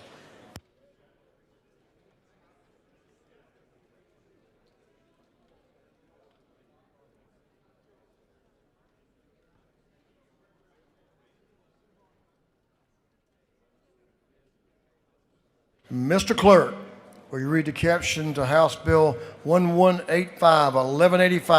House Bill 1185 by Representative Estration of the 104th to be entitled an act to amend Titles 14 and 15 of the Official Code of Georgia annotated relating to corporations, partnerships, associations, and courts, respectively, so as to provide for certain shareholder claims to be brought before the Georgia statewide business court. This bill having been assigned to the Committee on Judiciary, that committee recommends that this bill do pass. Leader Chuck F. Stration is recognized to present the bill. Mr. Leader. Thank you, Mr. Speaker. Ladies and gentlemen of the House, to give a little background on House Bill 1185, several years ago I carried a proposed constitutional amendment and enabling legislation to establish what became the Georgia Statewide Business Court. The Georgia Statewide Business Court was set up for the purpose of giving a specialized court for complex business litigation, modeling the Fulton and then later the Metro business court model, where you could have a more expedited resolution of cases, that you could have judges with a history dealing with complex business litigation. And it was really in keeping with what we had seen with success out of some other states, such as the Delaware Chancery Court and some other business court type structures in other states. So what has now resulted is, I think, a consequence of the legislation that was ultimately passed. But House Bill 1185, I'm proud to bring in partnership with the governor's office, who worked on this bill, to allow for what are called derivative actions, shareholder-brought claims or disputes by partners, if in the business operating agreement, articles of incorporation, those disputes are to be resolved in the business court, that's where they could be resolved. To provide protections against circumstances of fishing expeditions, requesting documents which can be time-consuming and expensive for businesses when there's no proper purpose to seek those, and also providing some, I think, greater flexibility for what's called removal, and that's going between the trial court and the business court. This legislation is brought with a thoughtful consideration of laws in other states, like I was talking about earlier, that have seen businesses want to incorporate in their state. And in keeping with Georgia being the #1 state for business, the desire is if we have statute equipped to allow our business court, statewide business court, to consider complex business litigation, then we will create an environment where more corporations will want to be incorporated in Georgia, thereby creating more jobs and furthering our objective of economic development. So I'd ask for your favorable consideration of HB 1185, and Mr. Speaker, I'm happy to answer any questions. The gentleman has no questions, but we do have a speaker on the bill. The gentleman has no questions. Thank you, Mr. Speaker. I'll yield the well and ask for the House's favorable consideration. The gentleman has yielded the well. Representative Stacey Evans is recognized to speak in opposition to the bill. The lady is recognized to speak to House Bill 1185. Thank you, Mr. Speaker. Good afternoon, ladies and gentlemen. I rise in opposition to 1185, not because I have a problem with the business court, not because I have a problem with, honestly, most of the bill, but because I have a problem with Section 10. And I'm going to explain to you why. It's a little bit wonky, but in current law, if you are a shareholder or a limited partner in an organization and you have concerns about the management of the company because you want to protect your investment, you are able to make what's called a Books and Records Act request. You have to say why you want it. You have to say specifically what documents you want to say. It's very limited. And then the company gets a chance to respond to you and provide those documents to you. Then you can see if your concern was warranted or not. And if it was warranted and you think that there's mismanagement that is depleting your investment, then obviously you have access to the courts. Now, it doesn't take a genius to know that if you make a Books and Records Act request, you likely tried to deal with it informally. These are, after all, what everyone in here would probably consider business people. Some of these are institutional investors. This is not someone from outside the company that's able to just come in and ask the company for their books and records. This is someone who's invested money in the company. They are an owner of some extent in the company, and they have concerns, and they want to know what's going on. We all know that there are companies that don't do things the right way. Corporate mismanagement, corporate corruption happens. And usually it has to be sussed out from the inside. So if you file one of these Books and Records Act requests, it's probably because you think there's a problem, not because you think everything is wonderful. So you're probably in your mind expecting that you might find something bad and you might have to file a lawsuit. So with that background, what this legislation does in Section 10 is says that no longer would it be considered a proper purpose if you expect to file a lawsuit. That basically erases your right to books and records. Again, these are business people who have ownership interest in the company. These are not people from the outside. We are basically going to tie their hands and say, you don't have access to books and records until you file a lawsuit, which I think is going to do the opposite of what this body seems to want to do, which is limit lawsuits. Delaware has a large body of law developed on these books and records requests. They specifically have talked about how these Books and Records Act requests are good, because sometimes you might find out you're wrong and then you don't bring a lawsuit. But if you have to bring a lawsuit to get access to the books and records, we're going to have more lawsuits. So I think Section 10 is not helpful. I will share that the majority leader and the governor's office have talked about a change that I think would solve the problem. But I got that famous line, we'll deal with it in the Senate. I don't know about you, but especially this year, that doesn't make me feel all warm and fuzzy. So I wanted to come up here and share my concern, because I think it could also be some of yours, and join me in voting no. The last thing I want to say, this Section 10 is not needed for us to attract businesses. Like I said, Delaware is the #1 place for incorporation. I think it still is. They don't do this. They don't say that if you expect a lawsuit, it's an improper purpose. In fact, it's the opposite. I've also heard Texas has done this language, and we got to compete with Texas. Well, let me tell you, ladies and gentlemen, Texas allows pre-litigation discovery for anybody. So don't let them tell you that we need this to be less litigant-friendly than Texas, because it's just not true. That dog won't hunt. Please join me in voting no on House Bill 1185. Thank you. The lady has yielded the well. Is there any objection to the previous question being ordered? Hearing none, the previous question is ordered. Is there any objection to agreeing to the report of the committee, which was favorable to the passage of the bill? Hearing none, the report of the committee is agreed to. Shall this bill now pass? All in favor of the passage of the bill will vote yes. All those opposed will vote no. And Mr. Clerk will unlock the machine.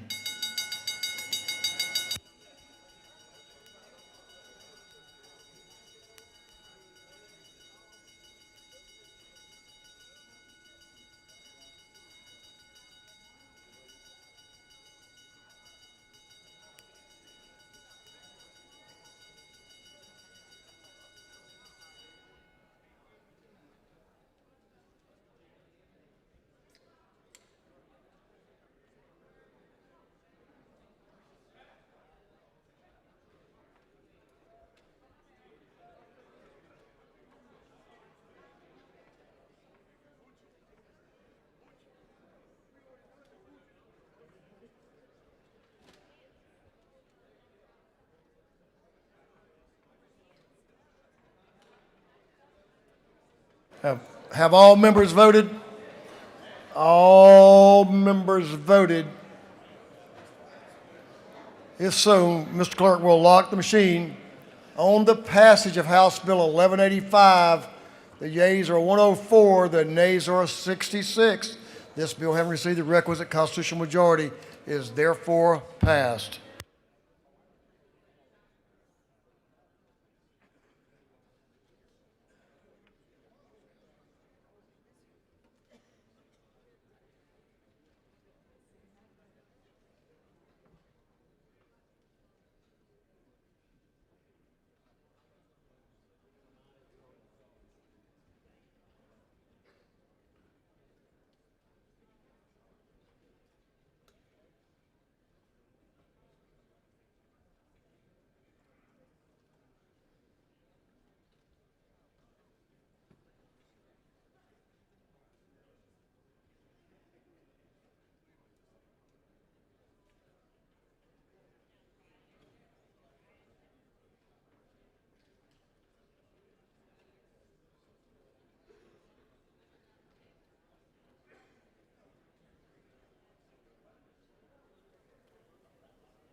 For what purpose does Representative Fleming rise? To make a motion, Mr. Speaker. State your motion. I move that the rules be temporarily suspended so that a bill can be read for the first time and assigned to committee. Mr. Clerk, will you read the caption? Unnumbered House Bill by Representative Fleming of the 114th, be entitled an act to amend Chapter 2, Title 21 of the Official Code of Georgia annotated relating to elections and primaries generally. On the gentleman's motion that the rules of this House be temporarily suspended so a bill can be read for the first time and assigned to committee, is there objection? Governmental? There is objection. The gentleman move. The gentleman moves.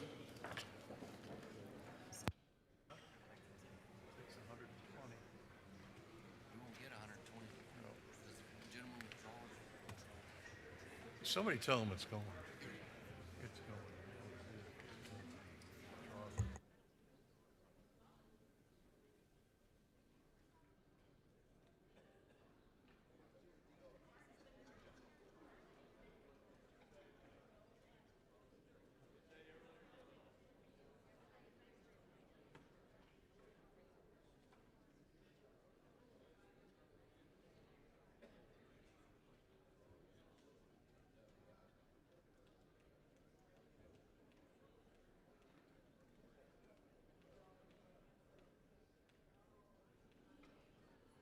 Recognize Representative Fleming for another motion.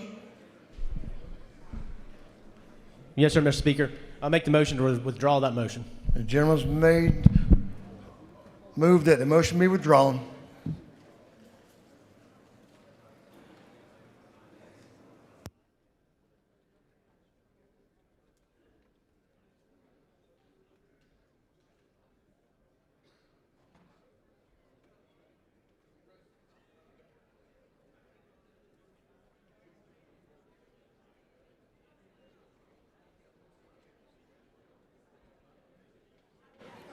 So moved.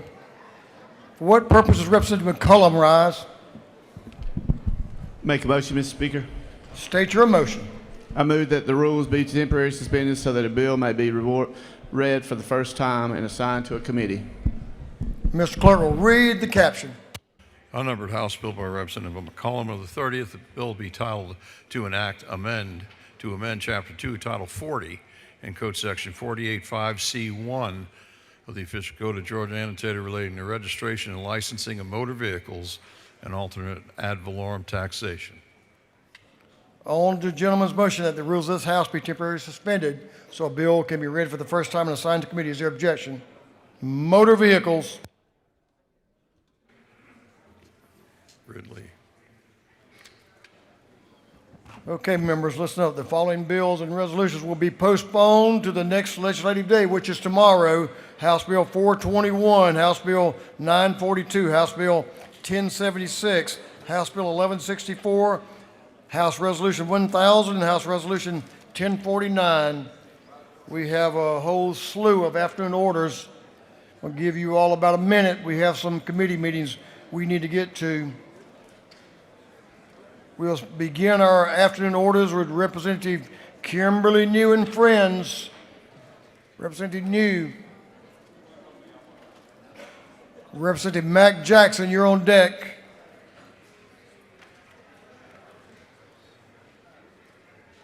Your friends didn't show up. Okay. Representative New is recognized for an afternoon order.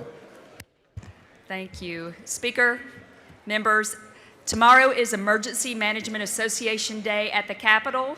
Please come by room 510 in the CLOB to visit with these amazing folks from 9 to 9:30 in the morning.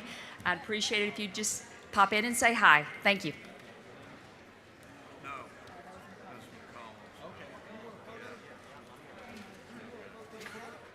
Yeah, did you get it, Bessie?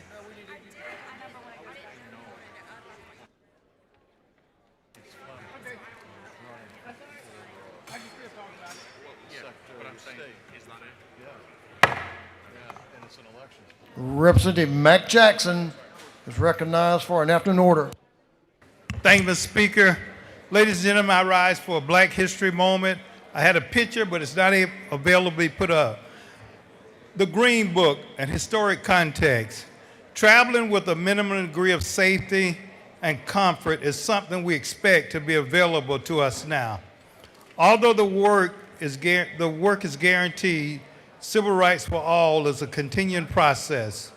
We may take for granted, but we can stop to use the restroom, grab a meal, get gas, or find a place to stay overnight, more or less whenever or wherever we need along the way. But not very long ago, this was not expected and certainly not taken for granted by a large percentage of American citizens, African Americans, thanks to entrenched and systemic racism that was pervasive throughout the country in the form of formal Jim Crow laws, segregationist policies, informal community traditions, or simply racist attitudes of individuals. African Americans always faced increased difficulties and frequently faced physical danger whenever they wanted or needed to take a trip away from home. But the Green Book was a brainchild of Postman Victor Green and first published in 1936. Those go back. It didn't tell you if a place had a good steak or good seafood or a soft bed. It told you where you would be safe. It told you where you'd be welcome and not made to go around the kitchen and order something to go. The starting point from which a safe journey could be planned and a tool for African American community to actively resist the oppression they face across America. Thank you. That's my Black History moment for today. Thank you, Mr. Speaker. I yield the well.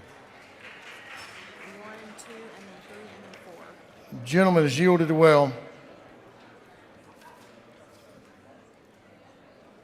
Representative Kelly, Representative Gamble, Chairman Scoggins, Chairman Montahan, Representative New, Representative Gullett. Who's going to do the talking? Oh, Representative Gamble. All right. Give him just a moment.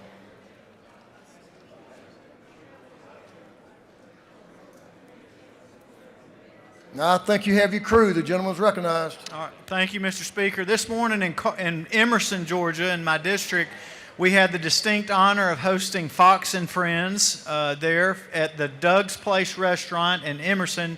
And Steve Ducey was able to spend the morning talking to different people about politics in our nation and things like that. And so we just wanted to take a moment to thank Mark and Pam Sullins, who own the restaurant, for providing the opportunity to host Fox and Friends this morning.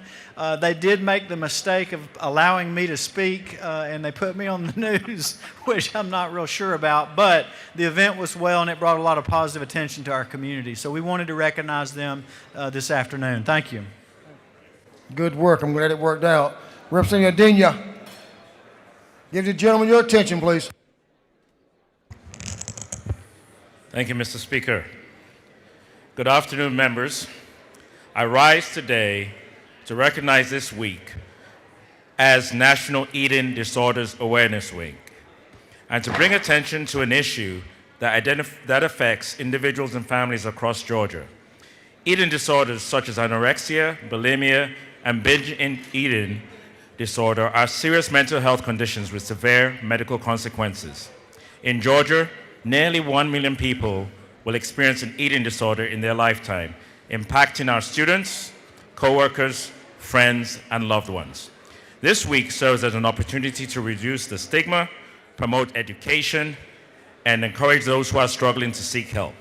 I would also like to recognize my House intern, Levi Thomas, for bringing this important matter to my attention and for his commitment to raising awareness on behalf of those affected.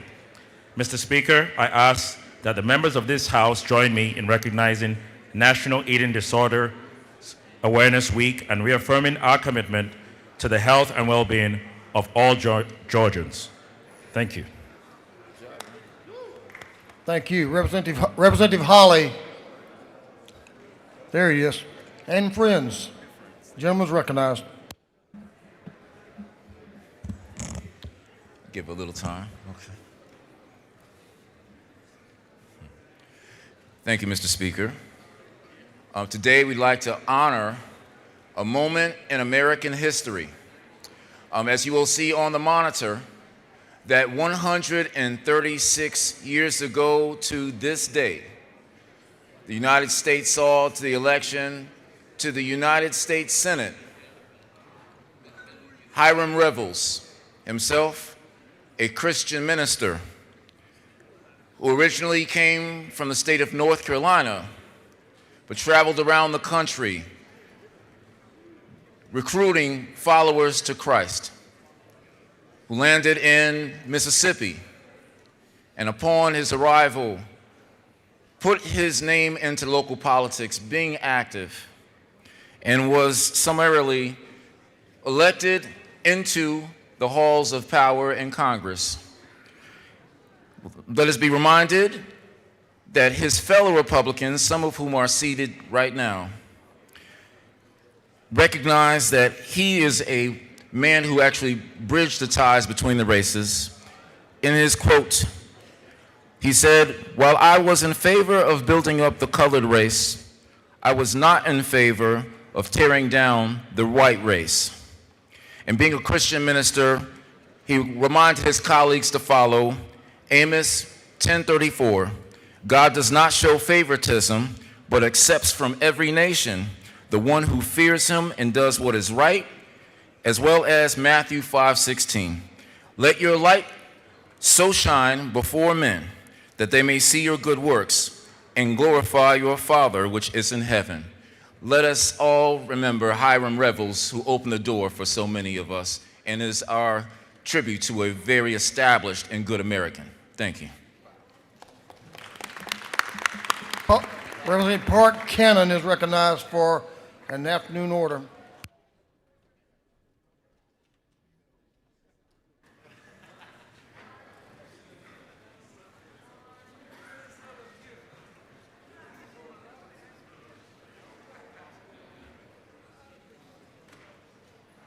Carla.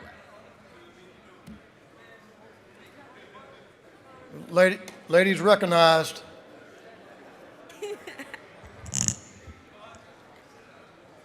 Thank you, Mr. Speaker. I'm excited to talk about Fertility Awareness Week, which is coming up in the summer this year. And we are really in the know that approximately 1 in 6 people experience infertility in their lifetime. This is a prevalence that spans all income levels and regions. In the United States, approximately 12% of women and 9% of men are infertile. And the need for fertility care to build one's family arises from different reasons. Infertility disproportionately affects some communities. For example, Black women in the United States are nearly twice as likely to experience infertility as non-Hispanic white women. And people with disabilities experience higher rates of infertility, often due to underlying medical conditions, medications, or prior medical interventions. We know that assisted reproductive technologies, including in vitro fertilization, are safe and effective, and fertility preservation techniques such as gamete or tissue cryopreservation are recommended for individuals at risk of infertility. We thank ACOG for recommending timely referral for fertility preservation, and we're excited to support the Fertility Justice Now Coalition as we go forward this year. Thank you, Mr. Speaker. Thank you, Representative. Good job, Representative. Representative Schofield. Lady's recognized. She has a photo that needs to go up. There you go. Now you're ready. Thank you, Lady's Thank you, Mr. Speaker. On the screen are Jamar, age 7, Park, age 10, and Caden, age 11. All are looking to be adopted and are active in sports, good at math, and plan to attend college. Colleagues, we can make it possible for them to be adopted at itsmyturn.now.dhs.ga.gov. Thank you, Mr. Speaker. I yield the well. Thank you, Representative. Representative Crow, Chairman Crow. You have perfect. You don't have an afternoon order. That works out well. That completes the afternoon orders. We have some announcements. Let me start these announcements, everyone. You can meet upon adjournment, but for planning purposes, approximately 4 o'clock is when these meetings will start, but you need to stay in contact with your chairs. So we have 3 committee meetings that we're going to meet, so take this into consideration. Chairman Noel Williams is canceling his banks and bankings. You don't need to come up. Chairman Hagan is canceling her meeting, and Chairman Gunther is canceling their meetings. Let's see.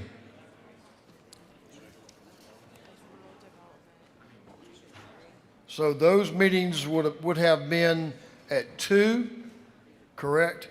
What yours was at upon adjournment, so that frees up that space. When was your, and his was at 3, so that hopefully lets you do the math. Good luck.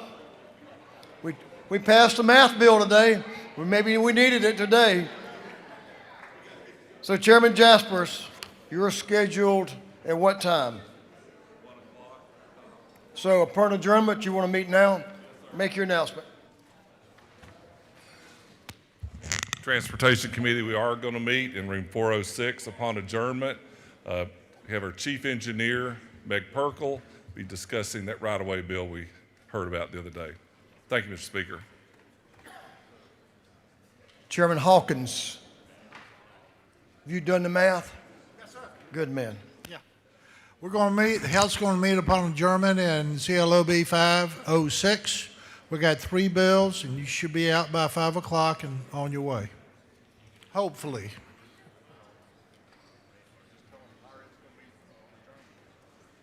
Chairman Martin, yeah. Go ahead. You do it. The House Higher Ed Committee will meet upon adjournment, 6:06 in the CLOB. Chairman Williamson. Thank you, Mr. Speaker. The Ways and Means Committee will meet upon adjournment in room 341. Chairman Blackman asked me to make that announcement for me. So Ways and Means in 341 upon adjournment. Thank you, Mr. Speaker.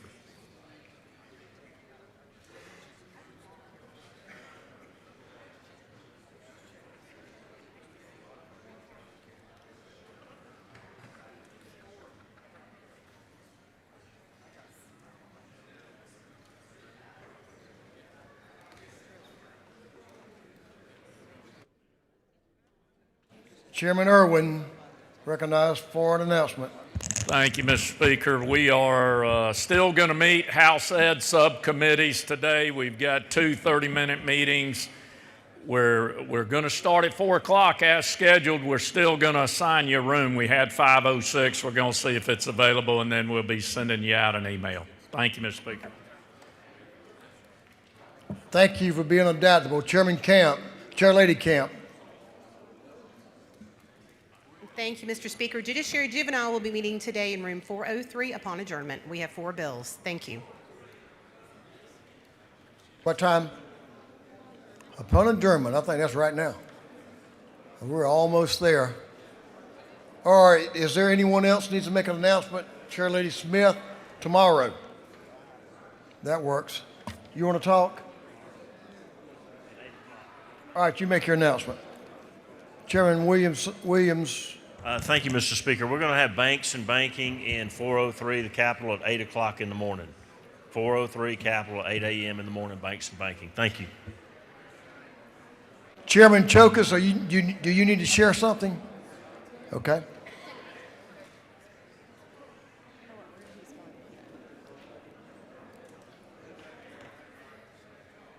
Chairman Anderson, can you make the time for your meeting and then let your members know the room number? Let's take a shot at a time. Yeah. Yes. 4 o'clock. Thank you, Mr. Speaker. Thank you, Mr. Speaker. Colleagues, members of the Public Safety and Homeland Security Committee, we will be meeting upon adjournment in room 506 of the CLOB 506 Public Safety Committee. Upon adjournment, we'll have 2 bills to take up. Should be quick.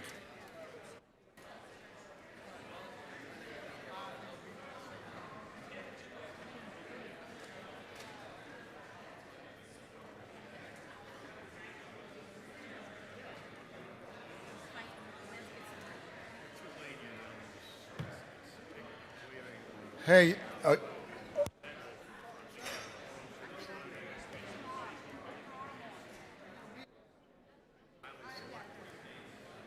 Chairlady Lynn Smith is recognized for an announcement. Good afternoon, colleagues. I have switched this to tomorrow, so this is not for today. Tomorrow morning at 8 o'clock in room 606, CLOB, and we will have 2 meetings. One is the subcommittee meeting on House Bill 663, and then it's a full committee meeting, and we will have a presentation from EPD. So I'll see you tomorrow morning, 8 o'clock, 606 CLOB. Thank you, Mr. Speaker. The leader will be announcing a 9 o'clock start time here in just a few minutes, but so y'all are good. Chairman Anderson has a room. Thank you, Mr. Speaker. Governmental Affairs will meet at 4 o'clock in 132 Capitol. Chairman Irwin has a room. House Ed Subcommittees, room 515 at 4 o'clock. 515, 4 o'clock. Thank you. Everybody has a room? Gentlemen, did you find a room? Well, I had a room, but now the room is They bumped you. room's being occupied. All right, go ahead, Chairman Hawkins. We are. I think we'll just cancel the meeting because I think we'll cancel the meeting. Yeah, we'll just cancel. Chairman Hawkins' health meeting is canceled. Right. Chairman Hawkins' health meeting is canceled.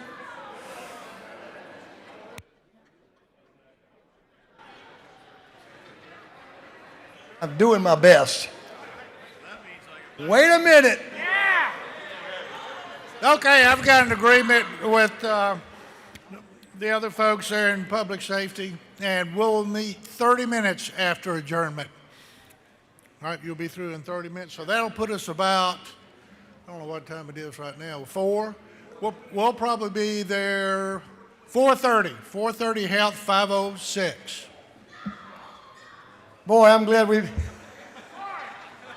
we passed that math bill today. Oh, God. I tell you. So y'all know the great thing about this. Next year, when we're in that new legislative office building, this won't be a problem. This will not be a problem. We'll have plenty of room. Does anyone else need to make an announcement or clarify anything? Okay. Mr. Majority Leader, you're recognized for a motion. Thank you, Mr. Speaker. I move that this House stand adjourned until Thursday, February 26, 2026 at 9 o'clock a.m. On the motion of the Majority Leader, that this House stand adjourned until 9 a.m. Thursday, February 26, 2026. All those in favor will say aye. Those opposed, no. Ayes clearly have it. We will be adjourned. All right, everyone, get to your committee meetings. We have work to do. Thank you.